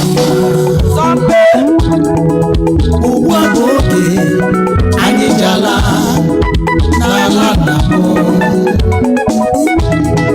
Biafra baloma, ala chukwu gozire, ala manamu, ala chukwu gozire, the rising sun. Mgbe mbuka mburuku wesi, ojiye matakiri, owe nyakayenu, akafuwa yufo wetu ya. Maka n'ọnọdụ ugo, ọnọdụ gadiro n'igwe mma. Zambe, lenda ala adịghị mma, ndị zuru, ndị na-aṅụ ọbara mmadụ, ndị okwu ha, abịakwala n'ọzọ, ka ha kwatusu Biafra. Lenda ala adịghị mma, ndị zuru, ndị na-aṅụ ọbara mmadụ, ndị okwu ha, abịakwala n'ọzọ, ka ha kwatusu Biafra.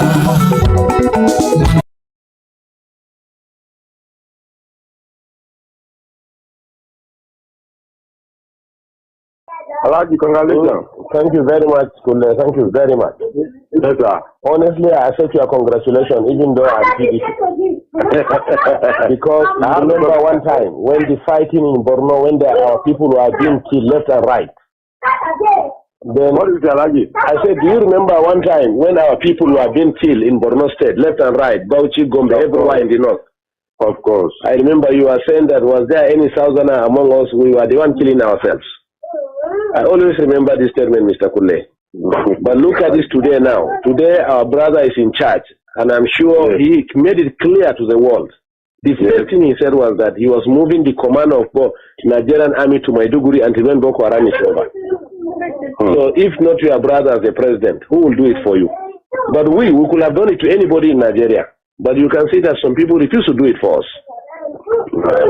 So really, today I understand why we have to have the presidency, honestly. No, it's like that, Kule. Kule is like that. Because how can anybody convince us that some miscreants cannot be dealt with by Nigerian army? Why can't we believe it was deliberately left? Even if there is no involvement of government hand in it, why can't we believe that it was deliberate? Let them kill themselves. Well, it has come out even very clear, because it was at a point in our campaign, they were saying that by the killings of Boko Haram, there will be no population again. In fact, let me tell you why the North insisted that Jonathan has to go, because we had the plan that if Jonathan continues, the same problem will happen in Kanu, the same problem will happen in Sokoto, the same problem will happen in Jos and everywhere until when our population is depleted. No. We have had a wonderful experience, honestly. In order to avoid the problem, that's why I said the issue. So whether he accepted or not, the North it was clear voting now. What could he have done? Remember what Babangida did for us? Babangida, you see, what happened was, even when Babangida did it, you understand? Do you get me? The bulk of the population that voted was from the North. And Rimi said it. Since Babangida was in Abuja, Governor Rimi of Kano State, then, former governor of Kano State, he said, if they see in Abiola in Lagos, Babangida will have said it is Yoruba that did it. So Abiola should fly to Kano, they will swear him as president, and they will stand their ground. Before we know, they rallied around Abiola, they said, don't go to North, if you go, they will kill you. Maybe so happened. Do you understand? No. So I'm coming now. So Babangida got the. Abacha that incarcerated him for many years. I'm coming now. I'm coming. Before we are talking about the cancellation now, the cancellation of the elections. And two, didn't you not see that even from the West, there were people who supported there are big men who joined in the cancellation of the elections. But whatever it is, at that time, it was nobody was killing the Yorubas left and right. Babangida was virtually betraying everybody. And today, have you not seen him on TV? Have you not seen how he was looking? Is God not wonderful? Did you not see Babangida? Even though I have promised as from today, so long as he's my brother from the north, even if he's eating everybody in Nigeria, fresh, you come out with Nigerian man leg eating, I will not say it's bad again. Because I have learned how to support my people from what I have seen with Igbos and some people in Nigeria with Jonathan. But you must thank God for Yoruba. Yoruba supported by otherwise we don't have come. No, I'm coming, please. I'm coming. Let me tell you one thing. I'm coming. Listen to me, Kule. A section of Yoruba supported Buhari. Listen to me, please. Let us make this clear. You understand? We are all politicians. Yes. The Chinedu, since 1960s, since the Oyibo left the country, Yoruba was told one word. We are first Yorubas. You are first Yoruba before you are a Muslim, you are a Christian or Nigerian. Yes. So or not so? Yeah, you are right. Abi? Okay. Yes, you are right. Now, all along, a Yoruba man, whoever he is, whether Muslim or Christian, preferred anybody in the south to rule him than a Hausa man from the north. That's the truth about it. So, fortunately, I'm coming, sir. Let me learn. Fortunately, the center is controlled by non-Muslim, non-Northerners. Are you getting me? And Jonathan, fortunately for the North, Jonathan decided to use religion and slash the Yorubas to the extent, for the first time, Yorubas were divided religiously. To the extent Muslims, Yorubas stood their ground and said they were not supporting Jonathan. They even refused to attend the meetings of the Jonathan. The papers are there, their statements are there in the papers. So or not so, sir? No, I like this. It is there. That's the truth. It's there. Even when he went, there were some few Muslim leaders who met Jonathan. The Supreme Council of Islam of Western Nigeria or Yoruba land came out clearly and said no, they disagreed. Do you get me? We know the population of Yoruba, close to 80%, or let's say close to 60% are Muslim. This man constituted a national conference. This is the Yorubas that were saying it. We read it and we had them saying it. So that succeeded in dividing the Yoruba themselves. Now, two, the humiliation, whatever they did to us, our own was that let them kill us and reduce our population. But at least they still know that we are significant politically and they allowed us to maintain some position. But in the case of Yorubas, they were sliced out of the whole system. So or not so. That was how Tinubu and the issue of Boko Haram, if we have to talk about Boko Haram, it's not from the south now. I am coming now. Let me forget about Boko Haram now. We brought about the Yoruba politics. Now, Tinubu and the Yorubas generally carried what happened to them and went to Kaduna and met them in Kaduna and begged them that we have to put our head together. Look, sir, let me tell you the truth and find out.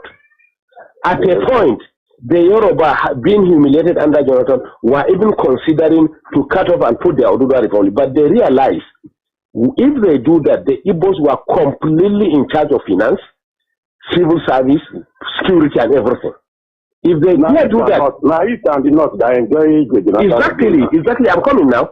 The Yorubas now. You didn't benefit at all. I'm coming. Yes, the Yoruba at a point, the Yoruba intelligence at a point realized that if they cut off, the Igbos will finish them. If they stay as it is and Igbo continue ruling, they will be completely finished. Before Jonathan, significant part of the economy, who are the accountants are Yorubas, who are the judiciary and lawyers are Yorubas, who are the civil service are Yorubas. Today you can't find any one of them. So or not so.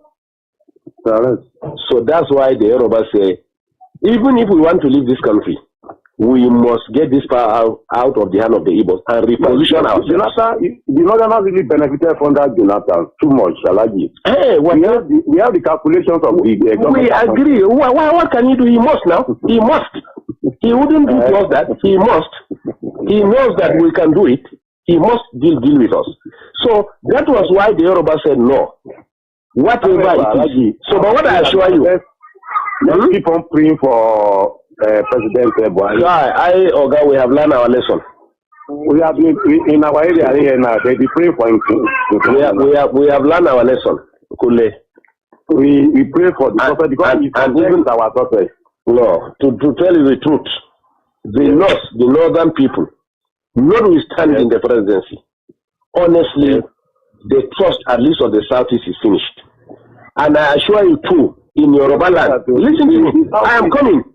I am coming. This really helped Northerners in 1979. I am coming, please. They helped Shagari. Listen to me, not that they help themselves, gentlemen, please. We don't need anybody in this country. They help themselves. Let me ask you a question, sir. Let me ask you a question. Between cars, industries, and human beings, who are more in number? I've been Northerners now. Not number. I'm not talking of population. I'm talking of economy now. I'm talking of cars, the motors that we drive. Yes. And industries that we have. Yes. If you put them on one part and you put human being on the other part, who are more in number?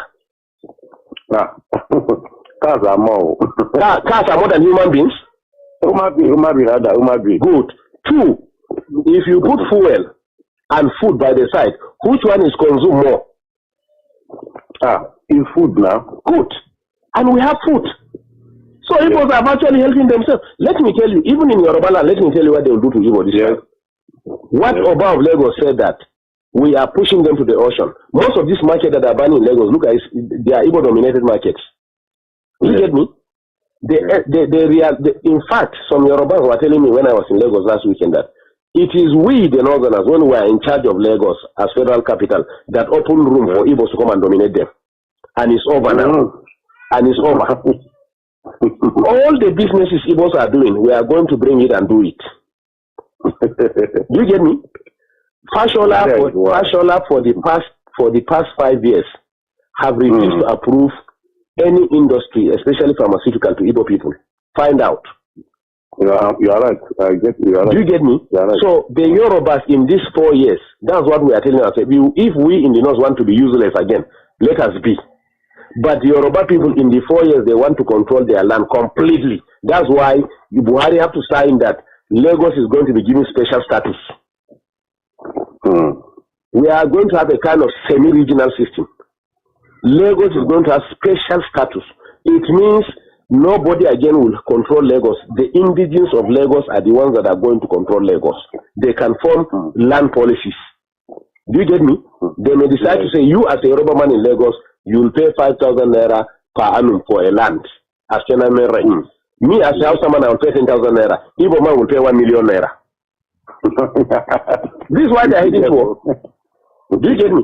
So now, unfortunately, again, the attitude of the Igbos have made the illiterate Northerners who have not gone to school to realize now. I say they are powerful. They are the one who give these people land to stay. They are the one who give them food by the power of God. They are the one who accommodated them by the power of God. Do you get me? Since Igbos can turn around and humiliate us, look at what they did to us. Those people that they assemble about 400 of them and call them Boko Haram. Do you understand? Do you know that they picked them one by one? They were not moving in convoy. They made some of them to drink their urine. We also have to come and meet the president and tell him that, look, if one person is killed among these people, I'm telling you, no Igbo man will come out of Kanu. That was how they released the Hausa people from Jigawa and Kanu, whom they selected and arrested and called them Boko Haram. Two, you are in Nigeria, I'm in Nigeria. Rochas was actually brought up in the north.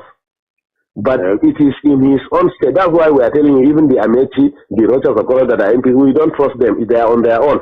Let me tell you this. They are on their own. Nobody can deceive us again. We are wise now. Businessmen now. They are businessmen. No, what I'm telling you is that Rochas was in. He is running to Sultan. He didn't know Sultan has no significance in this government. Even last 2 days he was in Sokoto. He didn't know that even Sultan has no significance in this government. He was in this north. It was Rochas State, Imo State, that they started saying that Hausa people must have ID card to live in that state. Yes. Can you hear me? They say Hausa people must have ID card to live in state. Yes. Until when we mobilize our people here and say, okay, in that case, all Southerners must live north. Then Jonathan now realized that there was something going on. You say, no, these things have to stop. So are we mad? Do you get me? Count every 5 shops in this north. 4 shops are owned by Igbos. What is Igbo's contribution in the economy? It's not trade, and fraudulent trade for that matter, including Igbo have cheated you, unless you are not buying spare parts and tires and medicine. So on also. It's so allergic. Do you get me? Yet we accommodated them. Is it going to Dubai to bring fake drugs that we cannot do it? Now the plan is drugs now. No Igbo man will again sell drugs in this north. We are going to bring it from Kanu. Drugs are brought by air. They are going to open massive coolers, rooms in Kanu and import it all north, and maybe whatever we want to buy, come and buy from Kanu.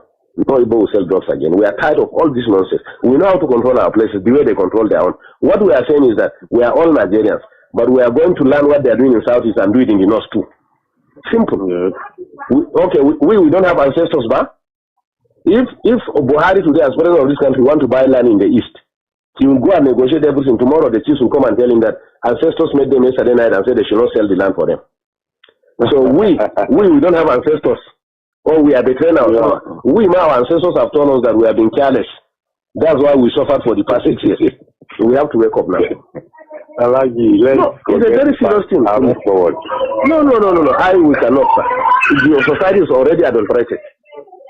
That's why, to be honest to you, let me tell you, to be honest to you, we never wanted Buhari in this law. So we wanted conquest. Yes.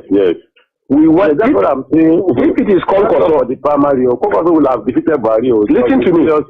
Hey, you know the Tinibus and Co prefer Buhari because they can. It really tried. Can you hear me? Because conquest will have solved this north-south problem for us within 6 months. In Kanu, conquest gathered all the Igbos and told them that all these drugs that he closed all those fake drugs they are selling in Kanu. They know him now.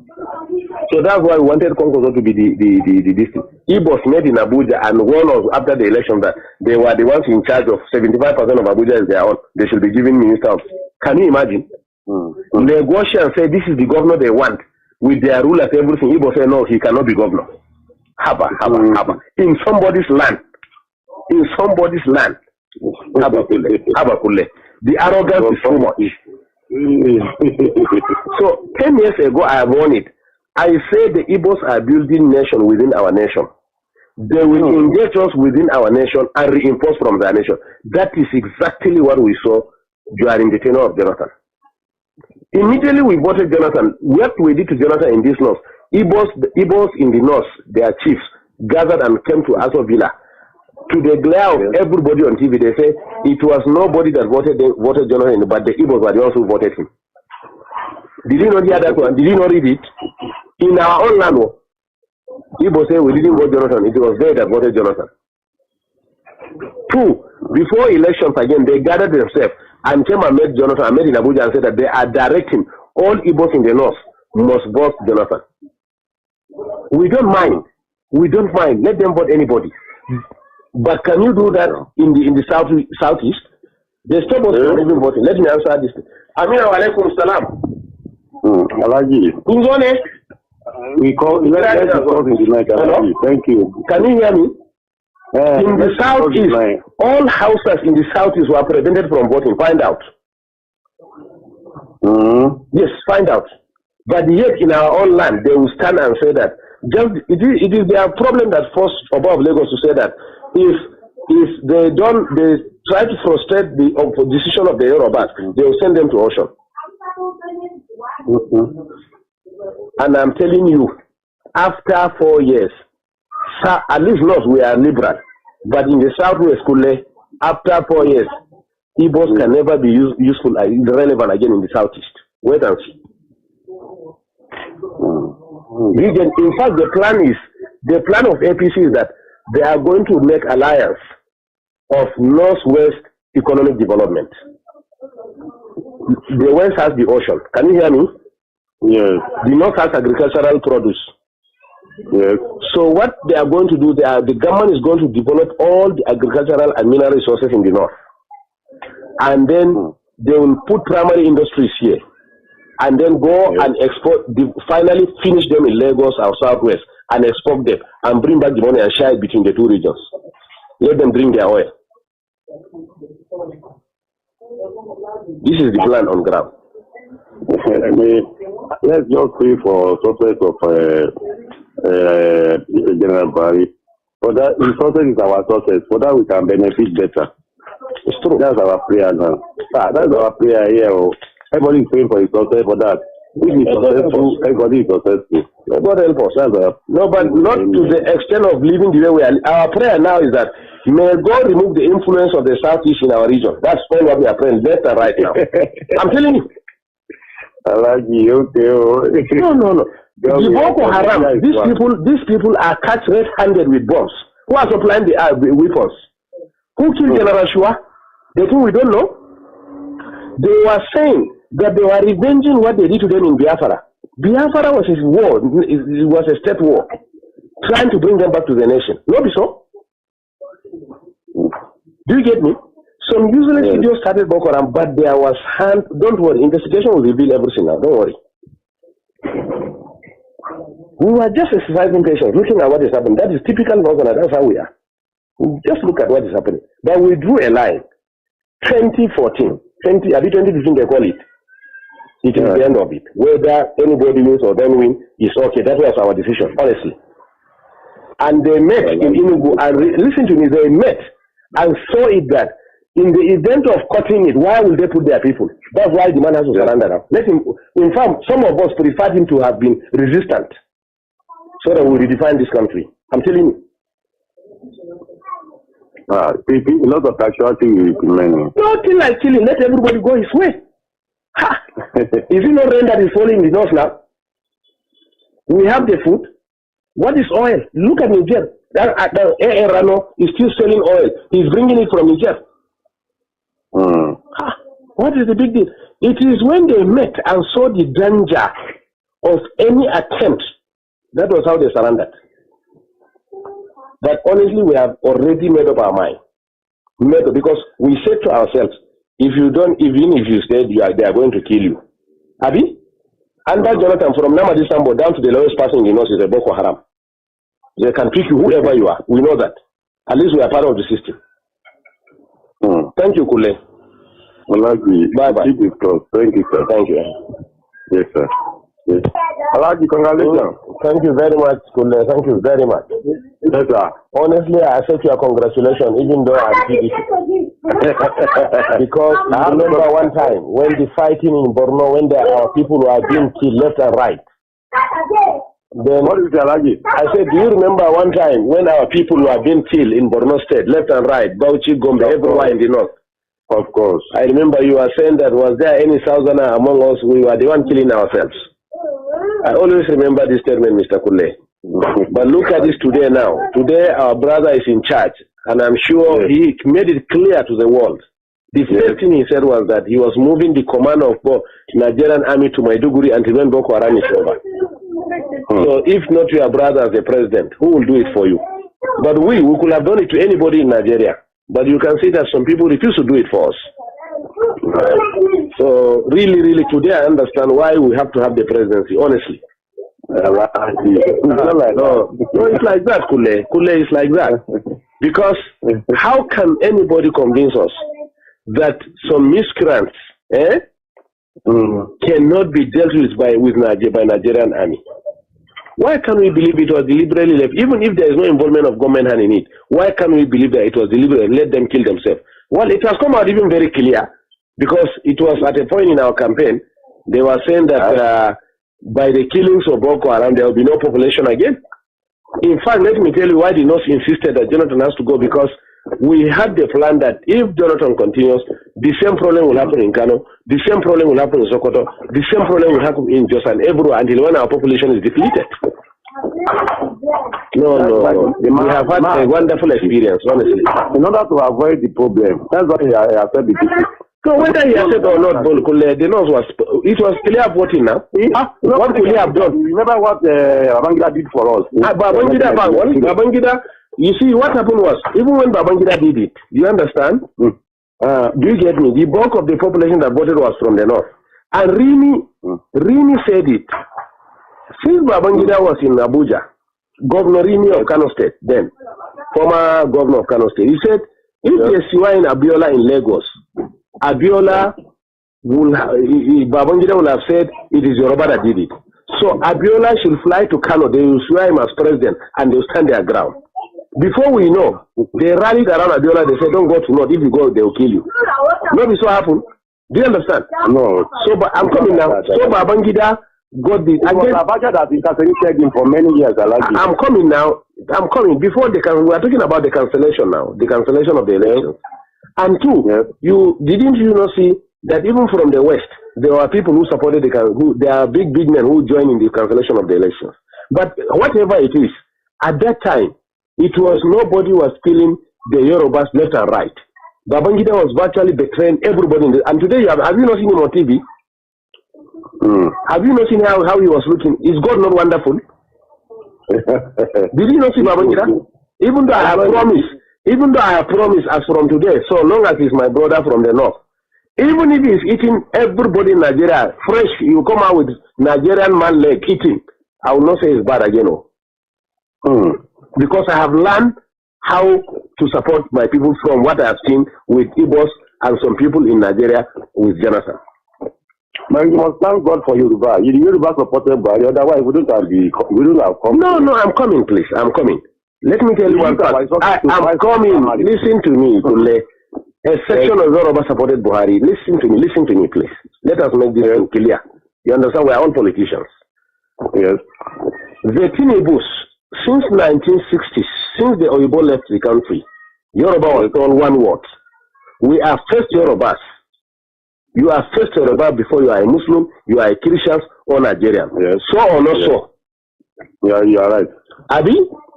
Okay. Yes, you are right. Now, all along, a Yoruba man, whoever he is, whether Muslim or Christian, preferred anybody in this house to rule him than a Hausa man from the north.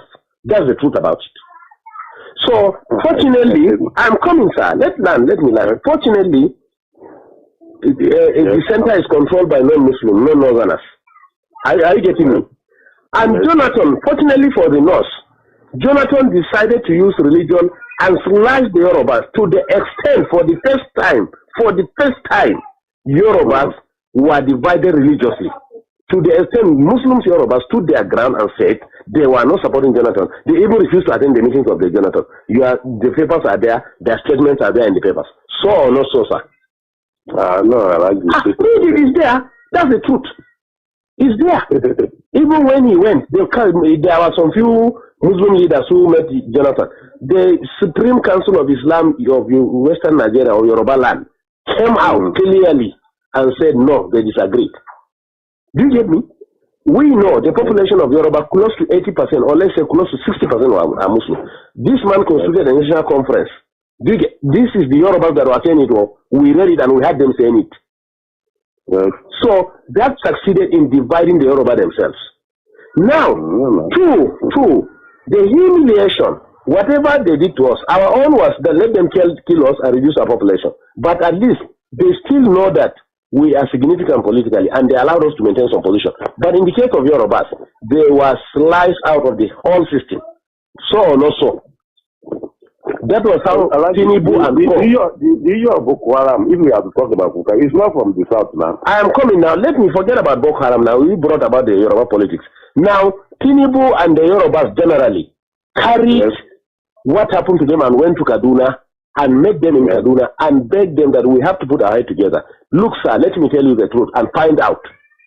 At a point, the Yoruba, being humiliated under Jonathan, were even considering to cut off and put their Oduduwa Republic. But they realized if they do that, the Igbos were completely in charge of finance, civil service, security, and everything.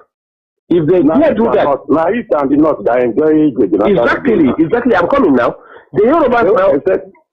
You didn't benefit at all. I'm coming. Yes, the Yoruba at a point, the Yoruba intelligence at a point realized that if they cut off, the Igbos will finish them.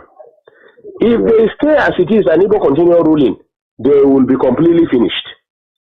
Before Jonathan, significant part of the economy, who are the accountants are Yorubas, who are the judiciary and lawyers are Yorubas, who are the civil service are Yorubas. Today you can't find any one of them. So or not so. So that's why the Yorubas say, even if we want to leave this country, we must get this power out of the hand of the Igbos and reposition ourselves.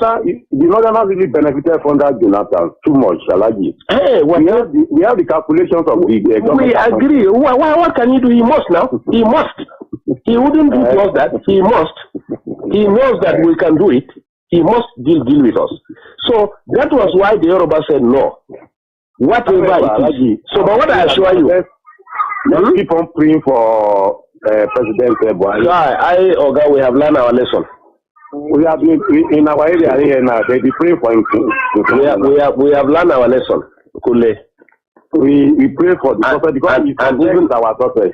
No, to tell you the truth, the northern people, notwithstanding the presidency, honestly, the trust at least of the southeast is finished. And I assure you too, in Yoruba land, listen to me, I am coming. I am coming. This really helped Northerners in 1979. I am coming, please. They helped Shagari. Listen to me, not that they help themselves, gentlemen, please. We don't need anybody in this country. They help themselves. Let me ask you a question, sir. Let me ask you a question. Between cars, industries, and human beings, who are more in number? I've been not done now. Not number. I'm not talking of population. I'm talking of economy now. I'm talking of cars, the motors that we drive. Yes. And industries that we have.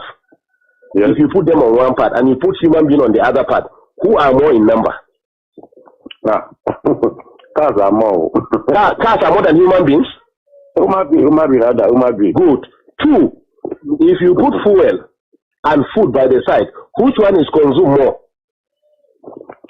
In food now. Good. And we have food. So Igbos are actually helping themselves. Let me tell you, even in Yoruba land, let me tell you what they will do to Igbo this time. What Oba of Lagos said that we are pushing them to the ocean. Most of these markets that are banning in Lagos, look at it, they are Igbo-dominated markets. You get me?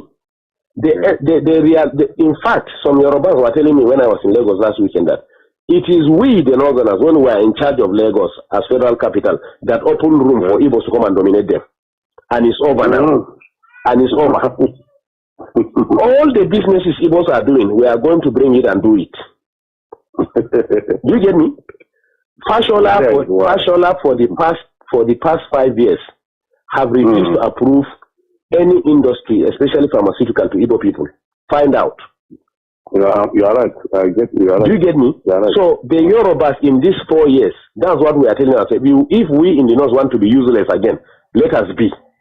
But the Yoruba people in the 4 years, they want to control their land completely. That's why Buhari have to sign that Lagos is going to be given special status. We are going to have a kind of semi-regional system. Lagos is going to have special status. It means nobody again will control Lagos. The indigenous of Lagos are the ones that are going to control Lagos. They can form land policies. Do you get me? They may decide to say, you as a Yoruba man in Lagos, you will pay 5,000 naira per annum for a land as Chename rent. Me as a HAUSA man, I will pay 10,000 naira. Igbo man will pay 1 million naira. This is why they are heading for. Do you get me? So now, unfortunately, again, the attitude of the Igbos have made the illiterate Northerners who have not gone to school to realize now, I say they are powerful. They are the one who give these people land to stay. They are the one who give them food by the power of God. Yes. They are the one who accommodated them by the power of God. Do you get me? Yes. Since Igbos can turn around and humiliate us, look at what they did to us. Those people that they assemble about 400 of them and call them Boko Haram. Do you understand? Do you know that they picked them one by one? They were not moving in convoy. They made some of them to drink their urine. We also have to come and meet the president and tell him that, look, if one person is still among these people, I'm telling you, no Igbo man will come out of Kanu. That was how they released the Hausa people from Jigawa and Kanu, whom they selected and arrested and called them Boko Haram. Two, you are in Nigeria, I'm in Nigeria. Rochas was actually brought up in the north. But it is in his own state. That's why we are telling you, even the Amechi, the Rochas of Colorado that are MP, we don't trust them. They are on their own. Let me tell you this. They are on their own. Nobody can deceive us again. We are wise now. Businessmen, they are businessmen. No, what I'm telling you is that Rochas was he's running to Sultan. He didn't know Sultan has no significance in this government. Even last 2 days he was in Sokoto. He didn't know that even Sultan has no significance in this government. He was in this north. It was Rochas State Imo State that they started saying that Hausa people must have ID card to live in that state. Yes. Can you hear me? They say Hausa people must have ID card to live in state. Yes. Until when we mobilize our people here and say, okay, in that case, all Southerners must live north. Then Jonathan now realized that there was something going on. You say, no, these things have to stop. So are we mad? Do you get me? Count every 5 shops in this north. 4 shops are owned by Igbos. What is Igbo's contribution in the economy? It's not trade. And fraudulent trade for that matter, including Igbo have cheated you, unless if you are not buying spare parts and tires and medicine. So or not so? It's so allergic. Do you get me? Yet we accommodated them. Is it going to Dubai to bring fake drugs that we cannot do it? Now the plan is drugs now. No Igbo man will again sell drugs in this north. We are going to bring it from Kanu. Drugs are brought by air. They are going to open massive coolers, rooms in Kanu and import it all north, and maybe whatever I want to buy, come and buy from Kanu. No Igbo will sell drugs again. We are tired of all this nonsense. We know how to control our places the way they control their own. What we are saying is that we are all Nigerians, but we are going to learn what they are doing in Southeast and do it in the North too. Simple. We don't have ancestors, but if Buhari today, as president of this country, want to buy land in the East, he will go and negotiate everything. Tomorrow the chiefs will come and tell him that ancestors made them yesterday night and said they should not sell the land for them. So we don't have ancestors. Or we are betraying ourselves. We now, our ancestors have told us that we have been careless. That's why we suffered for the past 6 years. So we have to wake up now. It's a very serious thing. Move forward. No. We cannot, sir. Your society is already adulterated. That's why, to be honest to you, let me tell you, to be honest to you, we never wanted Buhari in this law. We wanted conquest. Yes. We want. That's what I'm saying. If it is conquest, the primary, conquest will have defeated Buhari. Listen to me. Hey, you know the Tinibus and prefer Buhari because they can. Can you hear me? Because conquest will have solved this north-south problem for us within 6 months. In Kanu, conquest got us all the Igbos and told them that all these drugs that he closed all those fake drugs they are selling in Kanu. They know him now.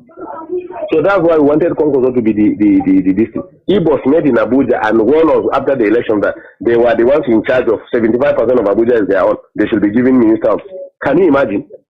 Negotiate and say this is the governor they want with their rulers, everything. Igbo say no, he cannot be governor. Haba. In somebody's land. Haba. The arrogance is too much. So 10 years ago I warned it. I said the Igbos are building nation within our nation. They will engage us within our nation and reinforce from their nation. That is exactly what we saw during the tenure of Jonathan. Immediately we voted Jonathan. What we did to Jonathan in this north, Igbos in the north, their chiefs, gathered and came to Aso Villa. To the glare of everybody on TV, they say it was nobody that voted Jonathan, but the Igbos were the ones who voted him. Did you not hear that one? Did you not read it? In our own land, Igbos say we didn't vote Jonathan. It was they that voted Jonathan. 2, before elections again, they gathered themselves and came and met Jonathan and met in Abuja and said that they are directing all Igbos in the north must vote Jonathan. We don't mind. Let them vote anybody. But can you do that in the southeast? They stop us from even voting. Let me answer this. Amir alaikum salam. Alaji. Who's on it? We call in the night. Thank you. Can you hear me? In the southeast, all houses in the southeast were prevented from voting. Find out. Yes, find out. But yet in our own land, they will stand and say that it is their problem that forced above Lagos to say that if they try to frustrate the decision of the Yorubas, they will send them to ocean. And I'm telling you, after 4 years, at least north we are liberal, but in the southwest, after 4 years, Igbos can never be useful and relevant again in the southeast. Wait and see. In fact, the plan of APC is that they are going to make alliance of northwest economic development. The west has the ocean. Can you hear me? Yes. The North has agricultural produce. Yes. So what they are going to do, the government is going to develop all the agricultural and mineral resources in the North. And then they will put primary industries here.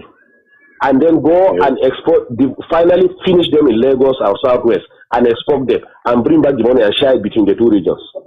Let them bring their oil. This is the plan on ground. Let's just pray for success of General Barry. For that, the success is our success. For that, we can benefit better. It's true. That's our prayer now. That's our prayer here. Everybody is praying for his success. For that, if he's successful, everybody is successful. God help us.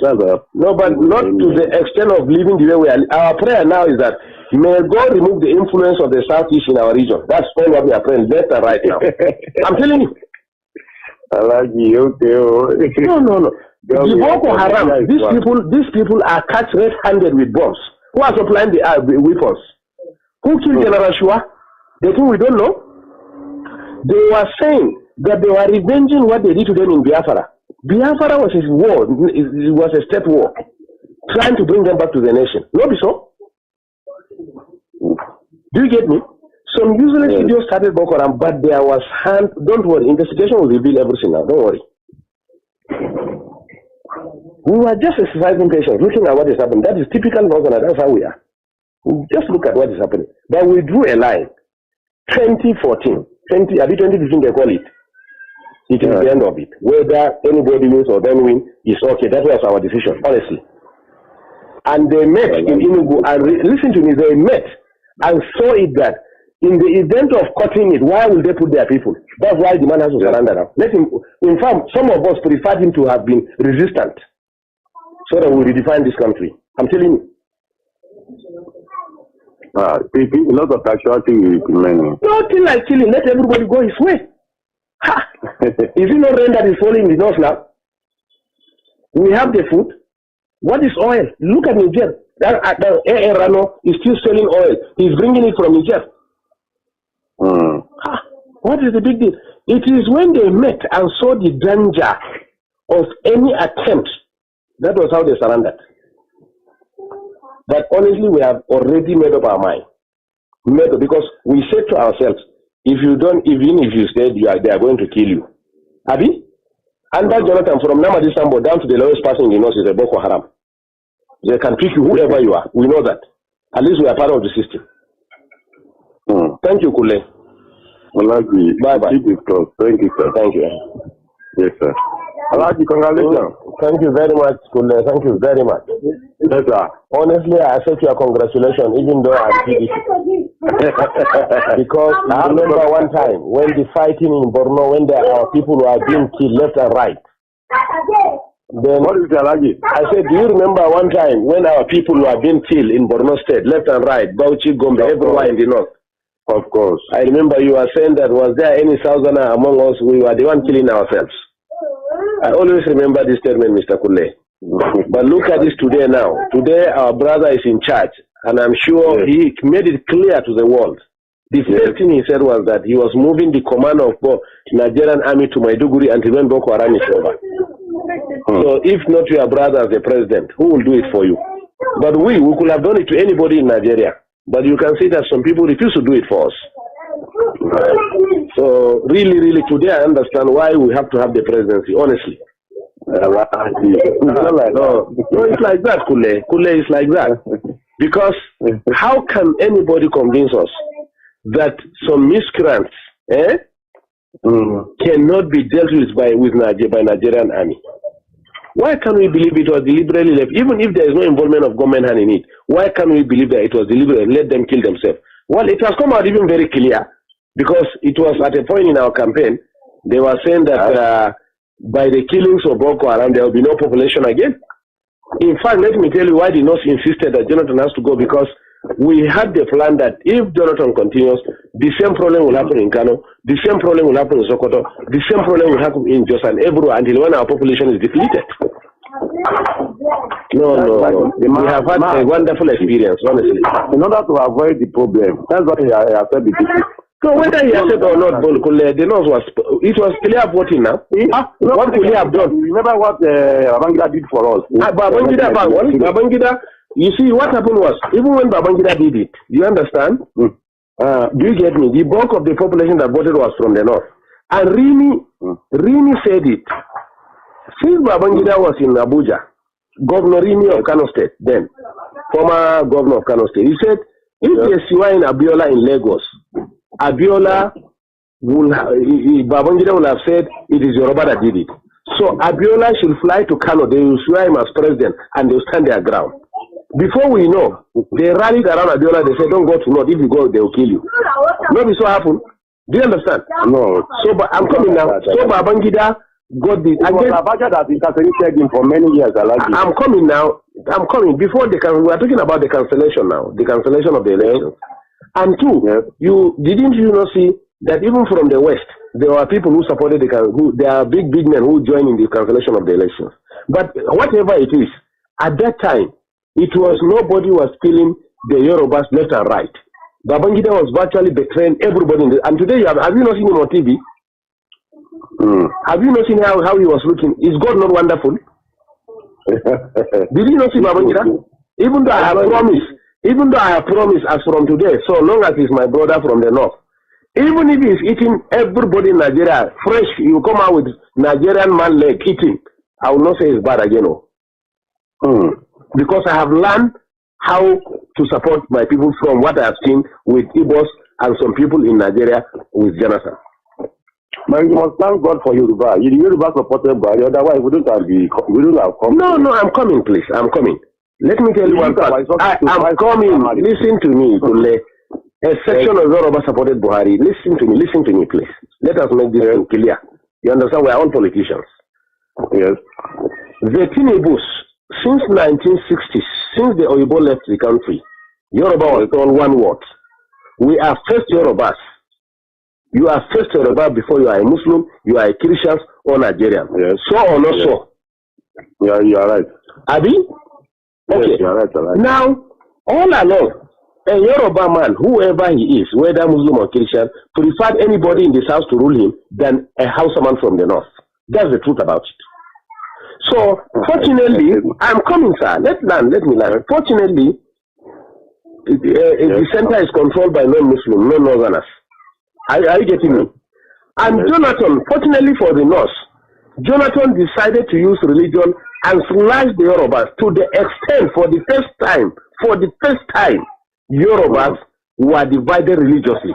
To the extent Muslims, Yorubas stood their ground and said they were not supporting Jonathan. They even refused to attend the meetings of the Jonathan. The papers are there, their statements are there in the papers. So or not so, sir? No, I like this. It is there. That's the truth. It's there. Even when he went, there were some few Muslim leaders who met Jonathan. The Supreme Council of Islam of Western Nigeria or Yoruba land came out clearly and said no, they disagreed. Do you get me?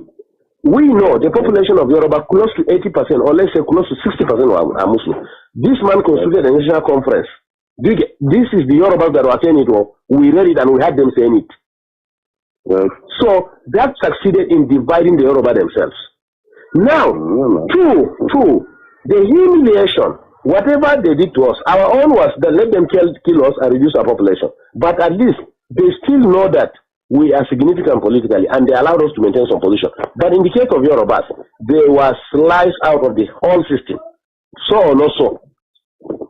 That was how Chinedu and the issue of Boko Haram, if we have to talk about Boko Haram, it's not from the south now. I am coming now. Let me forget about Boko Haram now. We brought about the Yoruba politics. Now, Chinedu and the Yorubas generally carried what happened to them and went to Kaduna and met them in Kaduna and begged them that we have to put our head together. Look, sir, let me tell you the truth and find out. At a point, the Yoruba, being humiliated under Jonathan, were even considering to cut off and put their Oduduwa Republic. But they realized if they do that, the Igbos were completely in charge of finance, civil service, security, and everything. If they dare do that, now East and the North, they enjoy exactly. I'm coming now. The Yorubas now. You didn't benefit at all. I'm coming, yes. The Yoruba at a point, the Yoruba intelligence at a point realized that If they cut off, the Igbos will finish them. If they stay as it is and Igbo continue ruling, they will be completely finished. Before Jonathan, significant part of the economy, who are the accountants are Yorubas, who are the judiciary and lawyers are Yorubas, who are the civil service are Yorubas. Today you can't find any one of them. So or not so.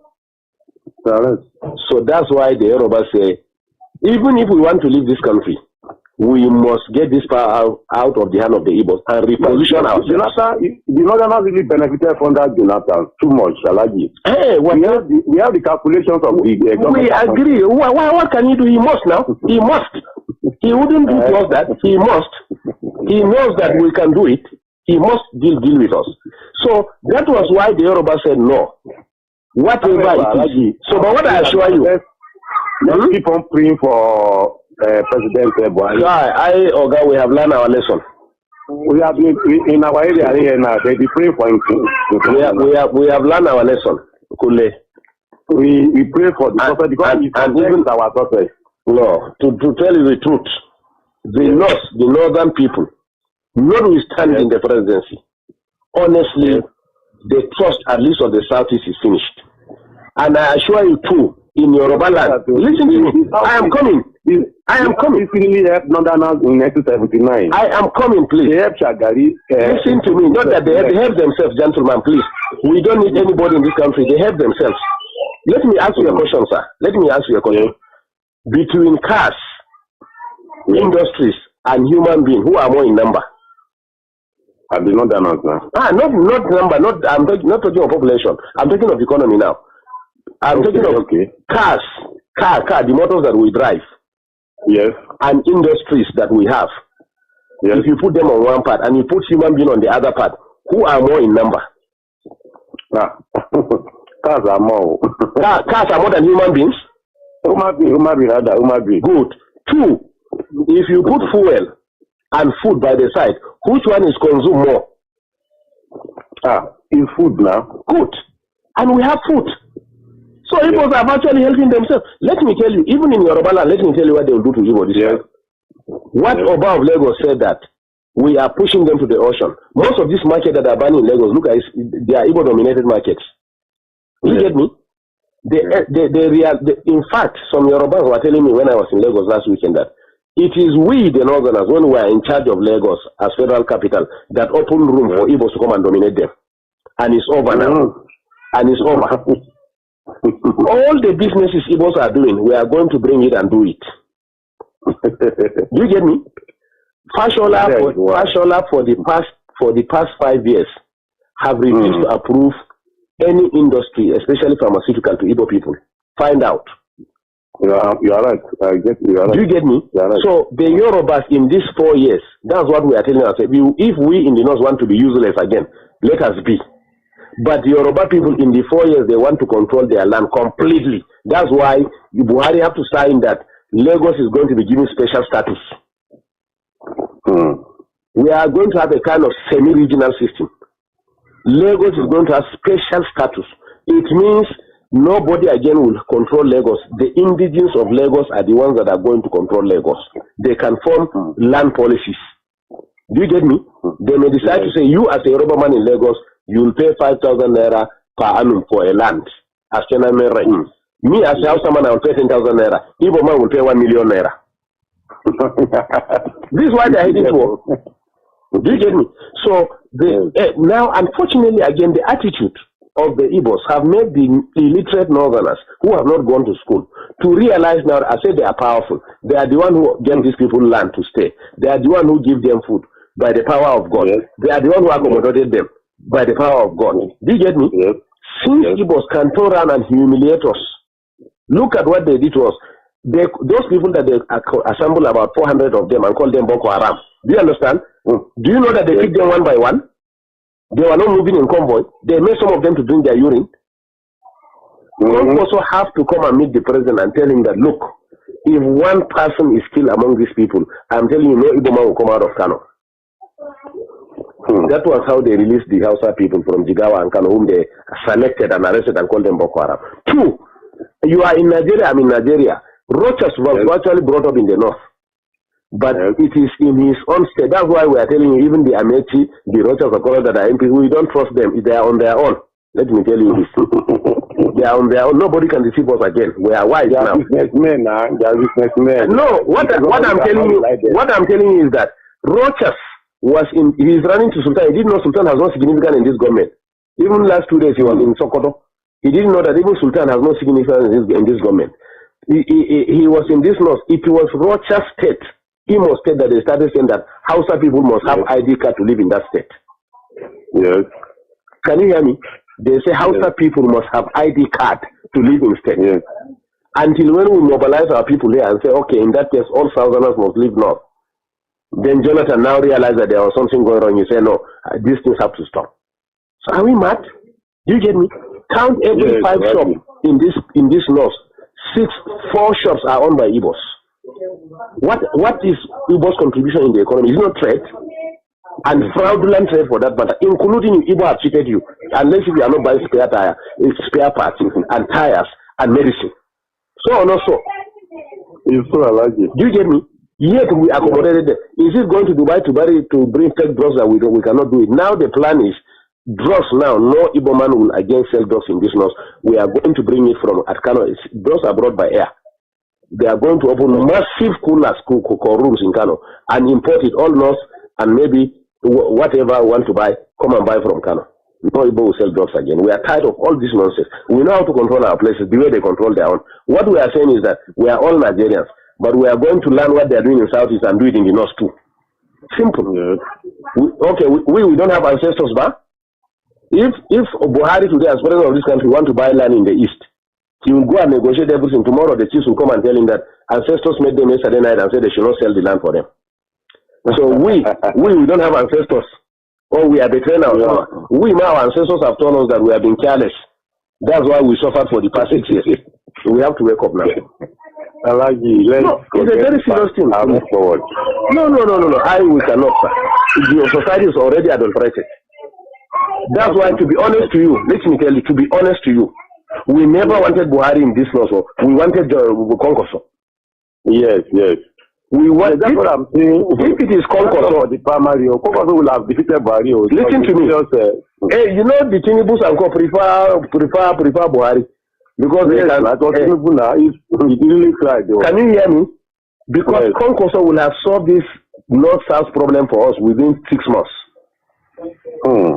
In Kanu, Conquest gathered all the Igbos and told them that all these drugs that he closed all those fake drugs they are selling in Kanu. They know him now. So that's why we wanted Conquest to be the district. Igbos met in Abuja and warned us after the election that they were the ones in charge of 75% of Abuja is their own. They should be giving ministers. Can you imagine? Negotiate and say this is the governor they want with their rulers everything. Igbo say no, he cannot be governor. Haba.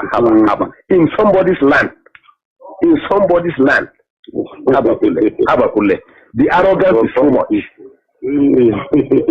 So 10 years ago I have warned it. I say the Igbos are building nation within our nation. They will engage us within our nation and reinforce from their nation. That is exactly what we saw during the tenure of Jonathan. Immediately we voted Jonathan. What we did to Jonathan in this north, Igbos in the north, their chiefs, gathered and came to Aso Villa. To the glare of everybody on TV, they say it was nobody that voted Jonathan, but the Igbos were the ones who voted him. Did you not hear that one? Did you not read it? In our own land, Igbos say we didn't vote Jonathan. It was they that voted Jonathan. 2, before elections again, they gathered themselves and came and met Jonathan and met in Abuja and said that they are directing all Igbos in the north must vote Jonathan. We don't mind. Let them vote anybody. But can you do that in the southeast? They stop us from even voting. Let me answer this. Amina wa alaikum salam. Alaji. Who's on it? We call in the night. Thank you. Can you hear me? In the southeast, all houses in the southeast were prevented from voting. Find out. Yes, find out.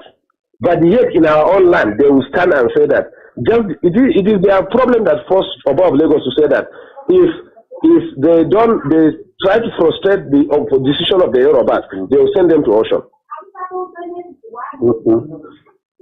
And I'm telling you, after 4 years, at least North, we are liberal. But in the Southwest, after 4 years, Igbos can never be useful and relevant again in the Southeast. Wait and see. In fact, the plan of APC is that they are going to make alliance of Northwest economic development. The West has the ocean. Can you hear me? Yes. The North has agricultural produce. Yes. So what they are going to do, the government is going to develop all the agricultural and mineral resources in the North. And then they will put primary industries here. And then go and export, finally finish them in Lagos or Southwest and export them and bring back the money and share it between the two regions. Let them bring their oil. This is the plan on ground. I mean, let's just pray for success of General Barry. For that, the success is our success. For that, we can benefit better. It's true. That's our prayer now. That's our prayer here. Everybody is praying for his success for that. If he's successful, everybody is successful. God help us. No, but not to the extent of living the way we are. Our prayer now is that may God remove the influence of the Southeast in our region. That's all what we are praying left and right now. I'm telling you. I like you. Okay. No.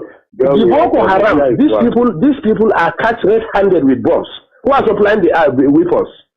Who killed General Shua? They think we don't know. They were saying that they were revenging what they did to them in Biafra. Biafra was a war. It was a state war, trying to bring them back to the nation. Not so. Do you get me? Some useless videos started Boko Haram, but there was hand. Don't worry, investigation will reveal everything now. Don't worry. We were just exercising patience, looking at what is happening. That is typical Northern. That's how we are. We just look at what is happening. But we drew a line. 2014, 2015, they call it. It is the end of it. Whether anybody wins or don't win is okay. That was our decision, honestly. And they met in Enugu, and listen to me, they met and saw it that in the event of cutting it, why will they put their people? That's why the man has to surrender now. Let him, in fact, some of us preferred him to have been resistant so that we redefine this country. I'm telling you. A lot of casualty will remain. Nothing like killing. Let everybody go his way. Ha! Is it not rain that is falling in the north now? We have the food. What is oil? Look at Niger. Rano is still selling oil. He's bringing it from Niger. What is the big deal? It is when they met and saw the danger of any attempt, that was how they surrendered. But honestly, we have already made up our mind. Because we said to ourselves, if you don't, even if you said they are going to kill you. Abi? Under Jonathan, from Nnamdi Sambo down to the lowest person in the north is a Boko Haram. They can pick you whoever you are. We know that. At least we are part of the system. Thank you, Kule. Bye-bye. Thank you, sir. Thank you. Yes, sir. Congratulations. Thank you very much, Kule. Thank you very much. Yes, sir. Honestly, I accept your congratulations, even though I'm PDP. Because I remember one time when the fighting in Borno, when our people were being killed left and right. Then what is that? I said, do you remember one time when our people were being killed in Borno State, left and right, Bauchi, Gombe, everywhere in the north? Of course. I remember you were saying that was there any Southerner among us? We were the one killing ourselves. I always remember this statement, Mr. Kule. But look at this today now. Today our brother is in charge, and I'm sure he made it clear to the world. The first thing he said was that he was moving the command of Nigerian army to Maiduguri until when Boko Haram is over. So if not your brother as the president, who will do it for you? But we could have done it to anybody in Nigeria. But you can see that some people refuse to do it for us. So really, today I understand why we have to have the presidency, honestly. No, it's like that, Kule. Kule is like that. Because how can anybody convince us that some miscreants cannot be dealt with by Nigerian army? Why can't we believe it was deliberately left? Even if there is no involvement of government hand in it, why can't we believe that it was deliberate? Let them kill themselves. Well, it has come out even very clear, because it was at a point in our campaign, they were saying that by the killings of Boko Haram, there will be no population again. In fact, let me tell you why the North insisted that Jonathan has to go, because we had the plan that if Jonathan continues, the same problem will happen in Kanu, the same problem will happen in Sokoto, the same problem will happen in Jos and everywhere until when our population is depleted. No. We have had a wonderful experience, honestly. In order to avoid the problem, that's what I said before. So whether he has said or not, the North it was clear voting now. What could he have done? Remember what Babangida did for us? Babangida, you see, what happened was, even when Babangida did it, you understand? Do you get me? The bulk of the population that voted was from the North. And Rini said it. Since Babangida was in Abuja, Governor Rini of Kano State, then, former governor of Kano State, he said, if there's Siwa in Abiola in Lagos, Abiola Babangida will have said it is Yoruba that did it. So Abiola should fly to Kano, they will swear him as president, and they will stand their ground. Before we know, they rallied around Abiola, they said, don't go to North, if you go, they will kill you. Maybe so happened. Do you understand? No. So I'm coming now. So Babangida got the... Abacha has interceded him for many years. I'm coming now. I'm coming. Before we are talking about the cancellation now, the cancellation of the elections. And two, didn't you not see that even from the West, there were people who supported there are big men who joined in the cancellation of the elections. But whatever it is, at that time, it was nobody was killing the Yorubas left and right. Babangida was virtually betraying everybody. And today, have you not seen him on TV? Have you not seen how he was looking? Is God not wonderful? Did you not see Babangida? Even though I have promised as from today, so long as he's my brother from the North, even if he's eating everybody in Nigeria fresh, you come out with Nigerian man leg eating, I will not say it's bad again. Because I have learned how to support my people from what I have seen with Igbos and some people in Nigeria with Jonathan. But you must thank God for Yoruba. Yoruba supported by otherwise we wouldn't have come. No, I'm coming, please. I'm coming. Let me tell you one part. I'm coming. Listen to me, Kule.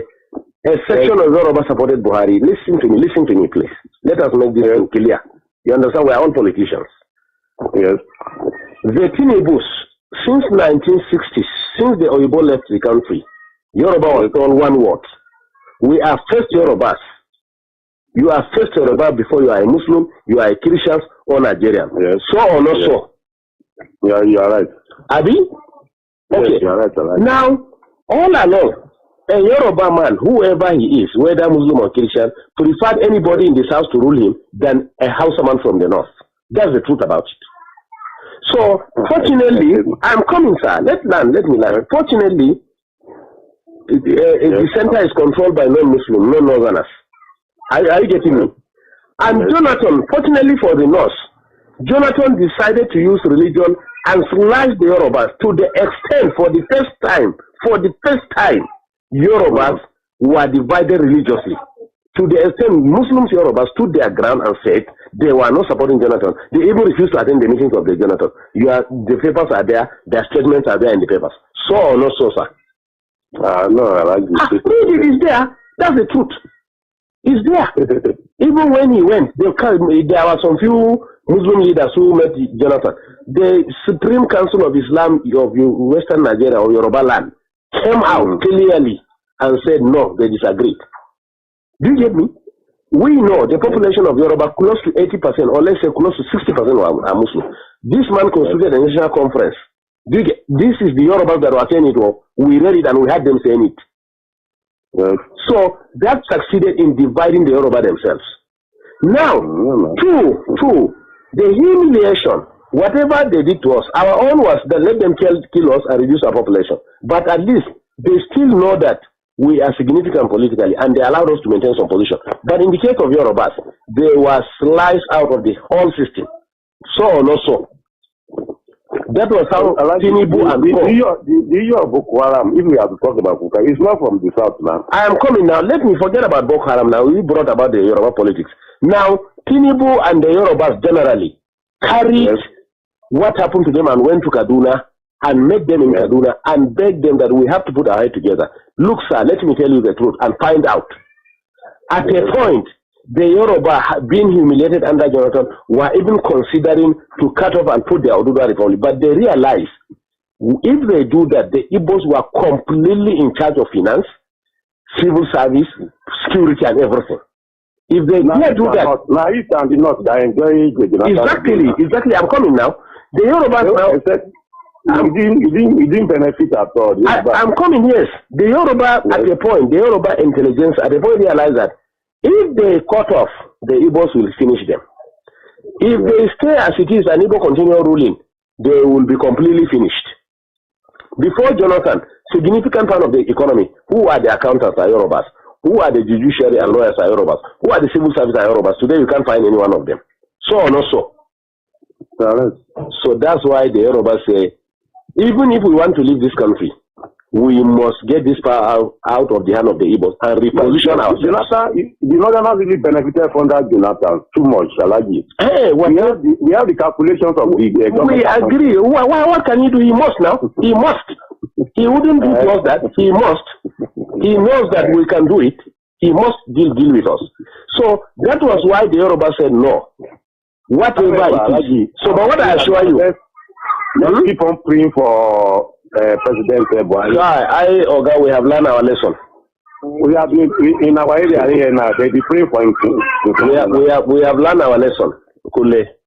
We pray for the prophet because and even our prophet. No, to tell you the truth, the northern people, notwithstanding the presidency, honestly, the trust at least of the southeast is finished. And I assure you too, in Yoruba land, listen to me. I am coming. This really helped Northerners in 1979. I am coming, please. They helped Shagari. Listen to me. Not that they help themselves, gentlemen, please. We don't need anybody in this country. They help themselves. Let me ask you a question, sir. Let me ask you a question. Between cars, industries, and human beings, who are more in number? I've been Northerners now. Not number. I'm not talking of population. I'm talking of economy now. I'm talking of cars, the motors that we drive. Yes. And industries that we have. Yes. If you put them on one part and you put human being on the other part, who are more in number? Cars are more. Cars are more than human beings? Human being. Good. Two, if you put fuel and food by the side, which one is consumed more? In food now. Good. And we have food. So Igbos are actually helping themselves. Let me tell you, even in Yoruba land, let me tell you what they will do to Igbo this time. What Oba of Lagos said that we are pushing them to the ocean. Most of this market that are banning in Lagos, look at it, they are Igbo-dominated markets. You get me? In fact, some Yorubas were telling me when I was in Lagos last weekend that it is we, the Northerners, when we are in charge of Lagos as federal capital, that open room for Igbos to come and dominate them. And it's over now. And it's over. All the businesses Igbos are doing, we are going to bring it and do it. Do you get me? Fashola for the past 5 years have refused to approve any industry, especially pharmaceutical, to Igbo people. Find out. You are right. I get you. Are right. Do you get me? Right. So the Yorubas in these 4 years, that's what we are telling ourselves. If we in the north want to be useless again, let us be. But the Yoruba people in the 4 years, they want to control their land completely. That's why Buhari have to sign that Lagos is going to be given special status. We are going to have a kind of semi-regional system. Lagos is going to have special status. It means nobody again will control Lagos. The indigenous of Lagos are the ones that are going to control Lagos. They can form land policies. Do you get me? They may decide to say, you as a Yoruba man in Lagos, you will pay 5,000 naira per annum for a land. As rent. Me as a HAUSA man, I will pay 10,000 naira. Igbo man will pay 1 million naira. This is why they are heading to war. Do you get me? So now, unfortunately, again, the attitude of the Igbos have made the illiterate Northerners who have not gone to school to realize now, I say they are powerful. They are the one who get these people land to stay. They are the one who give them food by the power of God. They are the one who accommodated them by the power of God. Do you get me? Since Igbos can turn around and humiliate us, look at what they did to us. Those people that they assemble about 400 of them and call them Boko Haram. Do you understand? Do you know that they picked them one by one? They were not moving in convoy. They made some of them to drink their urine. You also have to come and meet the president and tell him that, look, if one person is still among these people, I'm telling you, no Igbo man will come out of Kanu. That was how they released the Hausa people from Jigawa and Kanu, whom they selected and arrested and called them Boko Haram. 2, you are in Nigeria, I'm in Nigeria. Rochas was actually brought up in the north. But it is in his own state. That's why we are telling you, even the Amechi, the Rochas of Colorado that are MPs, we don't trust them. They are on their own. Let me tell you this.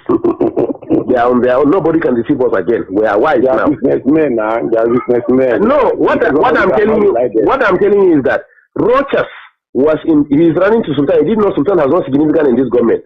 Even last 2 days he was in Sokoto. He didn't know that even Sultan has no significance in this government. He was in this north. It was Rochas state. Imo state that they started saying that Hausa people must have ID card to live in that state. Yes. Can you hear me?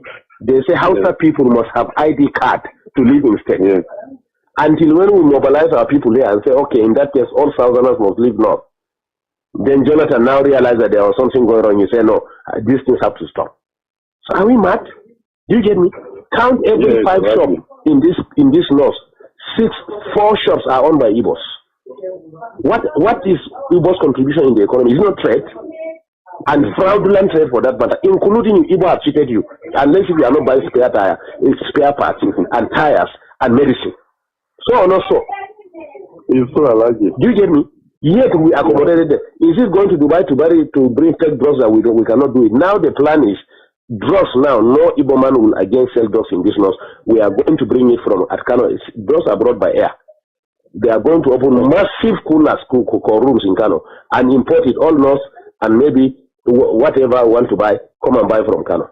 No Igbo will sell drugs again. We are tired of all this nonsense. We know how to control our places the way they control their own. What we are saying is that we are all Nigerians, but we are going to learn what they are doing in Southeast and do it in the North too. Simple.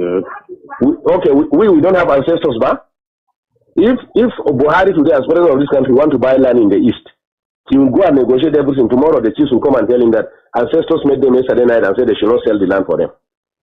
So we don't have ancestors. Or we are betraying ourselves. We now, our ancestors have told us that we have been careless. That's why we suffered for the past 6 years.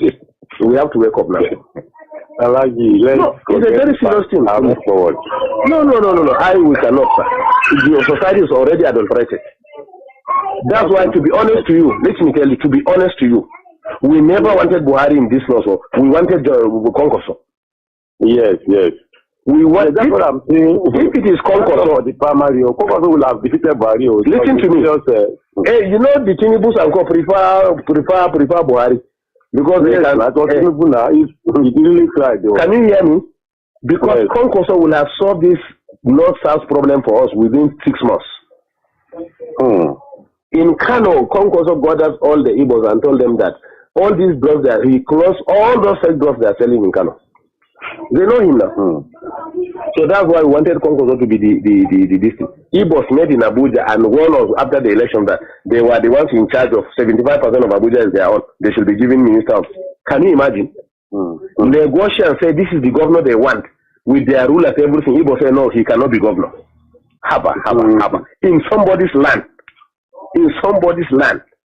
Habakule. The arrogance is so much. So 10 years ago I have warned it. I say the Igbos are building nation within our nation.